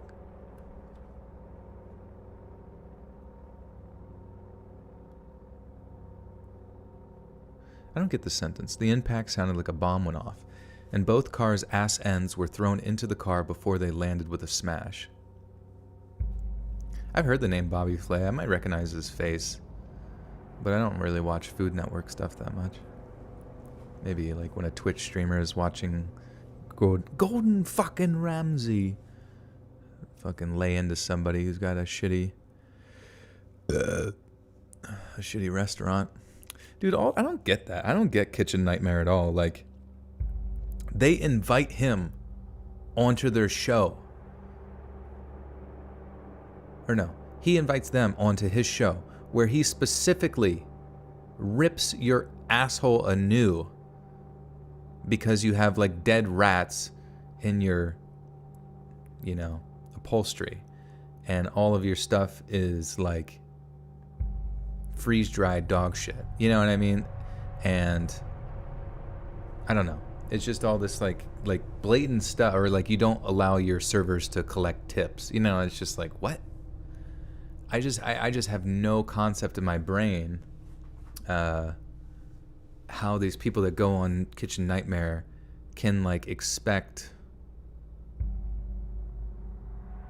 him not to like tear them down. You know what I mean? And then once he's giving them shit about something, they get so defensive. And it's like, bro, just accept the fact that, well, first off, you're on the show Kitchen Nightmare. How you ended up there, I have no fucking clue. And why you expected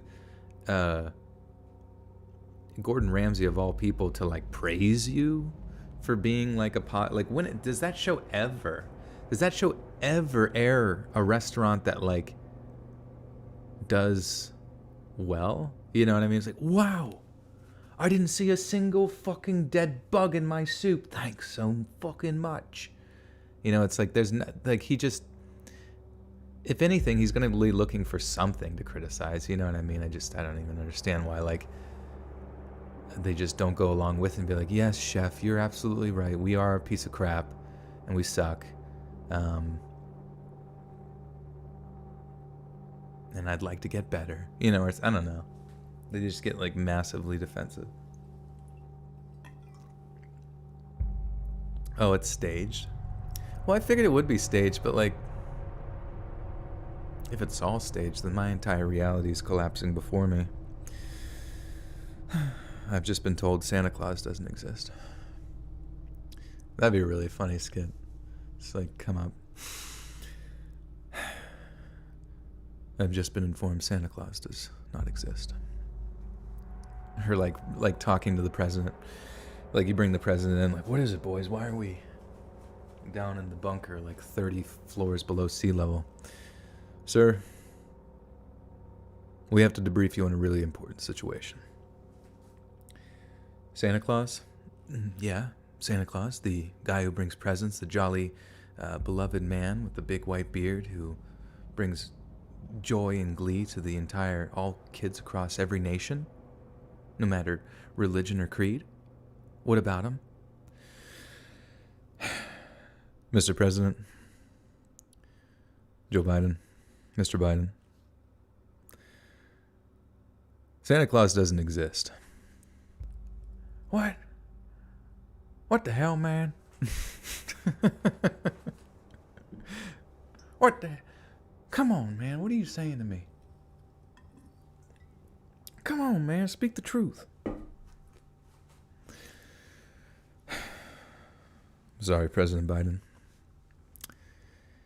He was made up by the Coke companies to sell more Coke because of his red jacket. Okay, anyways, what the fuck am I talking about? Oh,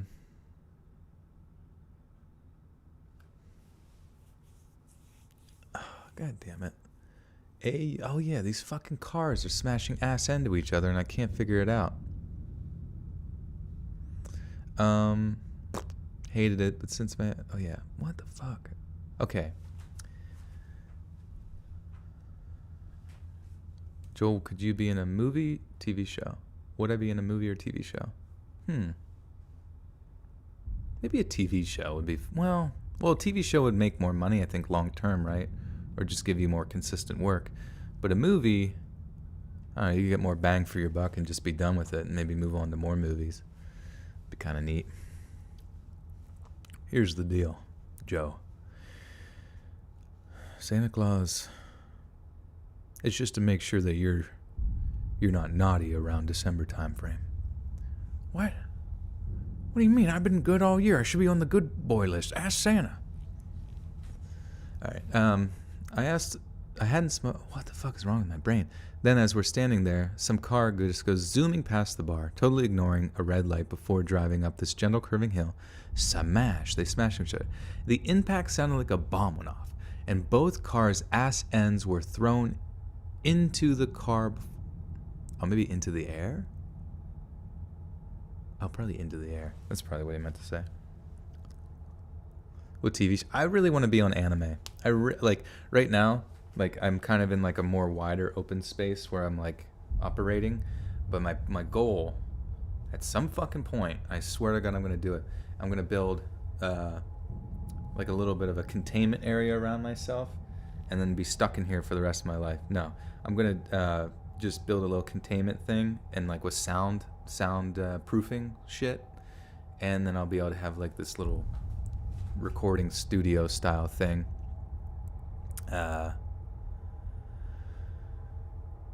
And maybe I can apply for fucking can apply for anime shit. I don't know. I think it would be so much fun to be a character on an anime. Joel, I want you to have a social life. Thank you, Catherine. I'm trying. My social life exists, but it's just like I want more, you know? I want like a really fucking cool one. I want to be like Bruce Wayne. I want to be like Bruce Wayne. Rogue, it's your birthday tomorrow. Nice. Happy early birthday, Booger Sugar. Alright, I had... What the fuck? Okay.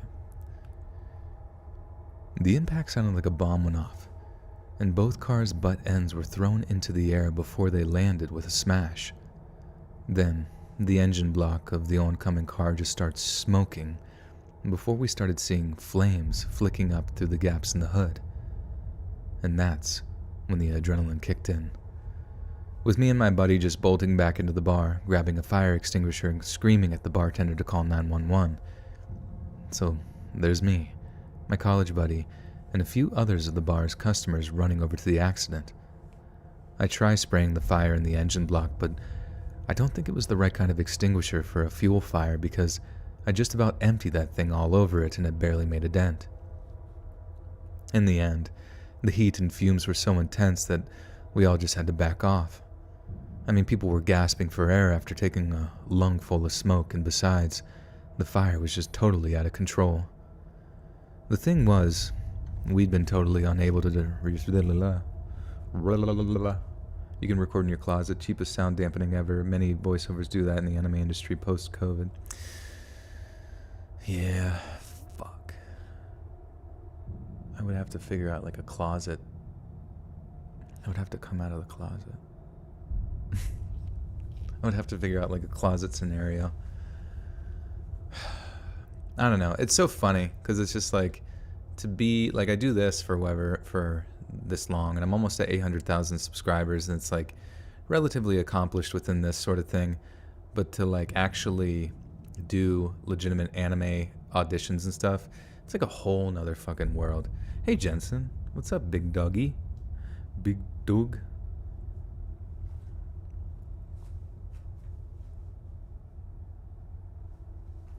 What kind of character would I play? I'd want to play an evil bad guy. I like bad guys. I think they're way more interesting and cool, and they have cool voices. So it would seem that you've chosen death. It would seem that you've chosen death. So it would seem you've chosen death. I don't know, some stupid shit like that.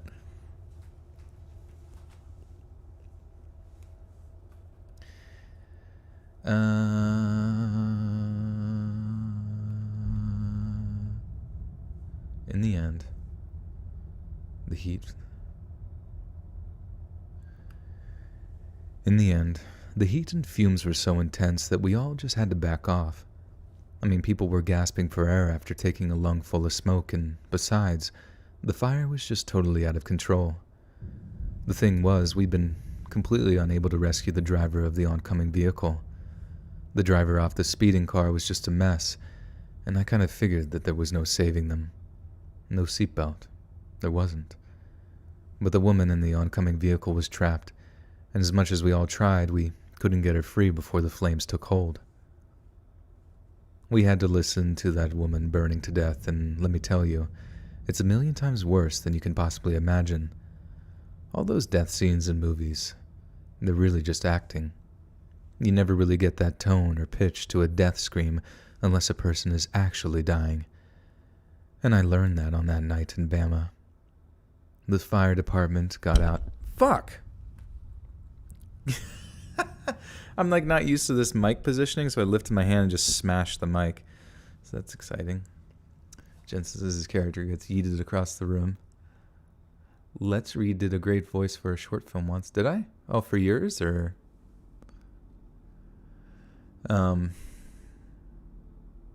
Jensen, didn't you do a TikTok or a funny comedy thing where like you got like thrown across the room or something? I feel like I remember something like that. Sucky Bus with the 5 says, Joel, if you feed on energy, you're an energy vamp. Carry black tourmaline, a stone, to block out energies that offend you. You're welcome, BB. Wink finger guns. Wait, I don't get it. What does that mean? I've heard of energy vampires, but I'm not like one of those ones that like suck energy from people. You know what I mean? Like the ones that they enter the room and they just absolutely zap the fucking energy out because they're negative. I'm not a negative person, you know. It's just that like I guess match their energy. I don't know, fucking maybe I am a fucking interdimensional vampire and I have no idea. Oh, did the me banging against the mic scare you? Hentai dubs? I do have a friend that did hentai dub overs. Pretty funny. But hey, pays the bills.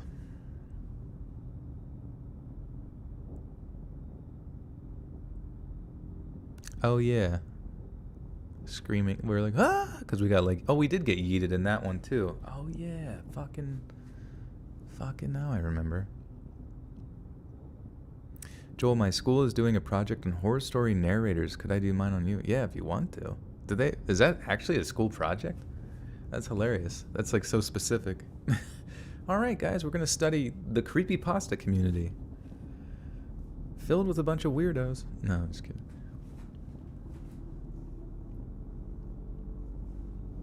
I'm an empath.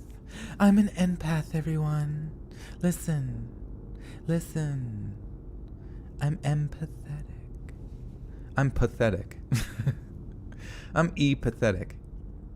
Hi, I'm M and I'm pathetic. Okay. You can't ever get that tone or pitch to a death scream unless a person is actually dying. And I learned that on that night in Bama. The fire department got out to us pretty fast, but it was too late. Then the cops walked some of us back to the bar to take statements. My buddy kept me up to date with the case after I flew back to Florida, and I'm sorry to say, it didn't stop being messed up. So the woman who died was only like a block away from her house, and she was a new mom, while the speeder was some drunk, stupid trust fund kid. Only, remember how I said the kid looked deader than a West Texas salad bar? He actually survived. He lost a leg or an arm, I think, but yeah, he got to carry on living when he had absolutely no right to.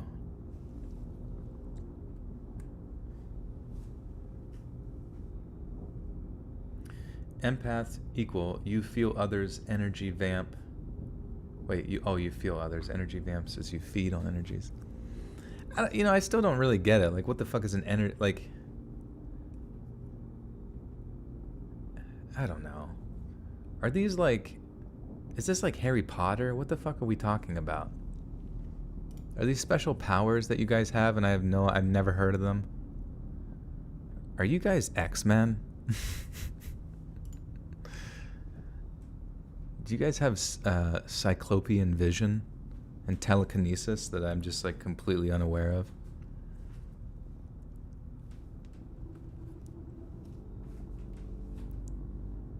Is there like a war between the energy vampires and the energy werewolves that I'm just missing?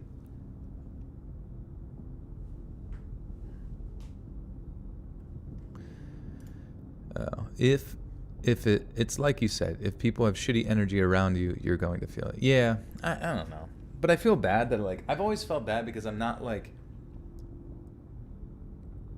I don't know. I've always felt bad that I'm not like, alpha male guy who shows up and is like, I'm going to make your life better because I'm loud, But I'm definitely very good at like individually talking to people one-on-one and getting to know them that way and becoming like their best friend as opposed to like the most entertaining guy in the amphitheater. I don't really know what the fuck I'm saying because I can be like entertaining too to friends and shit.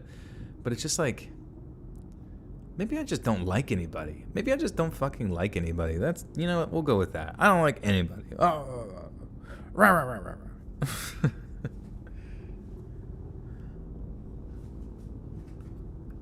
Castaways. We are castaways.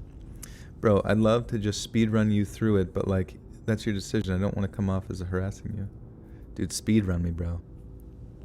Fucking suck my energy dry. Vamp me, daddy. Years ago now, my cousin was going to school in Tuscaloosa. Such a funny name. Tuscaloosa.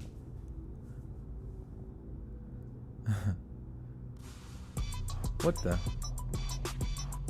fuck? Oh my god, Carrie! Holy shit. Out of nowhere with the 50 Canadian dollarina says, Joel, what are 3 things that really chap your ass? P.A.S. So glad this awesome live stream surprised you. Yeah, I was actually excited. I was excited to see your reaction because I see you in the comments and you were asking why I stopped streaming and you're like, was it because of me? And it's definitely not because, no, it's not because of anybody, but I kind of gave some look into that, but it was just a number of things, you know what I mean? But I'm glad to be back. And I can't, I hope to do it at least once a week at the very minimum. But thank you for the 50. But yeah, three things that really chat my ass. I guess just like, we've talked about this before, but just people who get offended by stuff. You know what I mean? Like, because to me, getting offended by stuff is like very similar to ignorance.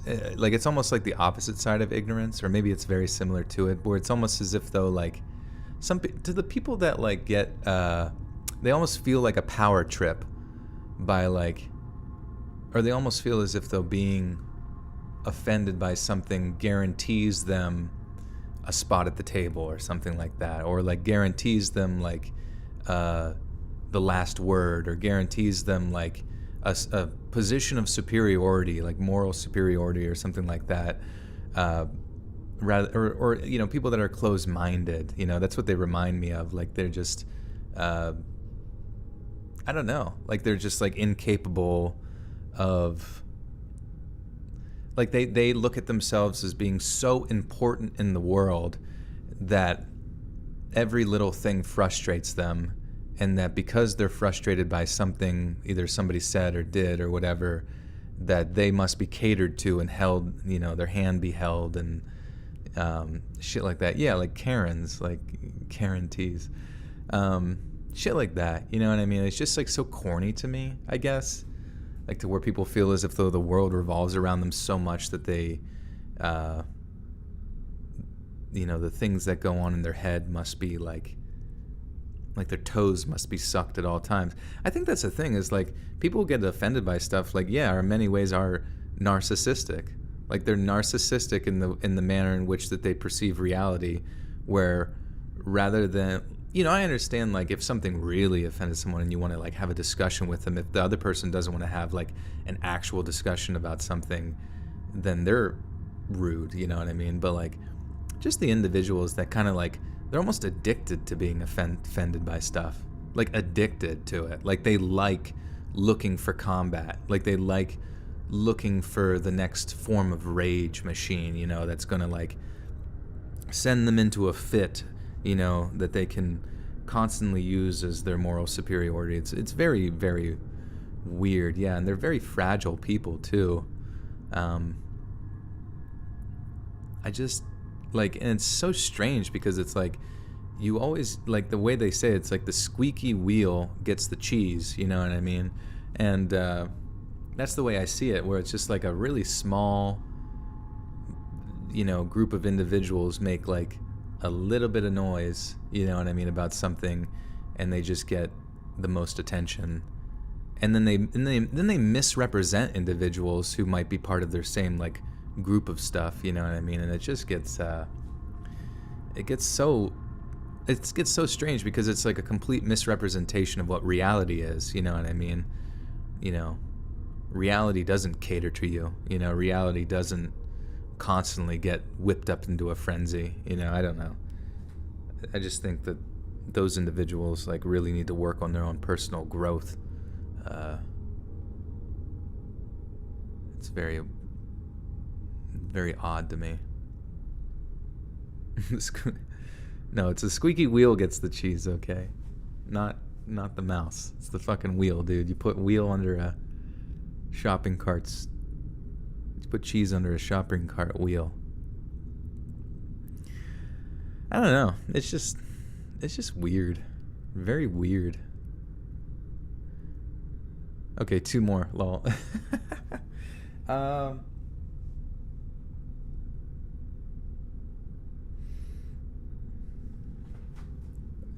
Also, with those same types of people, it's just like people that try to exert power on you. Like usually they don't even care about the thing that they're like standing up for, or like saying that they're actually offended by. It's that they're like, what they actually want is power. Any form of power, you know? Power that can be found through words, power that can be found through putting you down, saying that you're morally lesser than them, power through yelling at you, you know, and in their previous experiences, like getting away with it, you know. And in many ways, they're almost like more, they're very authoritarian, I guess you could say, totalitarian. Well, not really that, but authoritarian in their presentations, because it's like, and in many ways, like you guys said, like narcissistic and in some ways sociopathic, because they're just like so self-absorbed, and they want to control others. Like they want to control who you are. It's such a strange thing, and I don't know, just so done with it. It's these thought-filled tangents. The stream's coming okay. We're almost done actually with stories, I think. Unless we get like another 7-page story that takes me 2 hours. I've been going for like 4.5 hours right now. Holy shiz. What other things grind my gears? Like Peter Griffin. I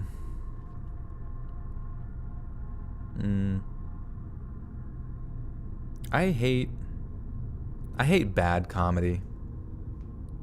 I don't know. I guess I kind of go. I hate bad comedy. You know what I mean? I just hate comedy It's just not fucking funny. And I guess funny is subjective, but just like, I feel like comedy's really gone downhill. You mean you can find it everywhere. I think that's why memes exist, you know what I mean? But you're married to someone that's... See, that's what's so sad is like, I have a friend who's married to someone who gets offended by every fucking thing, and they got to make a big deal about every fucking little thing all the time, every day. Like, they're literally like the police officer of fun, the fun police. They're the fucking fun police. And it's just like that. I look at my friend, and he's such a fucking great person, but he's got to deal with that shit every goddamn day. And he's so good at, like, you know, turning things into a joke and making it fun, and you know, just kind of like flipping like a really negative person into a positive person in some ways by making them laugh, but they become immune to his stuff, and I don't know, it just gets so annoying because it eventually just like, you only have so much fucking patience. You just gotta like extradite yourself from the situation. 24-hour stream, dude, my throat would be burning, dude. Could I ever do a 24-hour stream? What would I do? I guess I could just sleep, right? 24 hours of sleep. Stephen Colbert's comedy. What happened to Stephen Colbert, man? He was so funny back on the fucking, what the fuck was that show called? The Colbert Report. I don't know. Comedy just...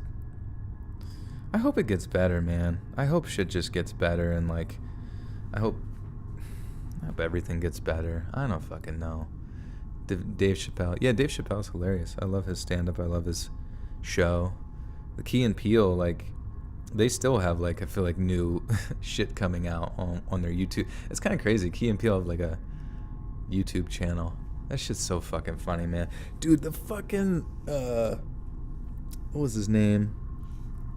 Who's the science guy? Neil deGrasse Tyson. Yeah, like they did a Neil deGrasse Tyson skit where, like, actually, honey, the universe is so large. And like he you know, essentially they're about to be late for something. He's like, whether I put my boxers on in 5 minutes or 5 million years, there really is no difference, you know. And like, that shit was so fucking funny, dude. Holy shit.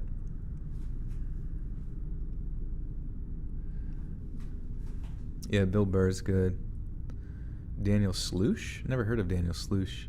Heard of Daniel Tosh. Is the stream ending soon? I just joined. Actually, I got fucking mega sidetracked. I feel bad. Thank you again, Carrie, for that. I you know, yeah, that was one. Other things that make me upset. Wet socks. How about those wet socks? Those fucking things, I swear to God, you just want to wring them out. So wet socks, people that get offended,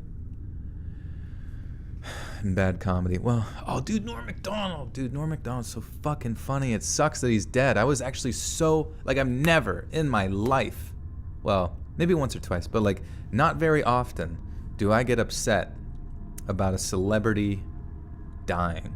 Eric Andre. Yeah, I watched Eric Andre's like more recent movie that he made. It was really, really good, I thought. Probably like better than Borat, definitely. Definitely better than Borat 2. Borat 2 was so fucking dog shit, dude. It's just so like, I hate stuff that's just like so specifically topical that it ends up like it's never gonna have like long-term relevance. You know what I mean? It's just so dumb. But like, yeah, the new Eric Andre was great. Hilarious shit. Daniel Sloss, who is that? Yeah, Norm was just like the biggest troll. You know what I mean? The biggest troll of all time, and he was so good at it, so wildly talented. Like, he was such a troll that people thought he was crazy. Like, his closest friends thought he was nuts. But I think he just like, and he might have been a little bit, but like, man, it's just so sad to have to like talk about him, you know, in the dead sense. You know, it's just like, so fucking funny. Yeah, George Carlin was great, man. I don't know if we'll ever get back to those spinal. The only comedian you can name on the spot is Tim Hawkins. Yes, okay. Well, yeah. I mean, a lot of us, we listen to a lot of stand-up comedy and enjoy comedy. You know what I mean? So it's just because you probably don't, listen to too much of it. There's a cartoon called Mike Tyson Mysteries and Norm Macdonald. Oh, that's right, dude. I need to watch. Yeah, The Pigeon. I need to actually buy that whole like season or however many seasons they had, because that shit was fucking fire from the stuff I watched. I never liked your spinal comment. Really? I've seen it on. I definitely liked it. Maybe I liked it with just the thumbs up. I hate when people over exaggerate situations instead of just living in the moment. Yeah.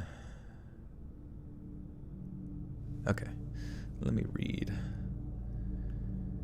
Years ago now, my cousin was going. What's this? My cousin was. Oh, okay. Today in news in California legalizes murder. Shows on. Oh yeah. That's what got him kicked off of SNL, right? Today in the news, California legalized murder. And then shows the photo of O.J. Simpson or whatever because he got off around that time.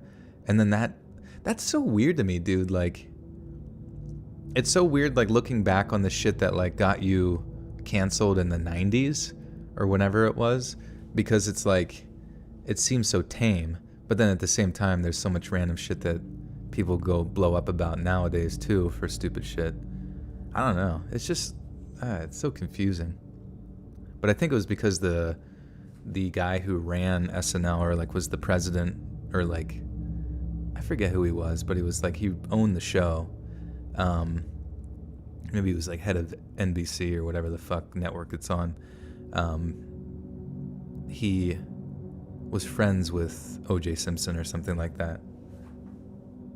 If you can watch Anthony Jeselnik and not get mad, you can be friends. Yeah, Anthony, I remember, dude, that's the thing, dude, is that like comedy, like pre 2016, 2015, it was like way edgier than it is now. You know what I mean? It was like way, like to the point where like the whole point of like South Park for a while was like shock humor. You know what I mean? It was like shock humor to just like desensitize people to shock humor. Same with like Family Guy and various other like comedy shit. And it's like people used to really push the boundaries often and it was funny. And now there's like this weird thing that like goes through people's heads. Like you're literally at a comedy show. The specific aspect of a comedy show or comedy in general is to not have like, it's no holds bar. It's fucking anything goes because it's being said within like that context. And if you don't like it, you can, like I said, close your ears, eyes, or mouth. Like, it's just that fucking simple. But, like, yeah, comedy used to be, like, way wilder back in the day, and then it just, like, got toned down because, like, I think people are honestly really, really, really, in the past, like, 4 or 5 years, that still now a little bit, we're really fucking afraid of the mob because everyone's afraid of the mob, getting canceled because the mob, once the mob takes hold, I've always said like advertisers are like a flock of birds, you know what I mean? They're like a flock of ducks sitting on a pond. All you have to do is throw like 2 or 3 fucking pebbles into the water and the flock of ducks like fly away, you know what I mean, or whatever. But it's so funny because it's like advertisers are also so hypocritically inconsistent because the second that water calms down, the ducks come back, you know what I mean, right to the exact same pond. Like you've seen it countless times with people who get shit on or whatever. And I don't know, it's such a strange, abnormal thing to observe in society. Like, I'm not really sure. Salty Turtle Cupcake, member for 7 months, says thank you for the stream, Joe. I'm super glad you're back doing these. Thank you, Salty. It's good to see you. Rocco's Modern Life was crazy, dude. That shit was the best. I mean, there was so many like fucking weird shit in that show too. That just like, I feel like challenged kids' brains to just be like, what the fuck is going on? Like All in the Family. Wait, what was All in the Family? I don't even remember that show. It sounds so familiar.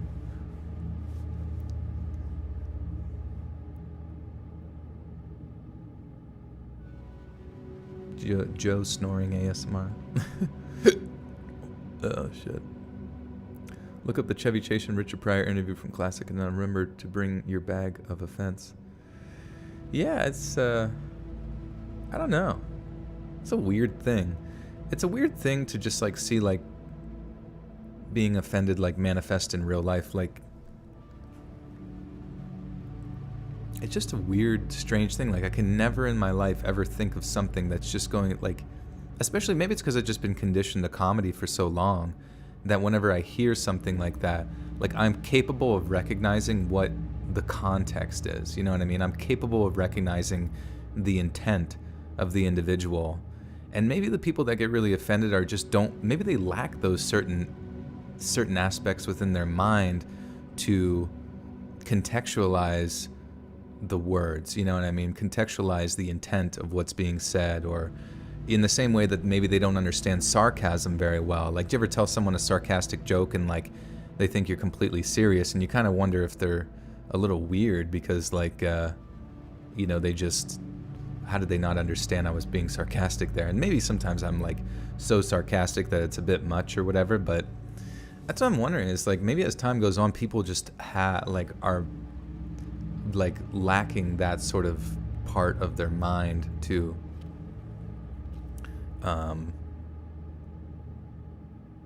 see reality for what it is, or so. I'm not really sure. Triumph the Offensive Dog from Conan O'Brien. Oh yeah, dude, Triumph. Holy shit. It's stuff like that, dude, that like, what the fuck happened? I don't know. It's really strange. I don't know. Now you just gotta like watch memes and hope something gets snuck in there that's good. You have to take, I don't think you have to take mushrooms to unlock these abilities of like understanding basic sarcasm, but I understand like those certain things can help those individuals of like letting go of it enables them to like let go, you know what I mean, to let go of their ego. I think they're so attached to like that strong part of their ego because like being offended in some ways in some like subcultures is like part of their identity, where they actually like subconsciously don't even realize that if they don't defend XYZ that was offensive or in their mind or in their groupthink, that they're like letting down the group and therefore they don't have that right to that identity anymore. And that's the really strange part, is like you're essentially killing your individualism in your ability to interpret reality in some fashions in favor of what the group thinks. And I think that's like some of the most embarrassing critical thinking skills you could ever have. It's so strange. It's so weird to me. Alex Love, you were a member for 14 months. Wow.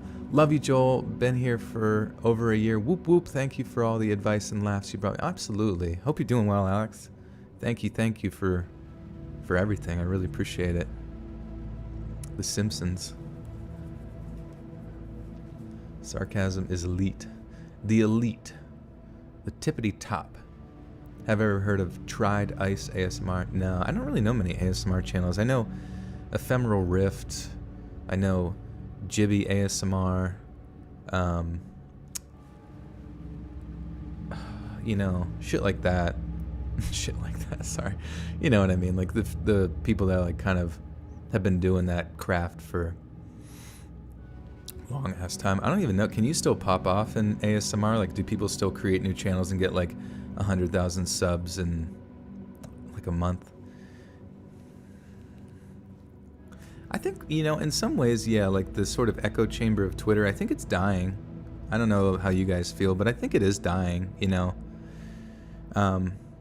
Honestly, in many ways, I kind of feel like those sort of like individuals, like, I don't know, it almost feels as if like you can very easily weaponize them. I think that's the weird thing about them, is that like people that are easily offended, they're very easily weaponized, and they're therefore very easily manipulated, you know what I mean, into creating sort of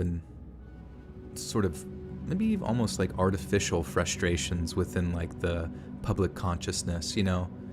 I don't know, really unfortunate sometimes, but yeah, whatever happened to old school SpongeBob? Am I right?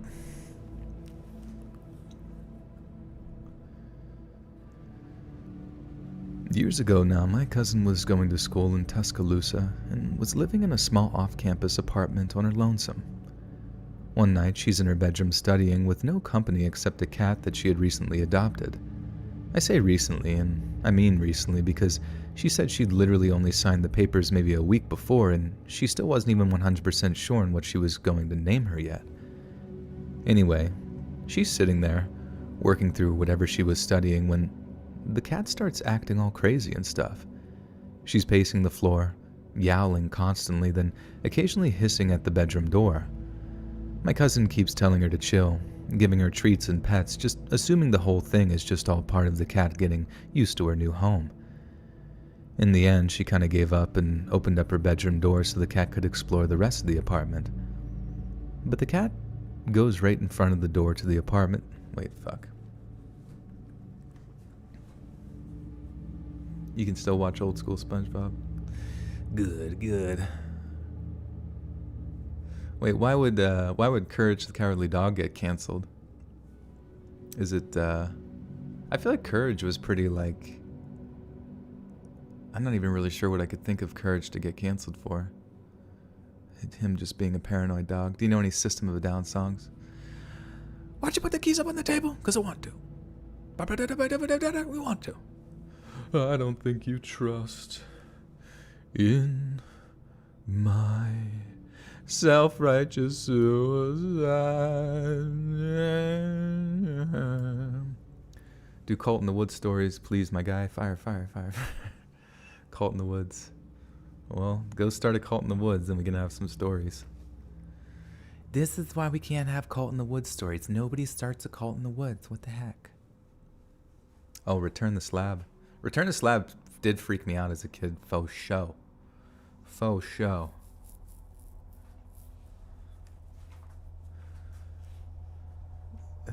What is it? Copyright. Joel, copyright Chill Brie. What is Chill Brie? I don't understand what you're saying.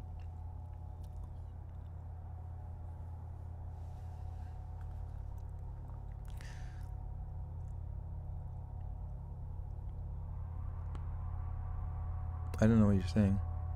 Do I like going to concerts? Oh, yeah. I mean, I'm going to a comedy show in November. I went to... I forget which...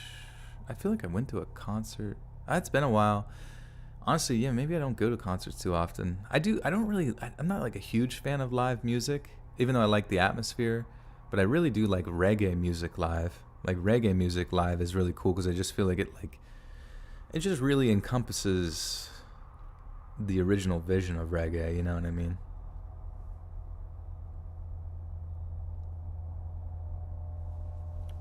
Oh, I see.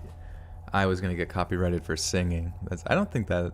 I mean, hopefully I wasn't, too on point. You know what I mean? Joel, what happened to the cat? He's here. He's right beside me, having a bit of a snooze.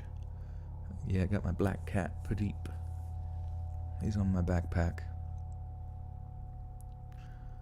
Pet alligator. Hey, Lila, what's up? Dang, what's good? She's pacing the floor, yowling constantly, then occasionally hissing at the bedroom door. My cousin keeps her. Oh, you're seeing Jeff Dunham. That's funny. Man, Jeff Dunham was like, I remember him like popping up like, do you remember that period of time like post 9/11 fucking comedy? It was like Jeff Dunham, and like there was all this like really weird like sort of like,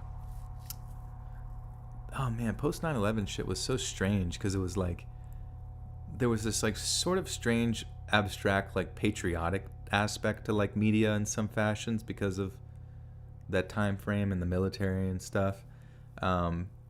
but then like, yeah, there was like comedians like Jeff Dunham and like the redneck, comedian people. What's his name? Larry the Cabal guy. It was like a completely fake character too, which I always thought was funny. And oh shit, what else was around that time frame? Just interesting stuff. You saw Korn and Stained last Friday night. Oh, nice. In one of my videos where I talked about like music with scary background stories, the one was a Korn song.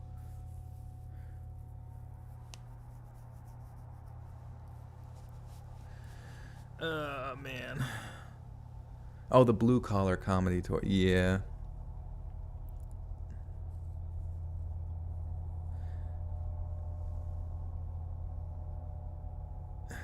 Yeah.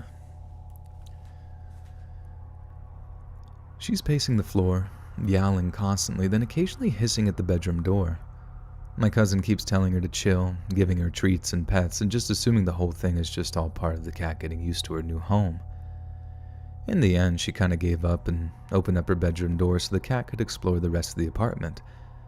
But the cat goes right to the front door of the apartment, stops yowling, but just sits there, staring at the front door. My cousin said she was all like, "What?" But then gets this strong, sudden urge to check the peephole on her apartment door, just in case there was anyone standing outside. Funnily enough, there was the cast must... Funnily was... Listen. Hamish K. Is it Hamish or Hamish? Thank you for the one.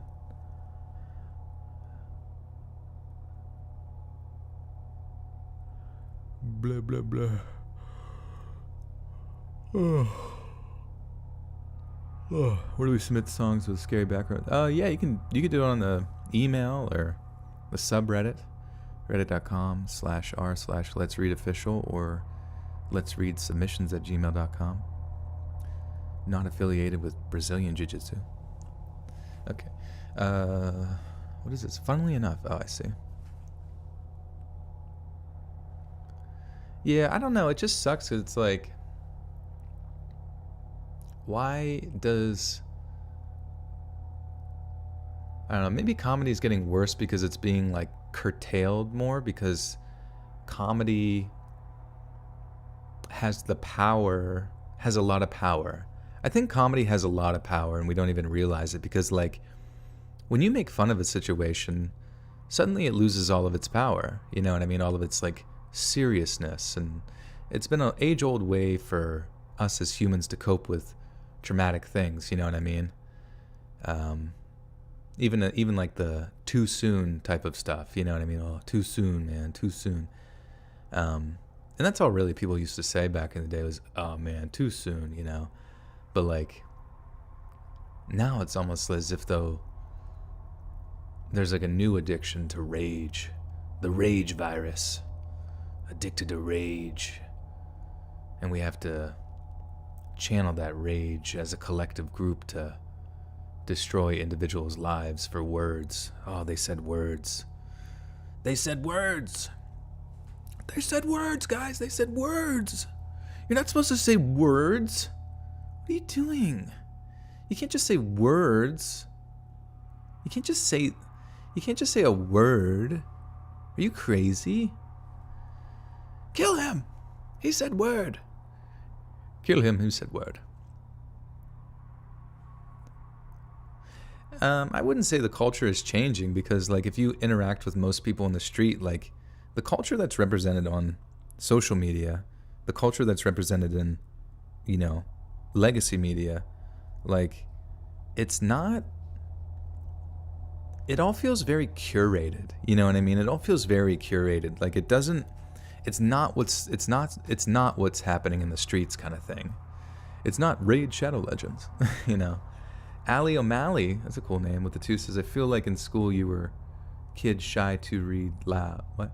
I feel like in school you were kid shy to read aloud. No, I was actually pretty good at reading. You know what's so funny is like back reading in school, I remember like people would always comment on my reading during school. And like one kid, I remember being like, I don't know if we can make this happen. But if Joel could like read my eulogy at my funeral, that would be fucking great.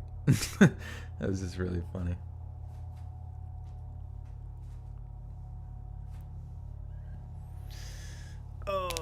I'm sorry to go on rants about stupid shit, because I don't like to like talk about shit that's like divisive, you know what I mean? But like, I think even like logical people, like people that exist in the middle of the road on different issues and shit, can like, even they can like sit there and be like, what the fuck? Chill out, you know? Tell someone to chill the fuck out. Which I hope everybody here is like chill about stuff, you know what I mean? Just something bothers you, you just, you know, think of the monkeys. Cover your eyes, cover your ears, cover your mouth. Like that's, just run away, you know what I mean? Just, if something bothers you, just separate yourself from it. It's so easy. It's so simple. All right. Did I say your name? I don't think so. Anyways, I can make you... That's funny. But the cat goes... Am I going to be streaming again soon? Yeah, I hope to do at least like once a week. Maybe Thursdays, maybe Sundays. Probably Sundays? Maybe Thursdays. IDK.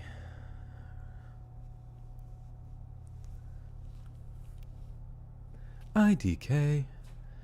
My cousin said, oh, Marco with the 5 says, say this in Rick's voice.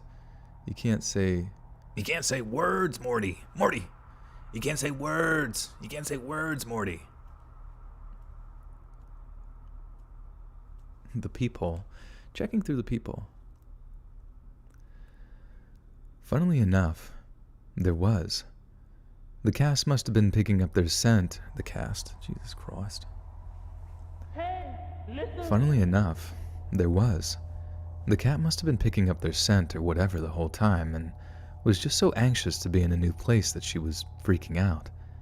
But then, as my cousin is looking at the guy trying to work out if she recognizes him or not, the peepholes kind of distort people's faces, the guy pulls something out of his jacket and slides it over his head. A ski mask. Then he knocks on the door. She said her heart was just about jumping out of her chest by that point, and after she started threading all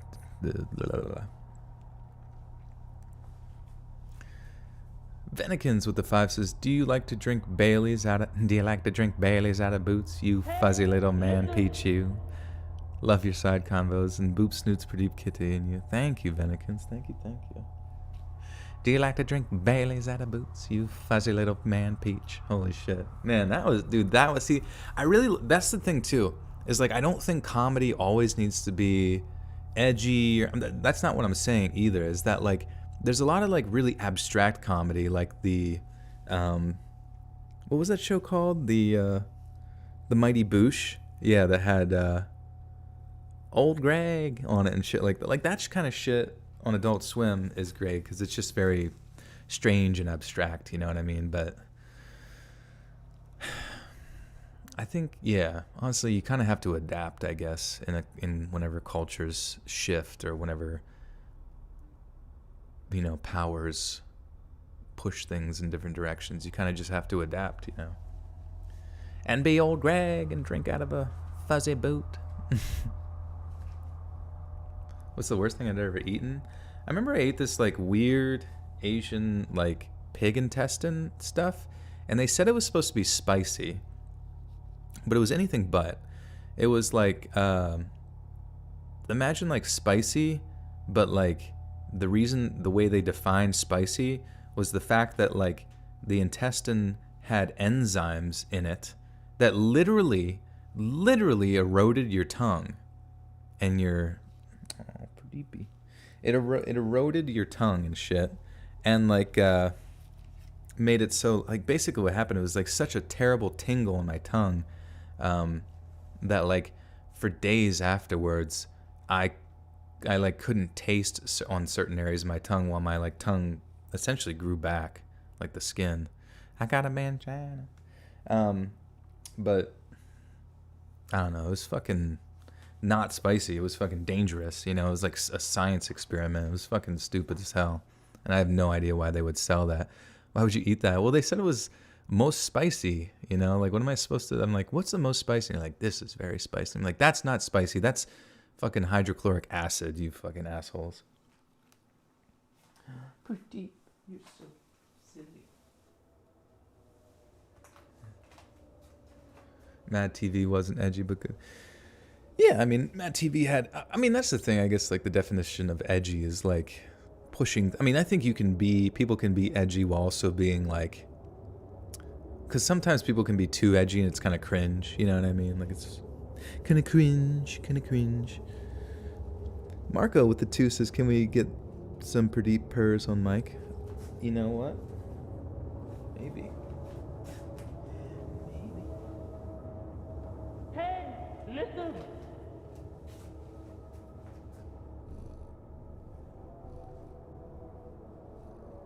Can you guys hear it?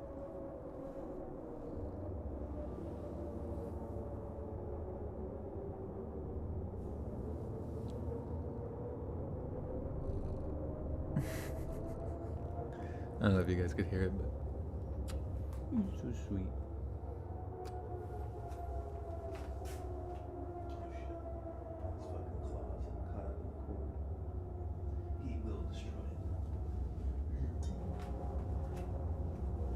I do have a kitty cat.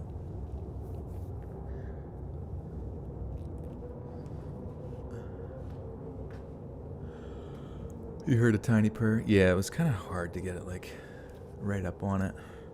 Right up on that shit. Oh, yeah, you hear Navi? Yeah. Hey, listen. What?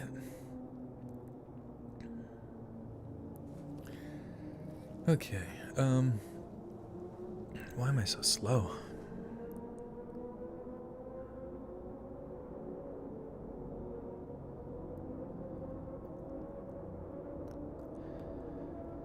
But then, as my cousin is looking at the guy, trying to work out if she recognizes him or not, the peepholes kind of distort people's faces, the guy pulls something out of his jacket and slides it over his head.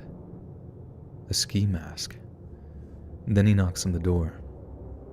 She said her heart was just about jumping out of her chest by that point, and after she started threading all the chain locks, she ran back to her room to grab her phone for a 911 call. She gives him a description. The cop picks the guy's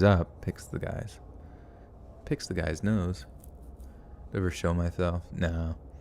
I don't think I could, like, even if I did, like, show myself, I don't think I could keep up with it, because, like, some streamers kind of have, like, a sense of style, I guess you could say, or just, like, I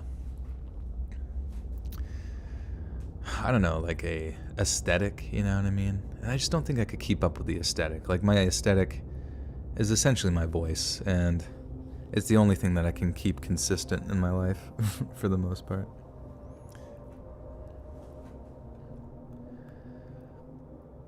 She gives them a description. The cops pick the guy up and find the ski mask on him, and when they arrest and take a DNA sample from the guy, they discover he's a serial attacker, responsible for multiple different unsolved attacks over the previous 2 years. If it wasn't for her cat freaking out, she never would have seen his face, and she might not have scared him away by locking the door properly. So really, if you think about it, that new cat saved her life. If she'd have dithered over their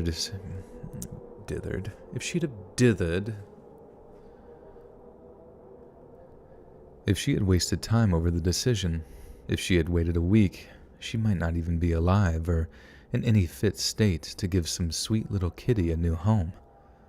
But boy, is she glad she did. She and I both.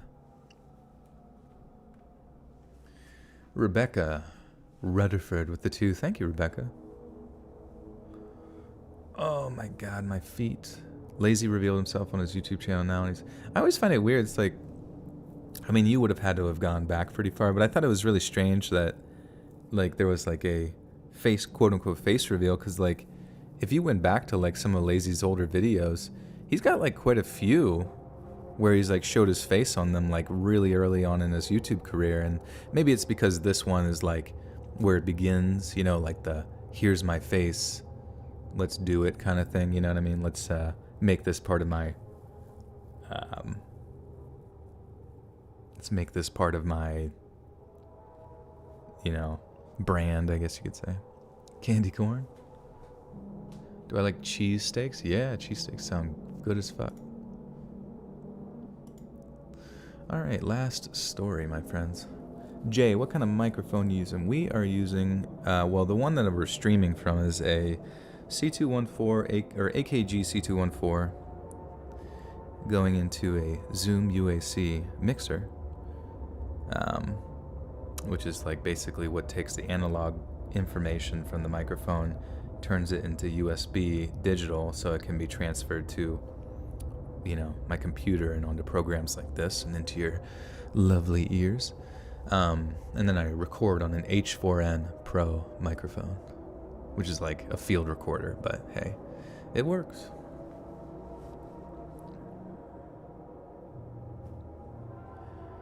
No, Joel, please don't. BB.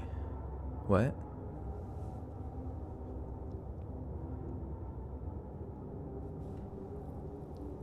Dun dun dun dun dun. Dun dun dun dun.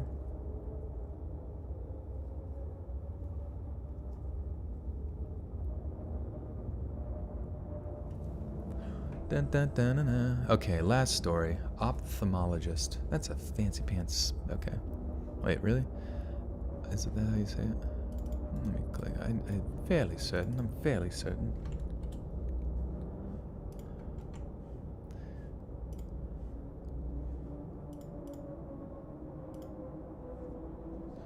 Ophthalmologist. Succubus with the 5. Joel, check your Gmail. I've sent you the speed run, lol. Completely serious. Love you on Dark World, by the way. Oh yeah, Dark World. Fuck, that's been a long ass time. What was I on Dark World? He did. I don't know. Does he even make content anymore? If I were to write a story and make you the villain, what would you want your name to be? Maybe Snugglepuss.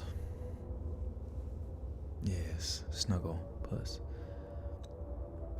Hey, listen. I'm an ophthalmologist. That's a fancy pants speak for eye doctor, by the way, here in Alabama. And because we have a heck of a lot of... Jesus Christ. If I could be in any video game, which one would you be in? Fuck, I don't know, man. I was gonna say Halo, but then I'm like, why?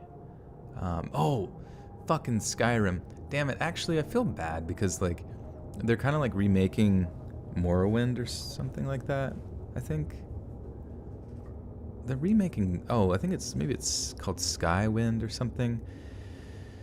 And they needed a bunch of voice acting stuff done, but, like...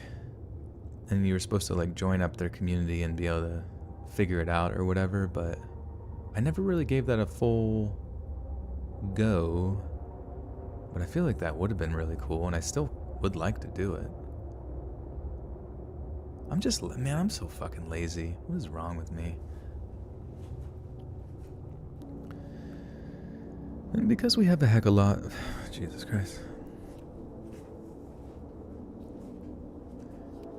Just like that, like...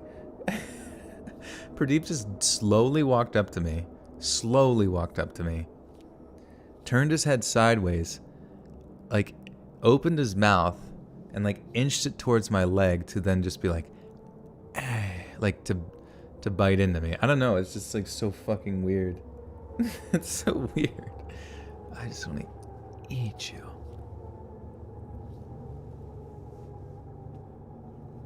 If you have lived in Skyrim, you could have a Lydia just chilling in your house and a sewer rat. What's a Lydia? Oh, fucking hell. You got punched at Walmart for saying something. You got punched for that?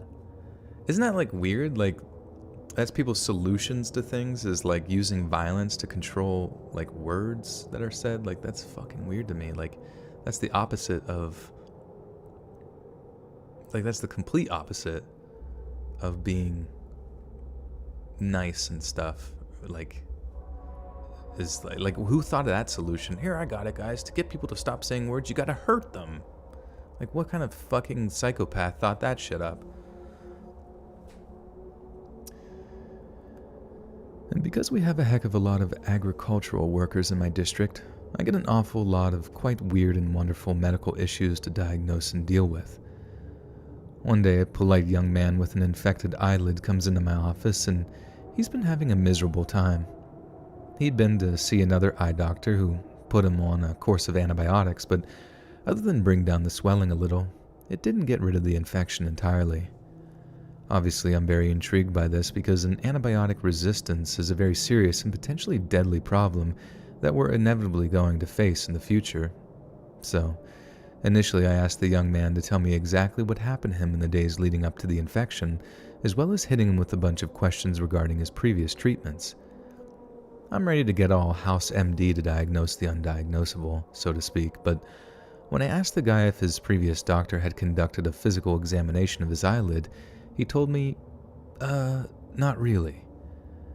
I asked him for a clearer answer, and the patient elaborated that, to quote, "That old sawbun's done plenty of poking and prodding, but then he just give me some pills and kick me out of his office." Sounded like pure embellishment on his part, as I know all too well that unsatisfied patients can needlessly call your qualifications into question. But still, I entertained him, gave him a local anesthetic and numb his eyelid, then did the old flippy inside out to get a look at the interior. The more squeamish among you are gonna wish for a TLDR, but I'm afraid there's simply no way to say this. Whoops, fuck, I pressed a button. Why did I do that? How old is Pradeep now? I think he's 7. Freaking 7 years old, boy. He was born in 2014. Yeah, he's 7. Wild. Wild, wild, wild. Time has gone by quick. Yeah, I mean, if it was a serious punch, I imagine you could press charges.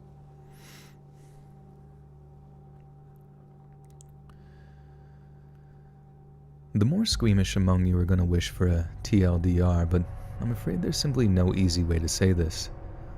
There appeared to be a visible abscess inside the tissue, surrounded by a thick material of viscous fluid. I thought I'd give it a nudge, and what do you know? It moves. This wasn't an abscess or anything resulting from an infection. It was something else entirely, and it was only when I managed to remove it in one whole piece that I realized what I was looking at. It was a fly larva. This tied into the part of the patient's story where he told me that he'd had a bug bite her in the eye a few days before this mysterious infection began. Not just bit her. It had been stuck in his eyeball for a millisecond before he'd managed to bat it away. A millisecond, goddammit. Your cat's 15, that's crazy. That'd be weird. I mean, I hope Pradeep lives to be like 30. That'd be so fucking sweet.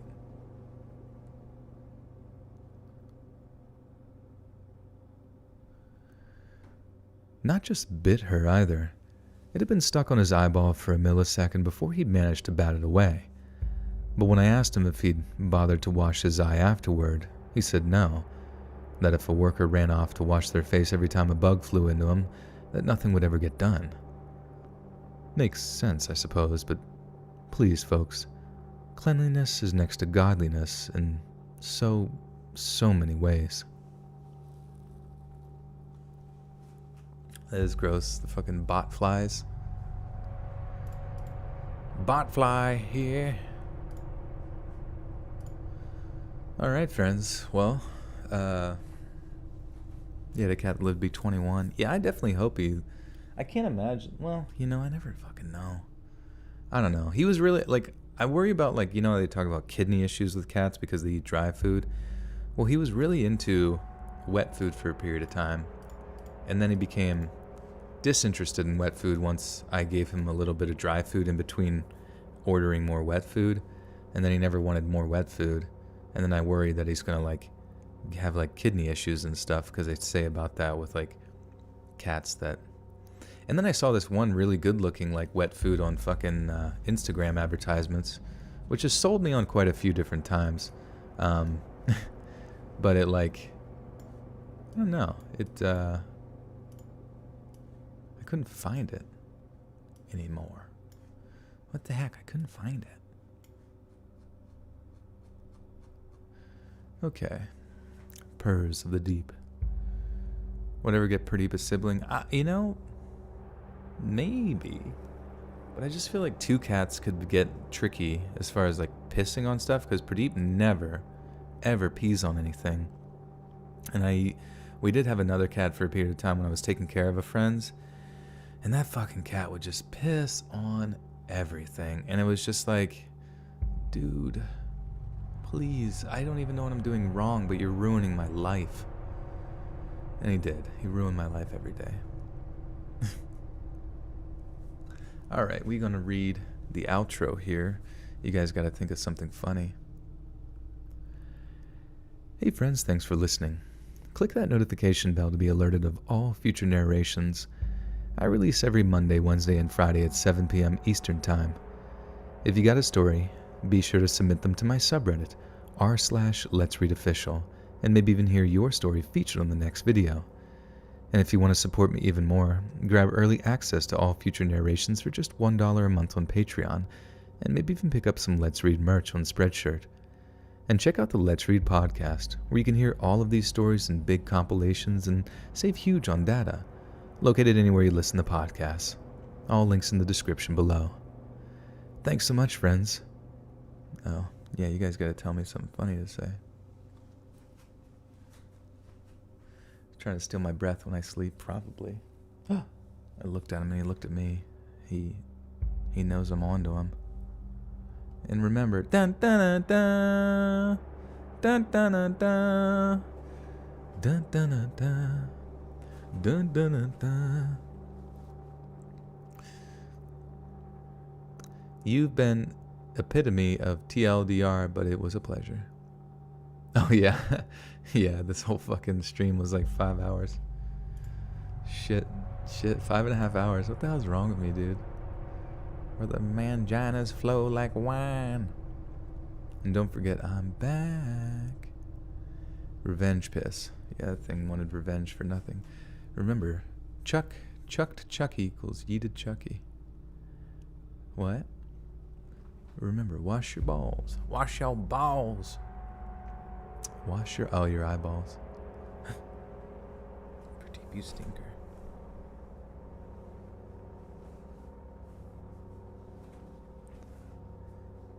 Ow.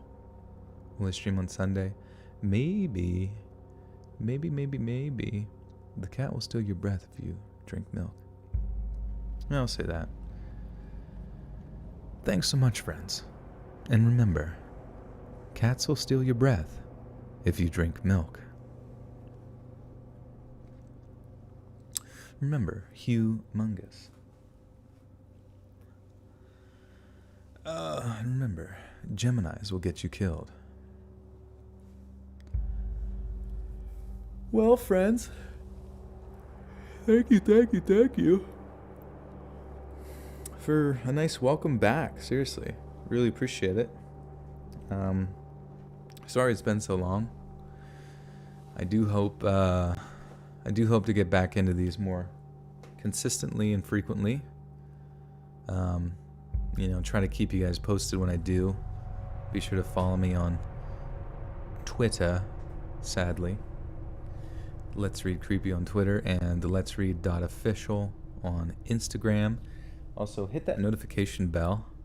So when the new video, it really helps, and I'm gonna be honest, it really helps when like current subscribers who get notified of a new video like watch it, because it lets YouTube's algorithm know that they should send it out to newer people and then send it out to more of the current people, because that's kind of the reason why some people don't get notified, because they don't have the bell on, but also because maybe a video is not doing as well as YouTube would want it to, so it thinks, oh well, we don't want to waste our other subscribers' time and not notify them. But yeah, if you do hit that bell and you watch right when it comes out, it makes a huge difference in the reach that the video gets, so I appreciate it.